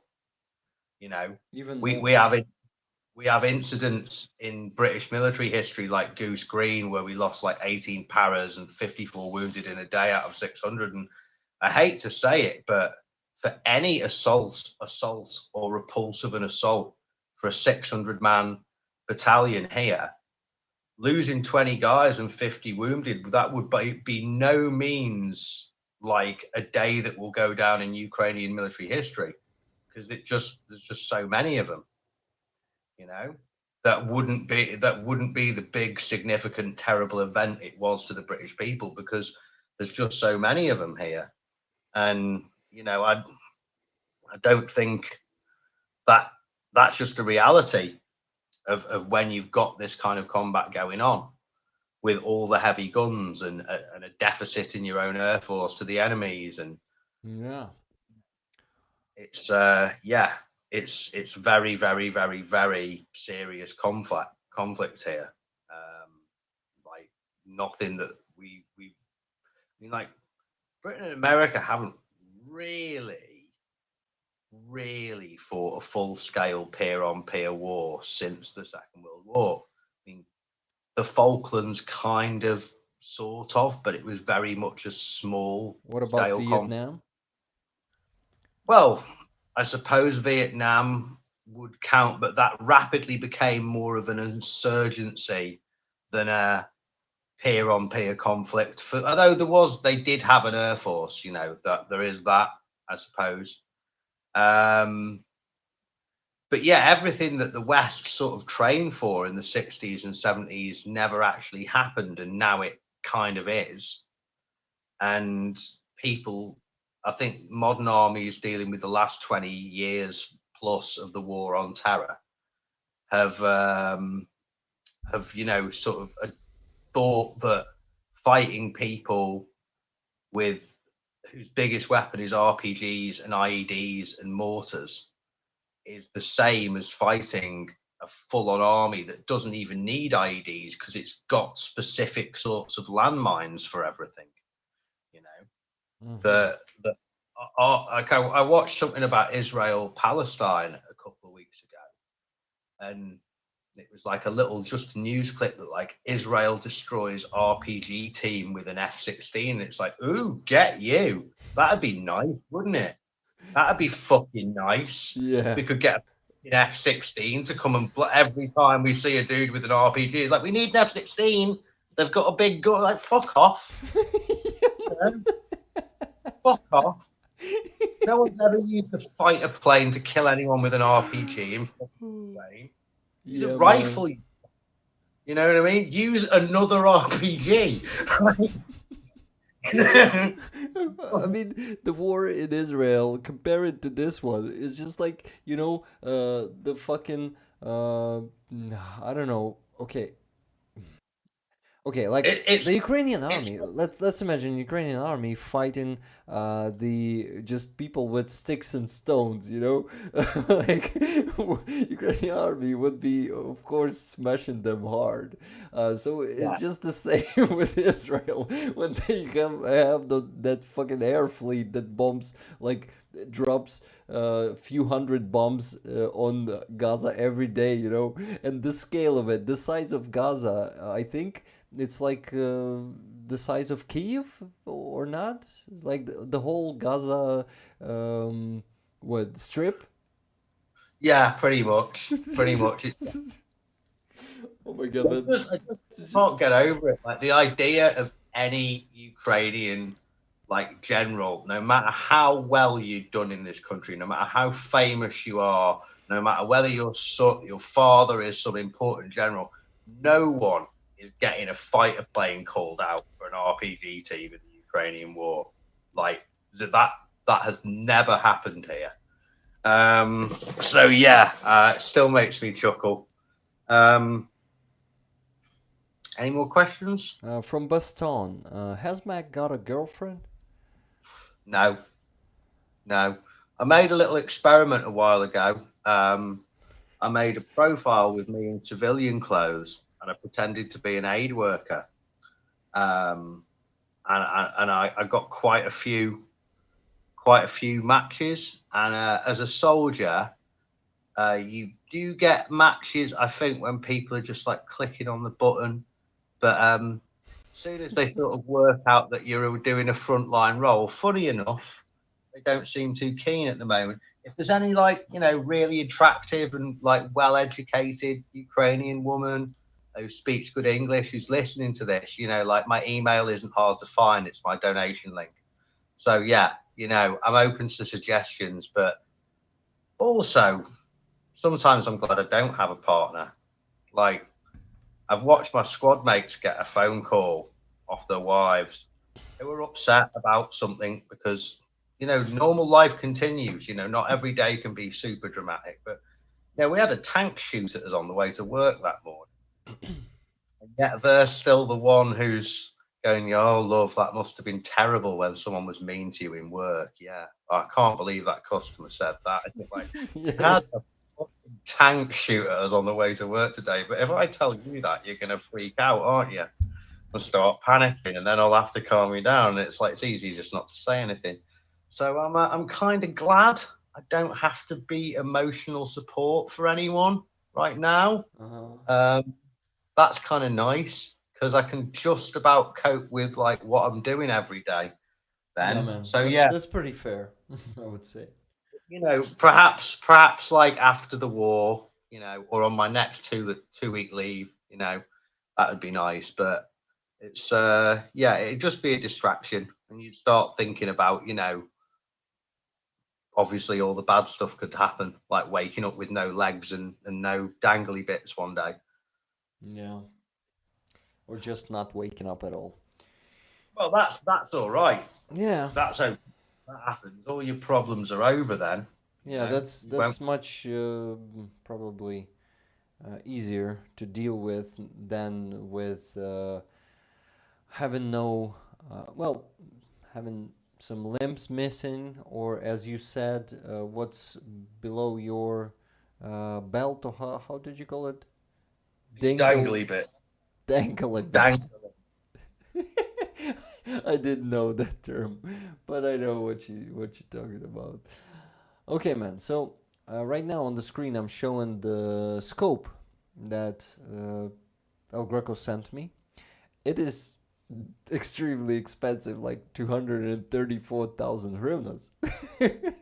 but but El Greco, That's what? what high end optics that can handle that kind of jewels Uh, take. but El Greco told me that colleagues of his are giving him this one for 150,000. So that's a good deal, I would say. Yeah, yeah. As long as the scope hasn't been, you know, bashed against a concrete wall or anything like that. Yeah. Black Cat was gifting 50 fucking memberships. Thank you very much, Black Cat. This is very generous. And guys, so you see that rifle costs 170,000. The scope costs 150,000. So El Greco, you still gotta amp up the goal for 20,000 hryvnias. I know that you're willing to pay it yourself, but will you be willing to add an extra 20,000? Thank you. Okay, so yeah, the military stuff is expensive, especially if it's a good quality stuff, right? Yeah, it's amazing how much bad quality stuff. Like when I first started doing anything military, we had this stuff. We have this thing in England called the cadets. So it's a bit like Boy Scouts, but you can be an Army cadet or a Marine cadet or a Navy cadet or an Air cadet. And the Air cadets get to go like and fly gliders. The Army and Marine cadets get to shoot guns, and the Navy cadets get to go sailing. That's basically the deal. And I was a Marine cadet, and back in those days, the kit that they issued us as cadets was like 1958 pattern webbing, and I thought it was brilliant.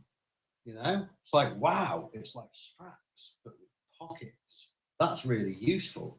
You can carry you know. I used to take it when I was going on scout hiking trips and stuff like that. And now, yeah, I wouldn't even touch that stuff. And they make a bunch of stuff that like it's military grade, but is it gonna? It really, what it is camping grade, which means if you use it for a few weekends a year, you're fine. But if you don't, if you use it every day, it's gonna rip. Like I just got issued some winter trousers, and the whole crotch just ripped out in like 3 days. So yeah, now I've gone and spent like 150 euros on a pair of nice, really nice winter trousers that keep my legs warm, and I'm wearing right now. Awesome. Okay. Kit, What? kit is very expensive. Sorry, man. You're too far from the phone already. I mean, again. And but we could still hear you. Okay. So I was about to say that we still gotta do the raffle. I just remembered. And we gotta finish the stream soon. But before that, we gotta send the money from my PayPal to the jars, and there are thousands of dollars there, and it's gonna take some time. So we gotta start to wrap it up. Okay, well, give me a minute. I'm going to go for a wee now, and you Yeah, can maybe send some money. awesome. Okay, so Andres, those $10 for thank you Joe and Rick, should they be also buying one more ticket to you guys? Maybe any last tickets? What do you say? Oh, by the way, guys, wanted to mention that Janine's fundraiser is on 34,000 mark right now from 140,000, and the donation link is there on the community tab. But I asked Angel to send it to the chat right now. So, Anne, please, if you can hear me, send it to the chat. So, if people have the means to donate, they will be doing that. Thank you. Okay, so what the hell did I want to do? Yeah, Andreas, tell me, no, I'm no capitalist. Are you answering to me, to my proposition to buy you another ticket, or what? Um, if not capitalist, then who are you? Are you a socialist? Rick, Sunday for the raffle, please. My card has to turn over. It's full. Sunday for the raffle? What raffle do you mean? You mean this one? You got one already, Silver Earth. Oh, it's Cheryl Waitley. It's not Silver Earth. I'm sorry, Cheryl. So what do you mean? Please, my card has turned over. It's full. Do you want me to put you on the raffle right now? Let's say Andreas Lach gave up his $10 for the raffle. What if I put you on this one? Can we do this auction today for the two Sweeney beanies? What do you say? Thank you, Janine. My pleasure. Support Janine. Here it is. PayPal of Janine, Ko-Fi, and also the fundraiser. Janine's fundraiser is a top link. I'm just me. No ist. That's awesome, Andreas Lach. Just keep being you. Keep doing you. You know, all those phrases that motivate people. I really mean it. You're amazing.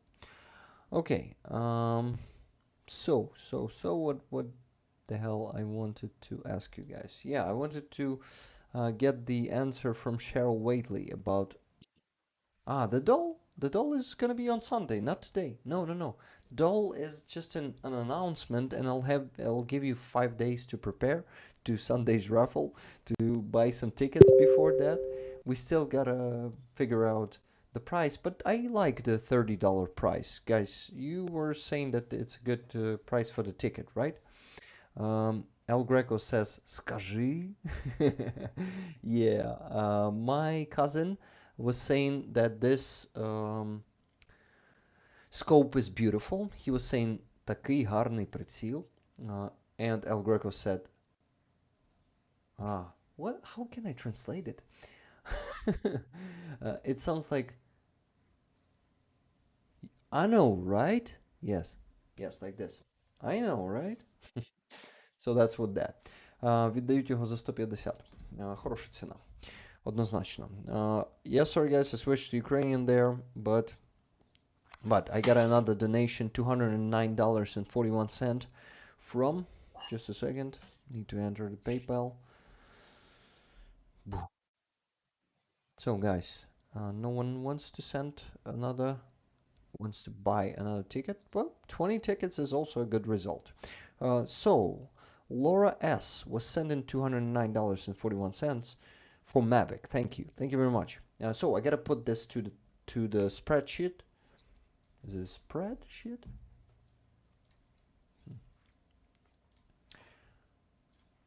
Mac, are you bored? No, I'm just enjoying my pipe. I've got a tin of old Ironside pipe tobacco.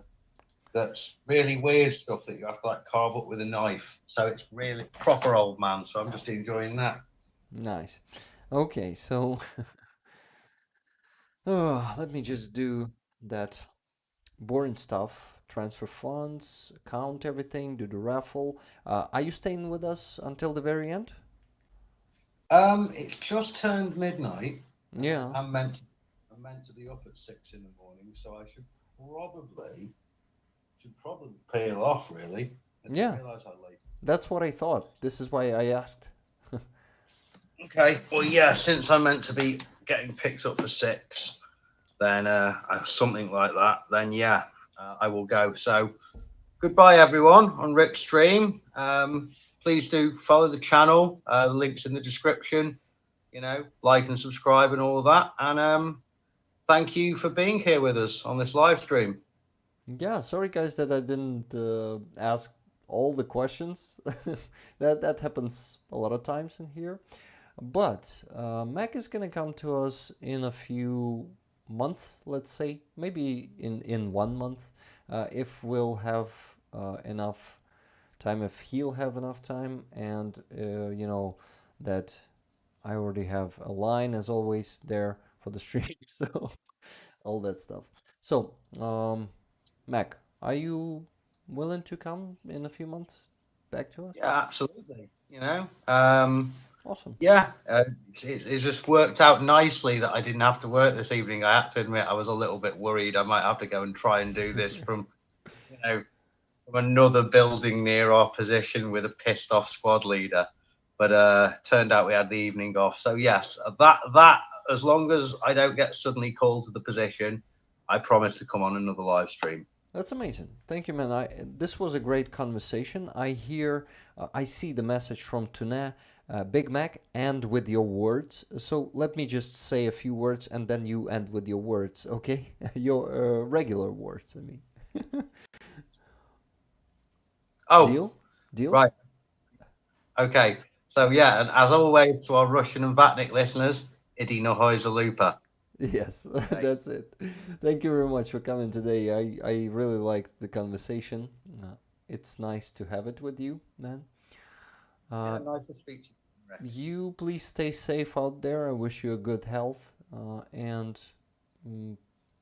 Okay, and that FPV drone really becoming easy peasy for you, task. I hope so. Anyway, I'll speak to you soon. Okay. Speak to you soon. Bye. Night. Bye. Oh, that was awesome. Mac is a really awesome interlocutor, right? That's the word. Okay, Gail Roberts sent $30 saying this is a symbolic Christmas gift for my friend, neighbor Linda. Please give it to Helena for medical kits. Thank you. Oh, thank you very much. Okay, guys, now I need to go to the spreadsheet. Spreadsheet. Yeah. No, spreadsheet. Sheet. Yes, there's a difference in pronunciation, which I know, but sometimes my brain farts, and it says some different one because it's not my native language. And it happens with my native language also, too, especially when I learn more of English. Yeah, spreadsheet. Are you? Oh, fundraiser. Mm-hmm. Mm-mm-mm. Okay, 10 of and then 4K and K to now we passed all of that. Then get those heroes a decent shitter, 30 bucks. Awesome. I like this one. Then KNKGG was given one to Baston and another one for KNKs. GG. Then Silver Earth was sending 24L Greco's rifle. Here it is. Then 1000 from Bjorn. It's another 1000 from Bjorn. Oh, yeah. Still haven't put that one. $93 for the rifle. $93.24 for the rifle. Then Joe and Rick and Reslach is not a capitalist. It's not putting it here. By the way, Cheryl, do you want me to put the ticket for you here for the raffle for these two hats? We're gonna do it right now. Okay, please tell me real quick, and I'll put your name there. So 10, possible 10 from Andreas Lach, 500 for El Greco for the scope from Bjorn, then Laura S from Mavic, $209.41. Amazing. Then, then 30 bucks from Gail Roberts with the comment that was saying,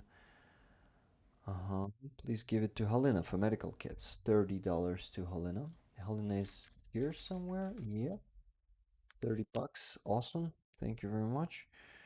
We're definitely gonna add some extra donation to Helena. I'm sure of it. Okay, guys, good news. Yesterday, I managed to do first 10 minutes of subs for the new dub, and my friend Anastasia just sent me another piece of Russian subs, which I need to create. I mean, need to transform it into the uh, English subs. Yes, I'll get on it tomorrow. So the work has begun. You soon will see the sneak peek, and you will be seeing the interview in 2 weeks. I think it's gonna be Saturday, probably. Yeah, less than in 2 weeks. In 10 days, 9 to 10 days. Yeah, I'm gonna push hard to finish this one. I just have begun it yesterday, working on it yesterday, but gonna try to work hard because I'll have time. I'll have time. I'll still need to go around, interview, and do some extra streams, but I still will be go around, film around, yeah, do some interviews and stuff. But I will be working on the dub too. I really hope you you are what? Sorry. 30 bucks is a lot, just saying. Baston, yeah, 30 bucks is a lot. I understand. Because I usually donate a lot less myself, but I do a lot of donations per day, so that's my rule. I try to do what? I try to donate to every fundraiser I see, but it's a 100 hryvnias donation. So someday it could be even 700 or 1,000. Sometimes I do more than 100. If, for example, I'm donating for FPV drones, I usually do 2 to 500 or something like that. So that's it. Yeah. Baston says it's like gambling. You mean the raffles? So you criticize our raffles right now? I mean, say it straight if you do. I can't hear anymore. Is anyone else having the audio cut off? Guys, can you still hear me? Please let me know there in the chat. Or is it just for Sally Luz or for everyone? Okay, so what next?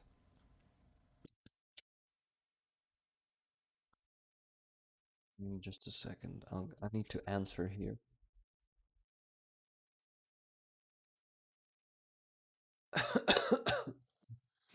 Okay, Nick Owen, thank you for becoming a stinger. This is very appreciated. Oh my god, I'm not saying appreciated. I'm saying appreciated, like some Ukrainian version of this word. This is very appreciated. Thank you very much. Yes. All good, plus plus, it's fine. Audio good, yes, loud and clear. Okay, I heard a cough and there's words and then he cut out again. Interesting. So that might be a problem with your device. It's all good for me, Rick. Awesome, Armand. Thank you. Okay, I'm a bit... yeah, we gotta do the raffle. Okay, so Cheryl Waitley. Was Cheryl Waitley saying that she wants me to put her on the raffle too? I don't see the message. Okay. Let's do this, guys. Let's raffle. So what do we have to do? You gotta go to Google random number. Randomizer, probably? No, not this. Sorry. Random generator. Google Workspace Marketplace. It shouldn't be a marketplace. I thought Google had the random number. Probably just... Let's just give me a second.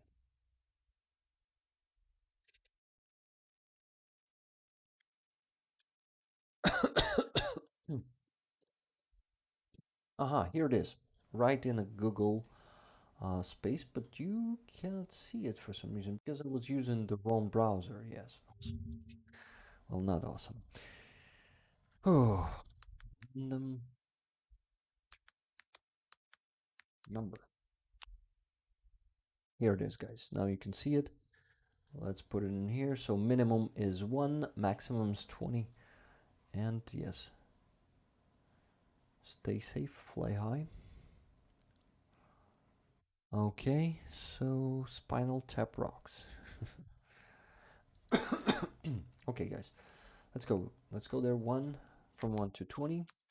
Will it be a drum roll? So, okay, I'm pressing the button in just a few seconds. And okay, let me do the countdown. It's gonna be 5, 4, 3, 2, 1, go. 12. We have our first winner. We have number 12. Let's go to the spreadsheet and see who it is. We have KNK's GG as a winner of this Sweeney Beanie. $10 many times, like 4 tickets. KNK's.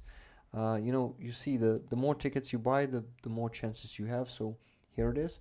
My congratulations with a key ring or the nipple ring, right? Congrats. I mean, that I thought I had joined while back, but I guess I was mistaken, says Nick Owen. Okay, so guys, do you see the result? Awesome. Let's do the next one. Should I do the 15 seconds countdown? Yeah, I should. We don't have much time, so probably 15. So 15, 14.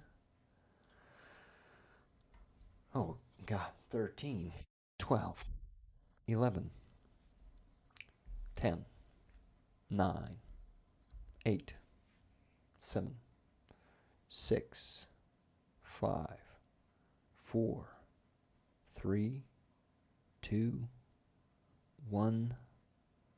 Generate. Number 17. Number 17 was Baston. Actually, I think it was bought by K&K's GG. Baston, are you still there in the chat? I congratulate you. You're winner of the second Sweeney Bee nipple ring. No, just a key ring in this case.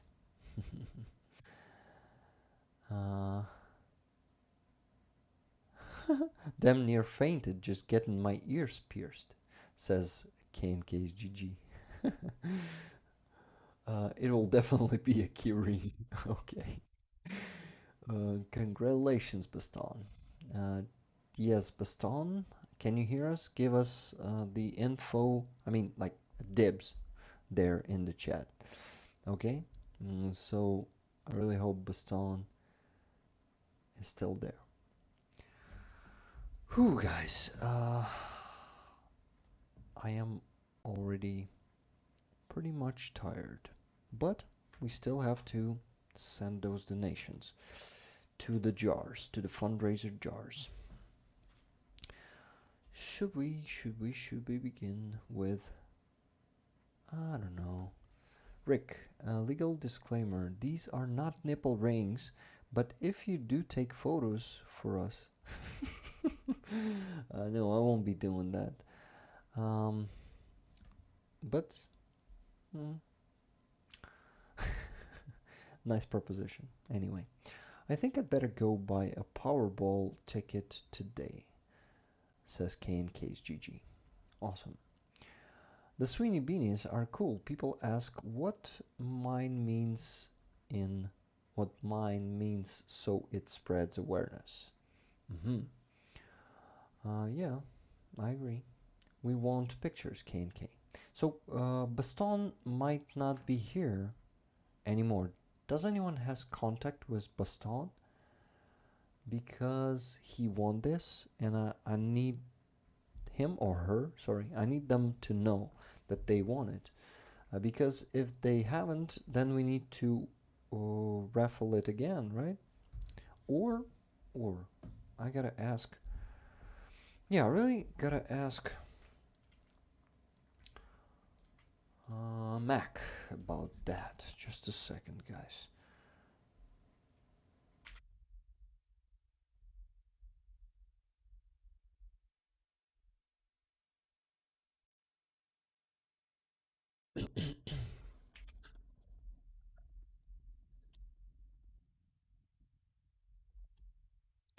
Well, Big Mac is probably already sleeping, so I'm not sure that he's getting the message now. Baston, are you there in the chat? I do not, says KGG. Okay, guys. We can actually raffle this if we cannot contact Baston, we can raffle this one on the next stream. If I won't be able to contact him before the next stream. Baston was sending me some donations. I'm not sure. Just give me a second. Was Baston one of the donators today? Was he putting his name to the comment that he was donating that? Because I'm not sure. K&K GG bought the ticket for Gaston. Baston? I forgot. Baston, sorry. Yeah. So please tell me.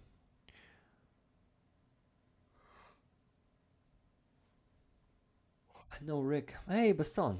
It's addictive, donating. I love doing it. Okay, Baston, please go to the Discord community, Discord server, our Discord server, and find me there and message me your mailing address and the phone number, so I would be able to send it to you. Okay, deal? Please give me a deal in the chat. Okay, so I will be sure that you'll contact me. Okay. Shit. Guys, I really gotta start sending those donations to the jars. So we begin with what?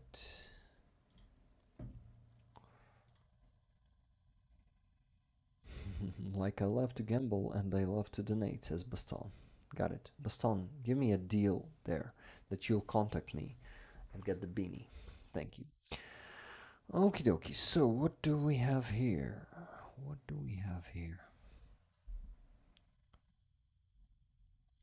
I've put all the donations to the here. So I can actually count. How much do we have in? Okay. How much do we have in PayPal if it's gonna match, right? So yeah, I can do it like this. It's a good way to count all the money and to figure out if we haven't missed anything. This, then this, and then this and that. $5,323. Spreadsheets shares. Yes. Here it is at the bottom, guys. You see, 5,300 and $23.15. What do I have on my PayPal? Let me check. I have more than that. So I forgot to count something, I think. I have 5,403. And 14 cents. Okay, so let me count how much is missing. So I think $80.01 is missing. Maybe I forgot to. Here it is. Hostomel shelter 50. Yeah, and oh shit, I accidentally cut it out. Oh my god, so I think I missed another 30, not another, but one $30 donation somewhere in here. But maybe the last one for, yeah, for Helena. Maybe the last one for Helena? Not sure. Not sure. Let me check. Okay, El Greco is sending me. These are not all the donations because he received the donation from Yahweh today. And another donation from Kai R for rifle. Awesome. 500 hryvnias. When was it? It was on 25th. Yeah, yesterday. Awesome. Thank you. Thank you, El Greco. Awesome. Oh, more than that. Then Henrik A sent 200 hryvnias. Awesome. And some Oksana S was also sending that. Probably, yeah, Oksana is Ukrainian, but who knows? Maybe it was also through our streams. Okay, Baston, do I have a deal there? Baston, I don't see a deal from you there in the chat. Why are folks saying congratulations to me? Because you won. Yes, you won this. You won this, so contact me on Discord to get it. What was I saying? Yeah, that I think I lost some $30 out there, but it's not a problem. They will be donated to one of the causes. Right, guys? I think.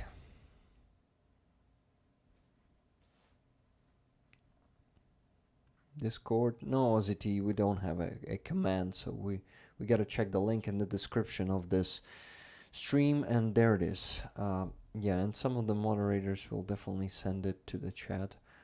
They usually do that. Thank you guys for your hard work. Wait till my wife sees my nipples. But you will only have one. You gotta win another one to get both of them. You know. Okay, guys. I know that some $30 donation was. The shitter. What was the other one? Sweeney Beanie Raffle here, and oh, I think I know which one was missed. Mm-hmm. Mm-hmm.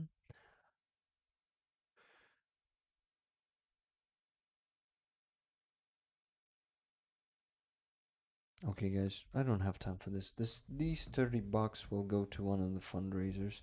No one will be. What do you mean? Rick, what do you mean? You know what I mean. Okay, guys, no one is gonna be insulted if $30 will go. Let's say not for the rifle, but for the Mavic or for the FPV fund or something like that. So I think it's gonna be just fine, right, guys? Awesome. Oh, I'm a few minutes behind you guys. Got it, Baston. This is why you're not answering to me. Okay, okay, that happens. So let me start redirecting those funds. Let's begin with what? Okay, I actually am curious how much have we raised for El Greco on PayPal on the stream? Exactly, for El Greco, it is 685, no, yeah, and $85.23. But we definitely can use, what? Use the no specification fund as it holds the biggest amount of money. It is 3,143. But what? For the APC, we still have $110 raised in here, right? So we can still send them there. But for now, we're focused on El Greco's fundraiser, FPV fund. On PayPal for FPV, we have $637.65, and something from Buy Me Coffee from the previous stream, if I'm not mistaken. So, oh my god, my head starts to spin. Please stay hydrated. More.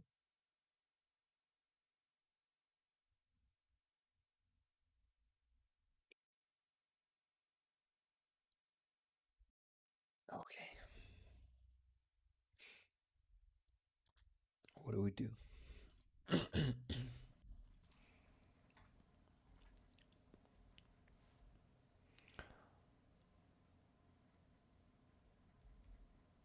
Oh, you were buying some dude a ticket, right? Baston. Okay, you go to Discord anyway and contact me there. Okay, so let's donate. Let's donate. What am I doing? I'm hiding. $319.86 for the Mavic 3T drone. From the raffle, money will also go to different fundraisers, and we have here $150 on PayPal and 50 on Buy Me a Coffee. Great result, guys, with the raffle. So with these two beanies, we managed to raise $200. Good result, I think. For these two key rings, it's a very good money, right? They are made with love. Don't forget about that. By by whom? By Barry Mundy's mom. Thank you very much, Barry Mundy's mom. And Barry, thank you too. Be mindful when leaving comment report and block trolls, says Ozzy T. Yeah, be careful with that. Yes, I will contact. I'm a bit hammered at Mo at the moment, probably. I had wine and 4 packets of crisps. Okay, got it. Um, so guys, let's begin with what? Let's begin with probably Mavic 3T. And I'm thinking of adding, you see, in sum, we have $319.86. I gotta make it smaller for you so you could see the sum down there. You see the green one at the bottom right corner. It's there. Steve Sanelli, hi Rick, I just watched Mercado's video of Bucha and Derpin with you. Gutted wrenching. Fucking makes me angry. Thank you for watching it, and I don't know. What can I say to that? Thank you for not being uh, indifferent. Thank you for caring about us and about what Russians are doing here. What Russians are doing here.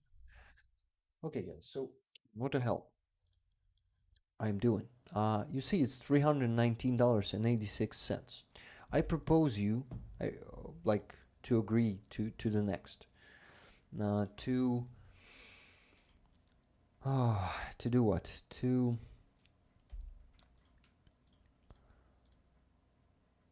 take some of money from no specification and make these $319.86 a $500 donation for the Mavic 3T for Andrii Siromakha, Siromakha's fundraiser for the Karpats'ka Sich battalion.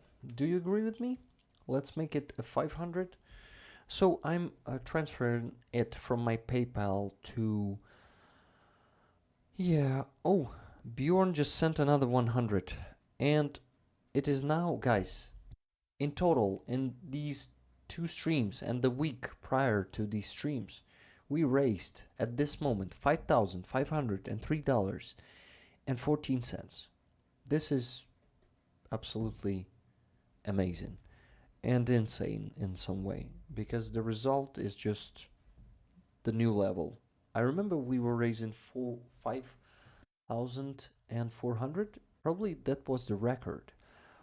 But this time it's even more. It's $5,503.14. I repeat. Yes. Well, um, thank you very much, Bjorn, for another 100. I'm putting it there. There's no comment to that 100, so putting in here with no specification. So, guys, what about 500 to Mavic 3T? Yes, sir. Awesome. Thank you for your generous donations. Awesome. Thank you all. Bjorn, you're a legend, dude, says KNKSGG. Okay, I'll need to watch that video next after this stream and after I get off work shift, says Chuck Yamertz. Yeah, good idea. Okay, guys, so, yes, you said 500 is okay. I think adding $180 to those 319 is gonna be a good idea. So send in these $500 to my card from the PayPal. Oh, my back hurts. Sorry, guys. This is why I'm swearing extra. Okay, these are gonna be euros. I'm gonna be sending. I have 540 euros right now, and it is $593.60. It's on PayPal. I want to send them all in one transfer to my card. And of course, we can make it a, 500. Just a second. Take yours. We can make it even a bigger donation. We can send not $500, but what is it? Almost $600 because it's 540 euros. What do you think, guys? But of course, my main focus is El Greco here. So probably.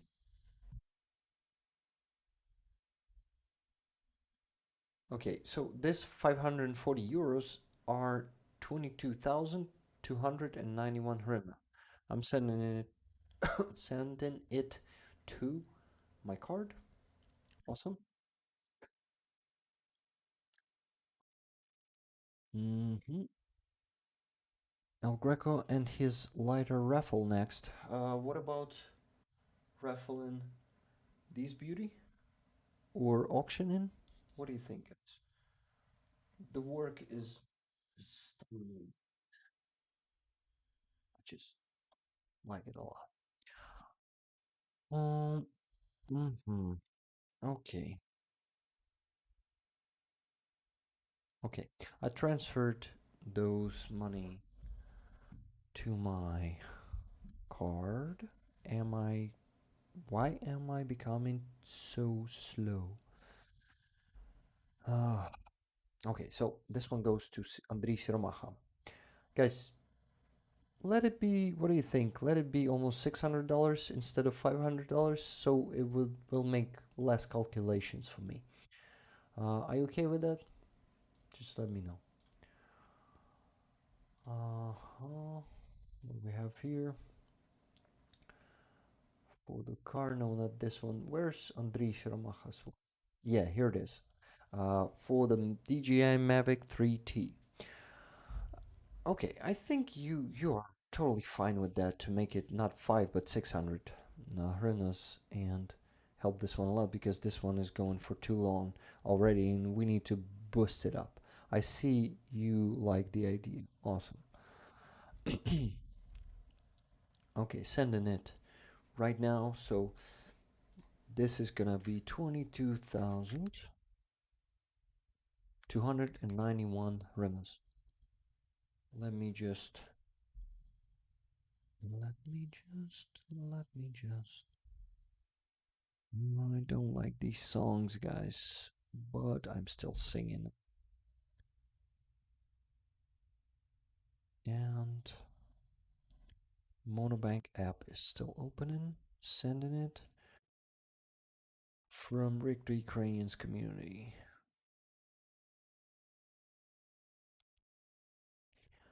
Heroям слава.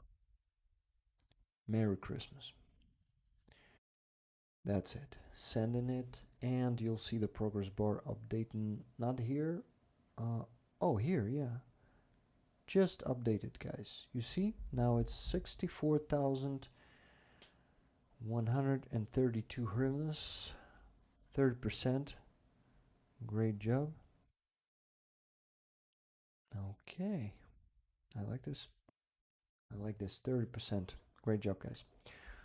Let's move on to what? What do we have there? Let me open it up. So I'm gonna like make it green to indicate that we donated to this one already. So Mavic 3T becomes green. FPV for Christmas for 110th Brigade. What do we have here? On PayPal we have $637.65. Let's make it a 700 and send it to FPV Fundraiser jar. Send in $700 from my card. No, sorry, from my PayPal to my card. $700. Send in. It's gonna be 26,286 hryvnias. Well, a good boost. This is gonna be enough for 1.5 FPV drones more, guys. Just amazing. Okay, 700. Sending it. 26,286. So coming here to the fundraiser. Here it is. Let me update it. 26,286 hryvnias. Now you see I'm scanning the QR code. Come on, please. Yeah, it has been scanned. And I'm sending 26,000. What a great result, guys. FPV for Christmas worked really well. You rock. Thank you everyone who participated. We make a difference. We definitely make a difference as a community. So we already have like money raised for 12 of them. 6 of them are lying here, and maybe even 13 will be sent at one portion when we have the batteries for them, right? From Rick, the Ukrainians community. Heroям Slava and Merry Christmas.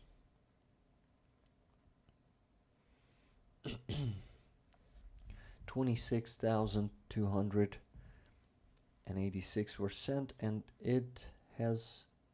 Ah, I didn't have the progress bar in here, so let me just update it manually. So instead of 96,000, we now have 123,000 and 193, guys.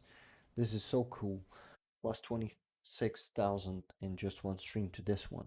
And we're just getting started, right? Um, because the biggest amount of donations will go to El Greco's fundraiser today, and I'm really happy about it. Really, really happy. Because you, my friend, if you're still there, is my priority. Maybe it's unfair to the other squads and initiatives, but I don't care. It is personal, you know? And you guys love El Greco, I know that. It's just like our, it's our friend there. Interesting. I don't get blocked by YTube, YT. I comment everywhere. It says Aussie T. Okay, got it, guys. So, mm, applause, please, to yourself, to all the rollers who made it possible for us to boost it with 26,000. Just like that. Thank you. Thank you. You are amazing, guys. We're reaching new heights of support. And it is so fucking. How should I say? It is so fucking.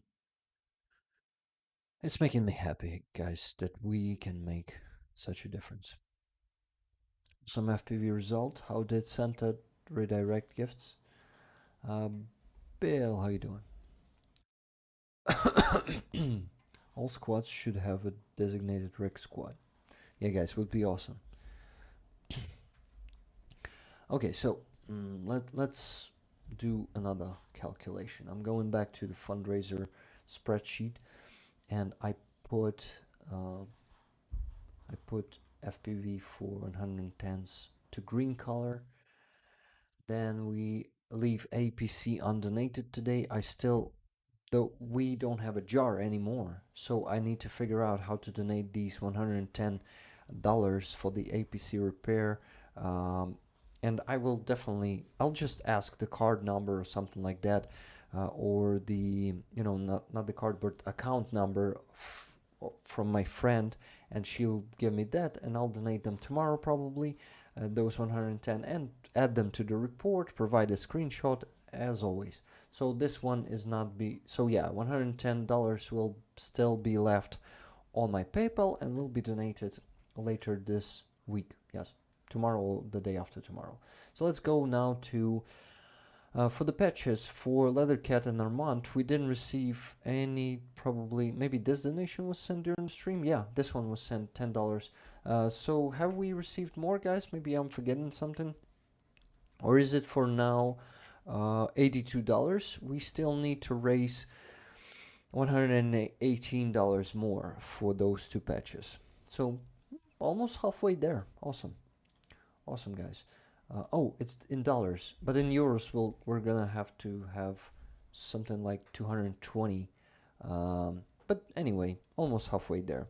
Awesome. So this one isn't gonna be donated now. Then we go to the Raffle, which connects combines with no specification, then hostomel shelter and toilet and changing room. And then to Helena. Awesome. Let's go now to toilet and changing room, and let's find the jar first. So it should be here somewhere. Let me see. It should be in her profile. My throat hurts as always. Yeah, that's a link. Here's a jar, funds jar. So here it is, 600,000, no, 633,000 withdrawn, accumulated 658,000. They actually getting close. So guys, this means that right now they have on their jar, they have 658,000. Let me count actually. Would be interesting. 658,000 985 plus 633,211. So maybe it's not only this project, but at the moment they have some, yeah, almost 35 or 37% of all of the sum needed for this renovation, and we're gonna be sending them what? Aha. Actually, El Greco is sending me the photo of his Zippo and of his patch, which he's also willing to, yeah, to raffle, I think, but he says as a bonus, but I'm not sure. Maybe we need to raffle it to get even more for the armed forces and for probably El Greco's scope to make it 20,000 more than the goal it is now to match the exact price, right? So let's donate to them. What do we have there? We have, oh my god, we gotta go to the spreadsheet. Here for the toilet and changing room, we have $105. Guys, what do you think if we make it at $200? Because this initiative is pretty much, I don't know, I think it's very important. This is why I propose you to make these $105 $200. What do you think? Are you with me on this? In this?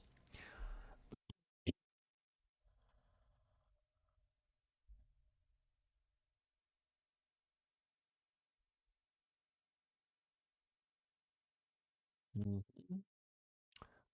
Love your spreadsheet. Sheet. Sorry, I said shit again. Thank you, Bill. I created it today. I finally want to put things to order, to become, yeah, it is becoming even more transparent. You see, you can see all your donations there. In addition to the order, we have transparency, some extra transparency. Yeah, says Bjorn. Awesome. I think you're answering to the. I say send the funds where they are needed, Rick. They are needed everywhere. So this is why I'm also asking you to help me decide where to put them, okay? Lololo, says John Polter. Okay. So guys, please tell me if it's okay to send 200 instead of 105. I think you are okay with it, but I need at least one confirmation, like, or two. I mean, Bjorn says, yeah, but is it a, like, go for it? Okay.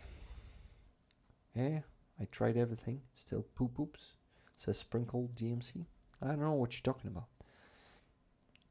Okay, send in 200 to myself first.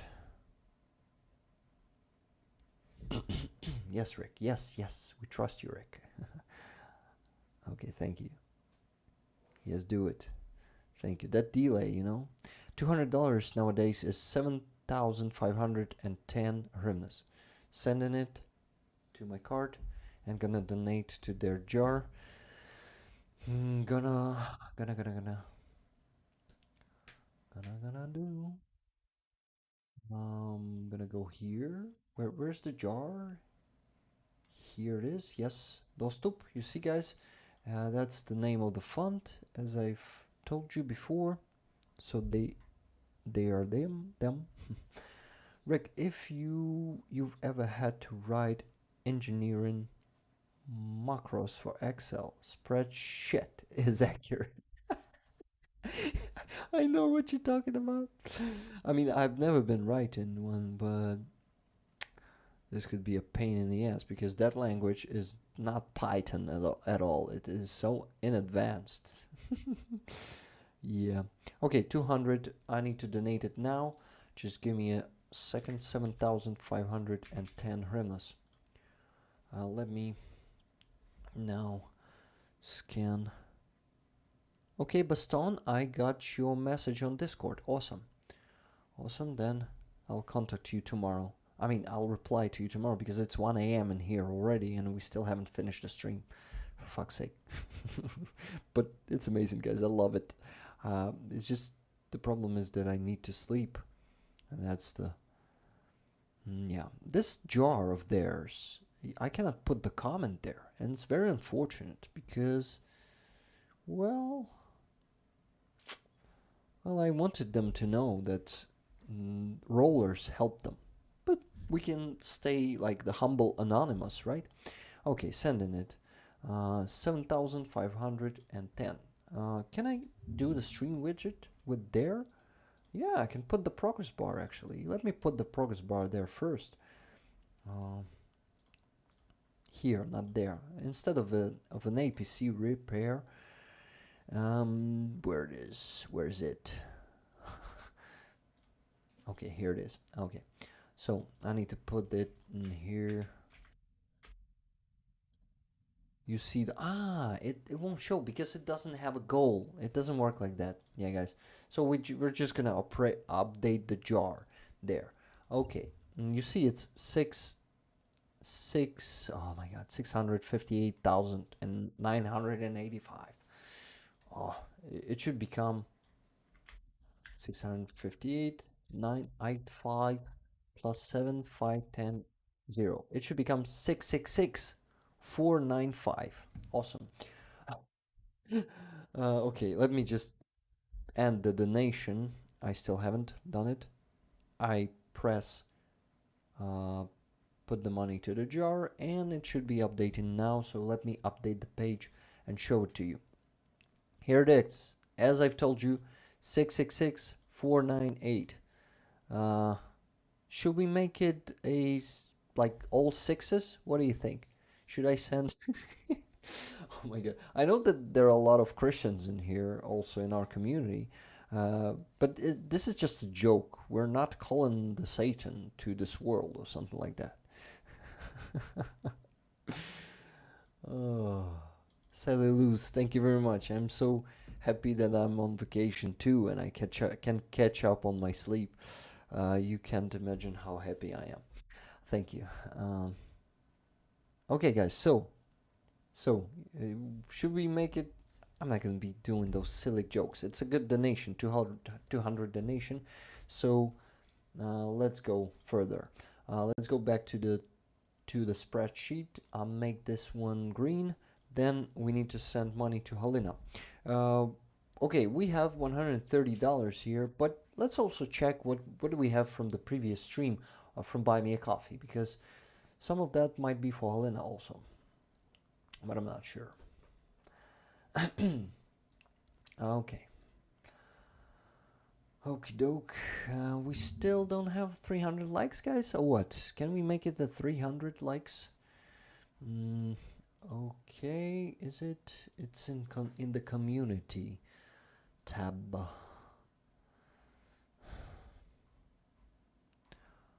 We raised 3,000. Yeah, that was the previous stream. I'm sorry, guys. Ooh. This one? This one. 3,000. Okay, so here we had $170. 105 for El Greco's rifle and scope from Bill, and 65 for FPV from different rollers. Awesome. So $105 will be added to El Greco's donation jar, and 65 also to FPV. So for Helena, guys, let's make it maybe $300. What do you think? We have 130, but we usually do at least a few hundred. So I think 300 will be good. Good donation for Helena. Do you agree with me? I think you agree, as always. 130. So we're adding the one additional 170 to that and making it a 300. Okay, I'm gonna be sending it from my PayPal to my card.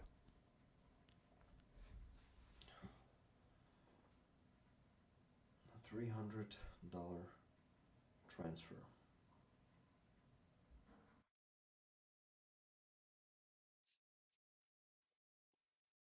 Oh, okay. So it's 11,265 hryvnias. Awesome. We'll be showing you the screenshot in a bit, as always, but I still haven't sent it. I just sent it to my card yet. Fingers on my foot are just dying from sitting for 5.5 hours already. Oh my god, guys, we are making it probably too long, but you're still here. 89 people are still watching. Okay, 11,265 to Helena. Just a second. Where's my friend? Here she is. 11,265, if I'm not mistaken. No, I'm not mistaken. From Rick, the Ukrainians community, for medkits. Merry Christmas. Awesome. Sending it.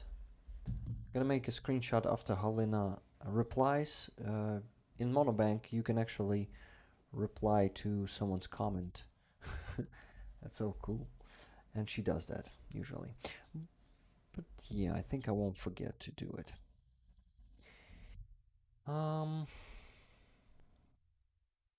Okay. 350 likes. Get it done. We had 350. Nice. Thank you guys. Yeah, thank you for being here today. Everyone who's dropping off already. I know that's a what? That's a boring part of the stream, but very important.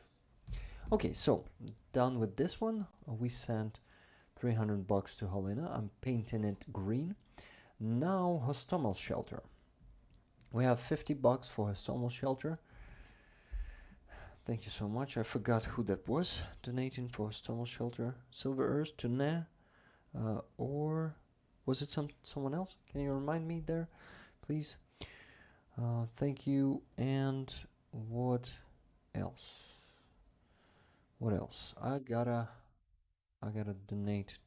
Guys, will we be increasing Hostomel shelter, like doubling it? Should it be $100 instead of 50? But no. I like increased a lot of donations already. I know that animals deserve more, but we have war going here, and if you guys are feeling like doing that, like donating to the Hostomel shelter, please do it separately, and $50 will go now. Just let me find the jar out there on their link tree. Here it is. Yeah, Hostomel. So Zadonate na Banku is the monobank jar. Here's their jar. Awesome. They have a goal of 950,000 and they have 506. Okay. Who was donating for Hostomel shelter? Can you remind me? It's from Buy Me a Coffee, Michaels. 65 for Helena from Buy Me a Coffee from the previous stream, and 105 for El Greco, yeah. And 65 was not for Helena, but for FPV-drones. I still need not to forget that one. Okie dokie, so... yeah, that's just overwhelming a bit. Silver Earth, it was you donating for Hostomel shelter, right? I'm not mistaken. Awesome.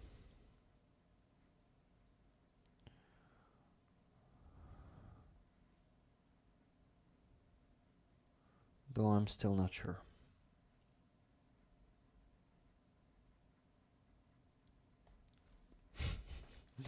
Okay, guys, just let me donate those 50 bucks. That's it. I'll send myself 750 bucks and donate. Yeah, 700 of them are gonna be for El Greco's rifle fundraiser. And 50 will go to Hostomel Shelter first. Yes, awesome. No, it wasn't you. Okay. Silvers is just messaging like yes, then like, then no. Okay, guys, please remind me, who was that? I'm glad you're doing the books, Rick. Thank you. Okay. $750 is 28,026 hryvnias. And 50 bucks, I gotta count. I gotta go check the exchange rate on PayPal right now. It's here. Okay, it's 37. I'm sorry, 37 hryvnias and 36 kopikas. Let me like multiply $50 for 20. No, for 37 and 36.84. So it's 1,868. Awesome. Awesome, awesome. 1,868 hryvnias. Donate.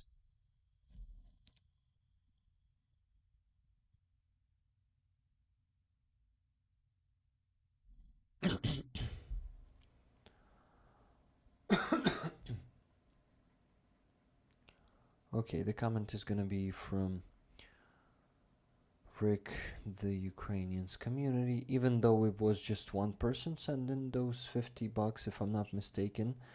But I think crappier the scope. Oh. Need a nipple beanie emoji. Yeah, like with the nipple. It's a good idea, Nico, and we gotta do that. We gotta do that. For the Ukrainians community, it's not much, but it's honest work. No, I won't do that. I will say Merry Christmas. I mean, they need like, I don't know, 8,000 bucks, or no, not 8. I think they need 500,000 hryvnias, which is, oh my god, they need $12,000. This is why I started saying not much, but it's an honest work. But no, there are no small donations. All right. No comparison. We donate what we have right now, because army is the priority right now. No, just need more Ukraine symbols emojis. But that's funny. Leathercat, that's so fucking funny. Okay, I've just sent the donation. Let me update the jar, so it's now 507,877. That's done. Thank you for anyone who donated to Hostomel Shelter today, and if you're willing to do it yourself directly to their PayPal, would be just amazing. No specification left, and the raffle money. Okay, so guys, I think we've donated for everything that is specified. Now only El Greco's fundraiser left. So what do I do now? By the way, Helena is not answering, so I am just making a screenshot just like that without her answer, because it's late. It's 1 a.m. in here, and she's sleeping probably already. So yeah, 11,000 being sent. Sending it now to myself to show this to you on the screen, and then we'll go to El Greco and donate all that's left to his fundraiser for the rifle and the scope. Okay, let me just show you the the screenshot. Yeah, here it is. Up here, 11,265. 27th. It is 27th already in Ukraine. Hrudnya, which is December. Yeah, 55 minutes after the midnight. Pretty tough. But guys, El Greco, my friend, we gotta start. Okay, 37, 36, 84. 36, 84 multiplied by 700. It is 26,158 hryvnias. This is the first $700 that I'm sending to your jar. By the way, someone else just donated during the stream, right? So if you're still there, you can send me the screenshot, and I'll mention this person on the stream. So what was it? It was 26,157. 26,157 hryvnias. Want to pay? Then I do the scan.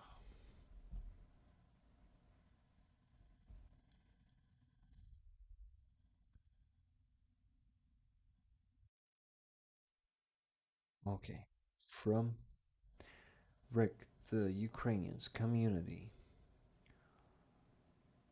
Merry Christmas. Okie dokie, let's go. 26,157 should be updated. Yes, it's updated. It just updated. 35%, guys. 107,646. Amazing. Let's get the next 700. I just divide the whole sum to not send in it fully because my bank might block some big transfer of money, like a few $1,000. But you know, when you do it like 3 times 700, there will be less questions from my bank. So guys, what do we have here? I need to count how much do we have if we minus that one for APC, which is $110. But yeah, let me just count real quick. What else do we have here? 50.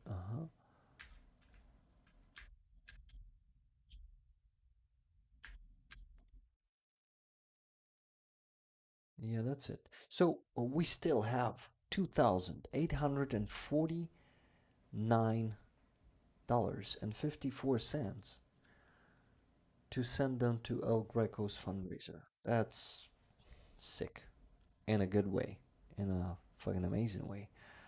So yeah, let's begin. Let's begin. Minus 700 first.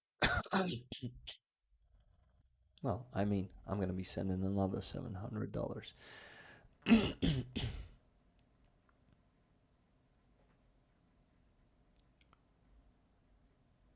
Okay. Are you still with me, guys? I mean, I know it's probably a bit boring, but you see the result right here and how it's happening. And it's a history in making. Maybe it sounds too, I don't know how to call it, too loud, but it's really that. Okay, 54, yeah, not 54, 700. $700, sending it. I'll try to be fast from now on. I mean, like, faster. 26,000. Where is it? So it's a Dostop. This one, yeah, here it is. Let's update it. So yeah, it's now 107,000. Now I gotta put another 26. Let me check. 26, 157.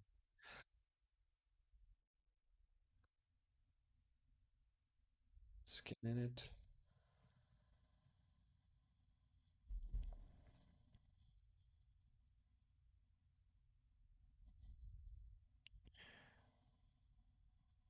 From Rick, the Ukrainians community.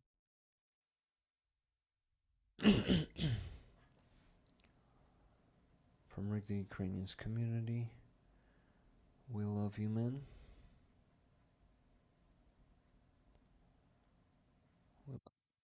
Okay, there are gonna be a few donations more, so we gotta start inventing some comments.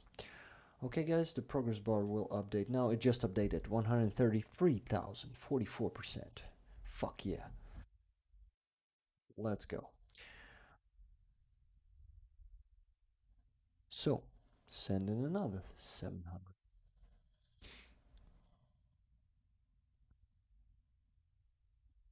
I hope my PayPal won't block me again because I'm gonna be sending money too fast. You know, as it was happening for a few streams before.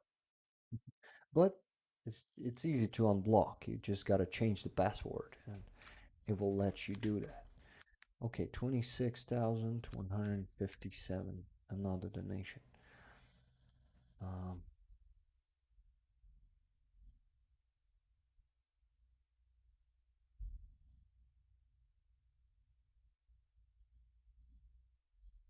okay,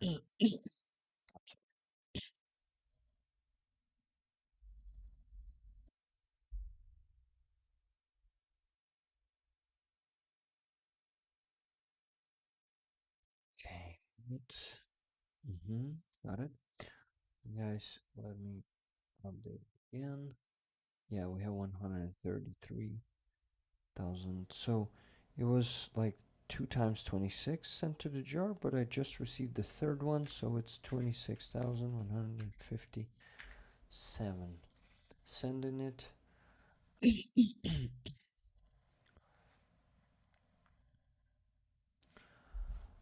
Add in the comment that says, as always, from Rick Rollers this time. Yeah, Rollers. What do we have?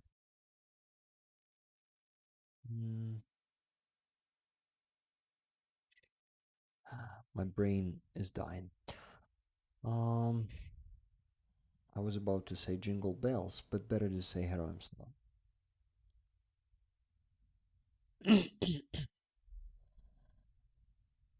Yes, we have 26,000 more, and it updates now. Now, yes, 159,960, 53%. That's right. Great job, guys. Okay, so what's next? We still have a few $1,000 left there.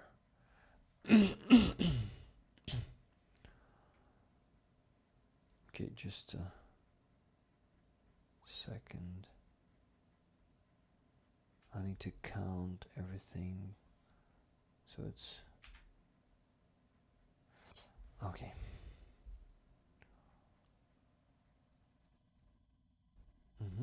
Yeah, another 700. I'm sending it. So just wait a bit.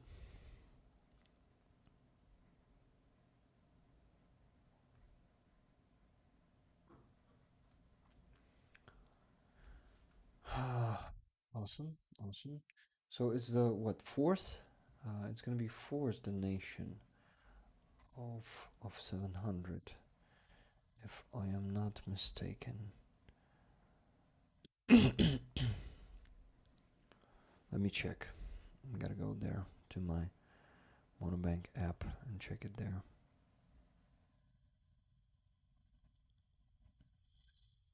One, two, three. Yeah, it's gonna be the fourth one.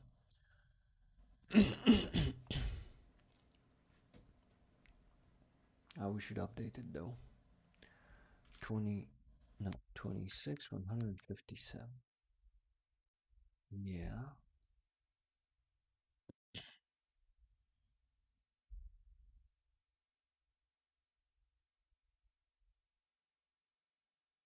Put in the comment from Rick Rollers.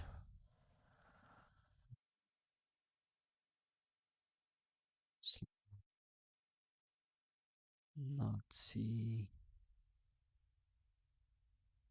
Awesome. It will update approximately now. We have, yes, 186,117 hryvnias. Yes, 62%. That's insane. Let's do more. Let's count how much it is left there. Just a second. Let me count. Yeah.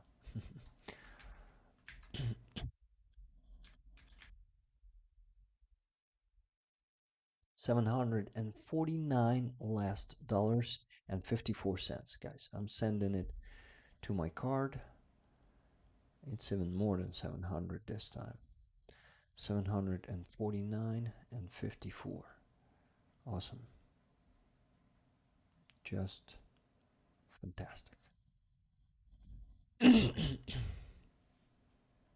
Great progress. Yeah, that's an insane progress just in one stream. Thank you guys for all your donations. Bjorn for boosting it up significantly also. Special thanks to you. Thank you very much. And what do I have? These last $749.54 are gonna be 28,000 hryvnias, 28,009 hryvnias, I'm sorry. Whew. Oh my god. And that's not it. We still have the money from Buy Me a Coffee from the previous stream to donate them here to El Greco's fundraiser and to the FPV-drones fundraiser. So 28,000 and what? Just a sec. 28,000 and 9 hryvnias. Awesome. Let me donate it. That's the last one for, no, not the last one for today because there are still 2 of those. Come on, come on, come on. Scan, scan, scan.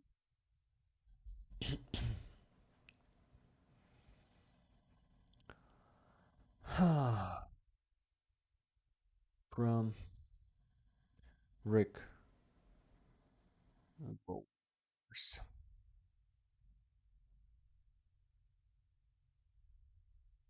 Death to the orcs.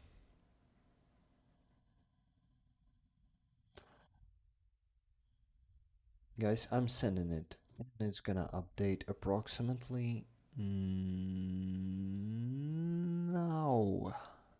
now, yes, 214,126 hryvnias, 71%. Whoa, that's something just insane. Okay, $110 left there on my.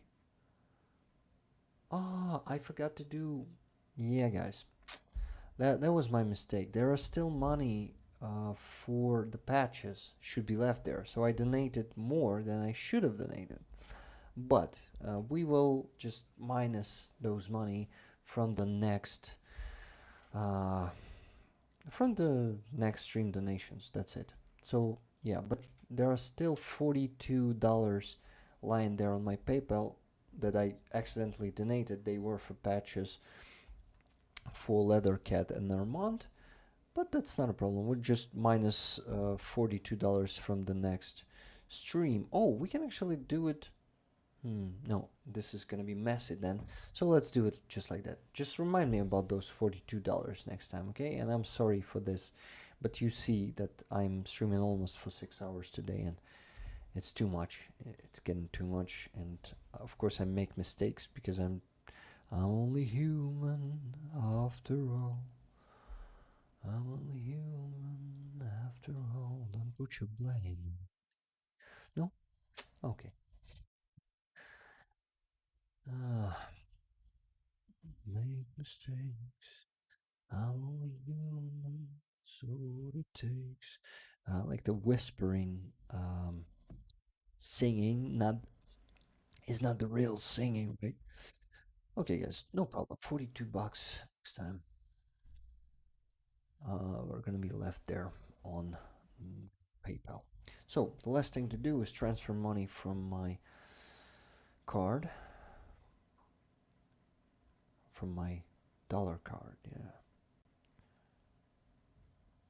to my other card to donate $105 for El Greco's rifle and the scope, and $65 for FPV drones. So it's $170 dollar bills. No, not bills. In this case, just dollars. Okay. Okay, guys, I'm trying my best to do it. Just do it. You could do it. I don't know. I'm just remembering some phrases from different characters, actors, singers, and they are all about just do it. Rick, go to bed. You've done plenty today. Thank you. Yeah, B.R. Bowden is a legend. Fuck yeah. I'm proud to have such a legend as a roller. As many of you guys, you are all amazing. Thank you very much. Whew. Okay, just let me think. What is the exchange rate? Divide now. The exchange rate is 37.35. So 37.35 multiplied by 105. It's 3,922 hryvnias. 3,922 goes to El Greco again. And this is just music to my ears. So, $105. 3,922.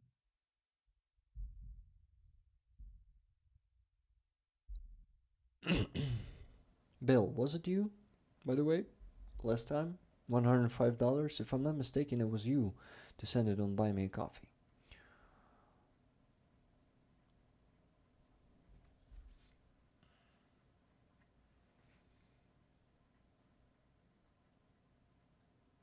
From Bill, it will be, because there was your donation.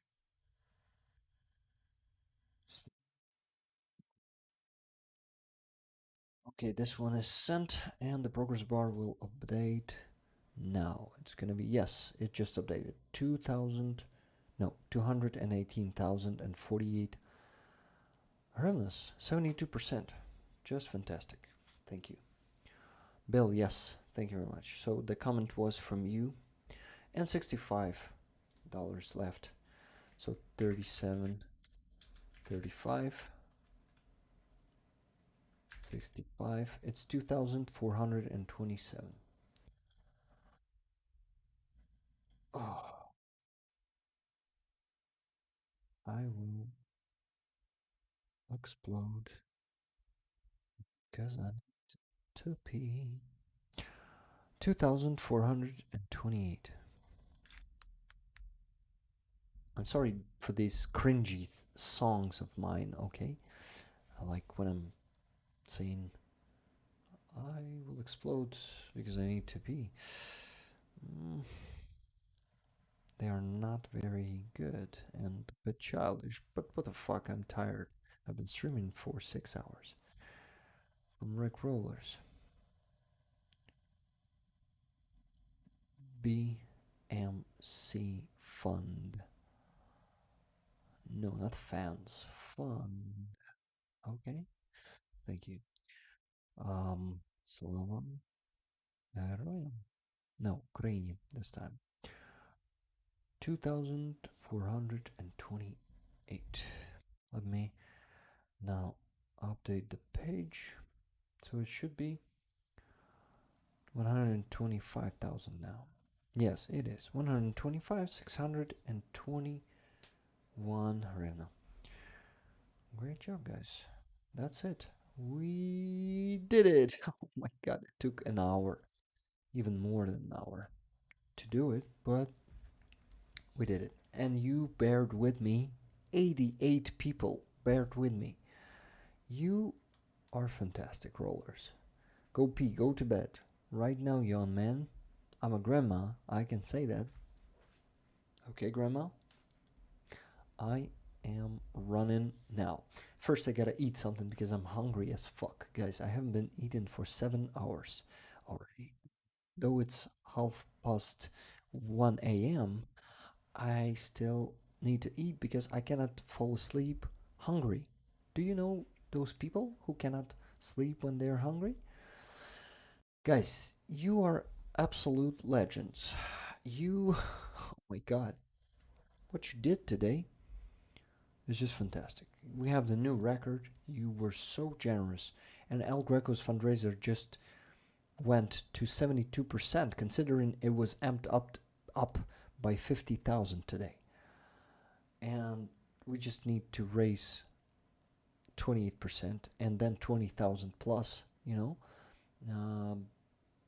to make it a full price of a scope and the rifle. Okay, let's do it. Let's fucking do it. And I'm sure we're capable to do that. Eat, pee, sleep. I love you. Okay, Nick. You got this. Guys, the songs are okay, Rick. Okay, thank you, Anna.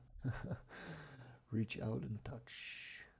Thanks. Guys, I love you all. Thank you for this amazing result. Thank you for these two amazing streams, Sunday and this one, because this fundraiser is a result not of one but two streams and the week of the nations. You are amazing. The number of the nations is becoming like shocking in a good way, and I'm just happy. And I just received coffees from Henrik Alnesio. 50 coffees. Thank you very much. This is very generous. It says from Sweden with love. Sorry. Thank you very much. So that's it. That's it, guys. You are amazing. I'm really proud to have each and every one of you in our community, and we will do even more. I'm sure of it because our community is growing. We are welcoming everyone here except vatniks, peaceniks, and of course Russians who don't donate to the armed forces of Ukraine. Will hesitate to say who's Crimea, and who are doing what? What was the third thing? Who's Crimea? The nations? Oh my god, Lettercat, you gotta help me with this. Oh, I'm so tired. Yes, guys, I gotta go. Thank you. Tuna, Armand, Secai. Oh, we didn't have, or did we have Secai together with us today? But thank you anyway, Secai. And Hill, Armand, Tuna. Who of moderators I forgot to mention today? I guess that's it. Thank you, guys. You are just the best. You do such a great job. So special thanks to you. Once again, thank you all. This was unforgettable. Thank you, Mac, for being with us here today and having this amazing conversation with me. And not just with me, but with you guys, because you were asking those questions. Thank you for the sweet dreams, Tuna. Thank you all the rollers. You're the best, and I see you around soon. I'll definitely be posting some videos this week. I'm gonna be reporting, working on a dub, and doing so much exciting stuff. This is all exciting, except for writing those reports. They are boring, to be honest. But anyway, I gotta go. Love you all. Merry Christmas again. Слава Україні and смерть ворогам. See you next week, guys. Oh.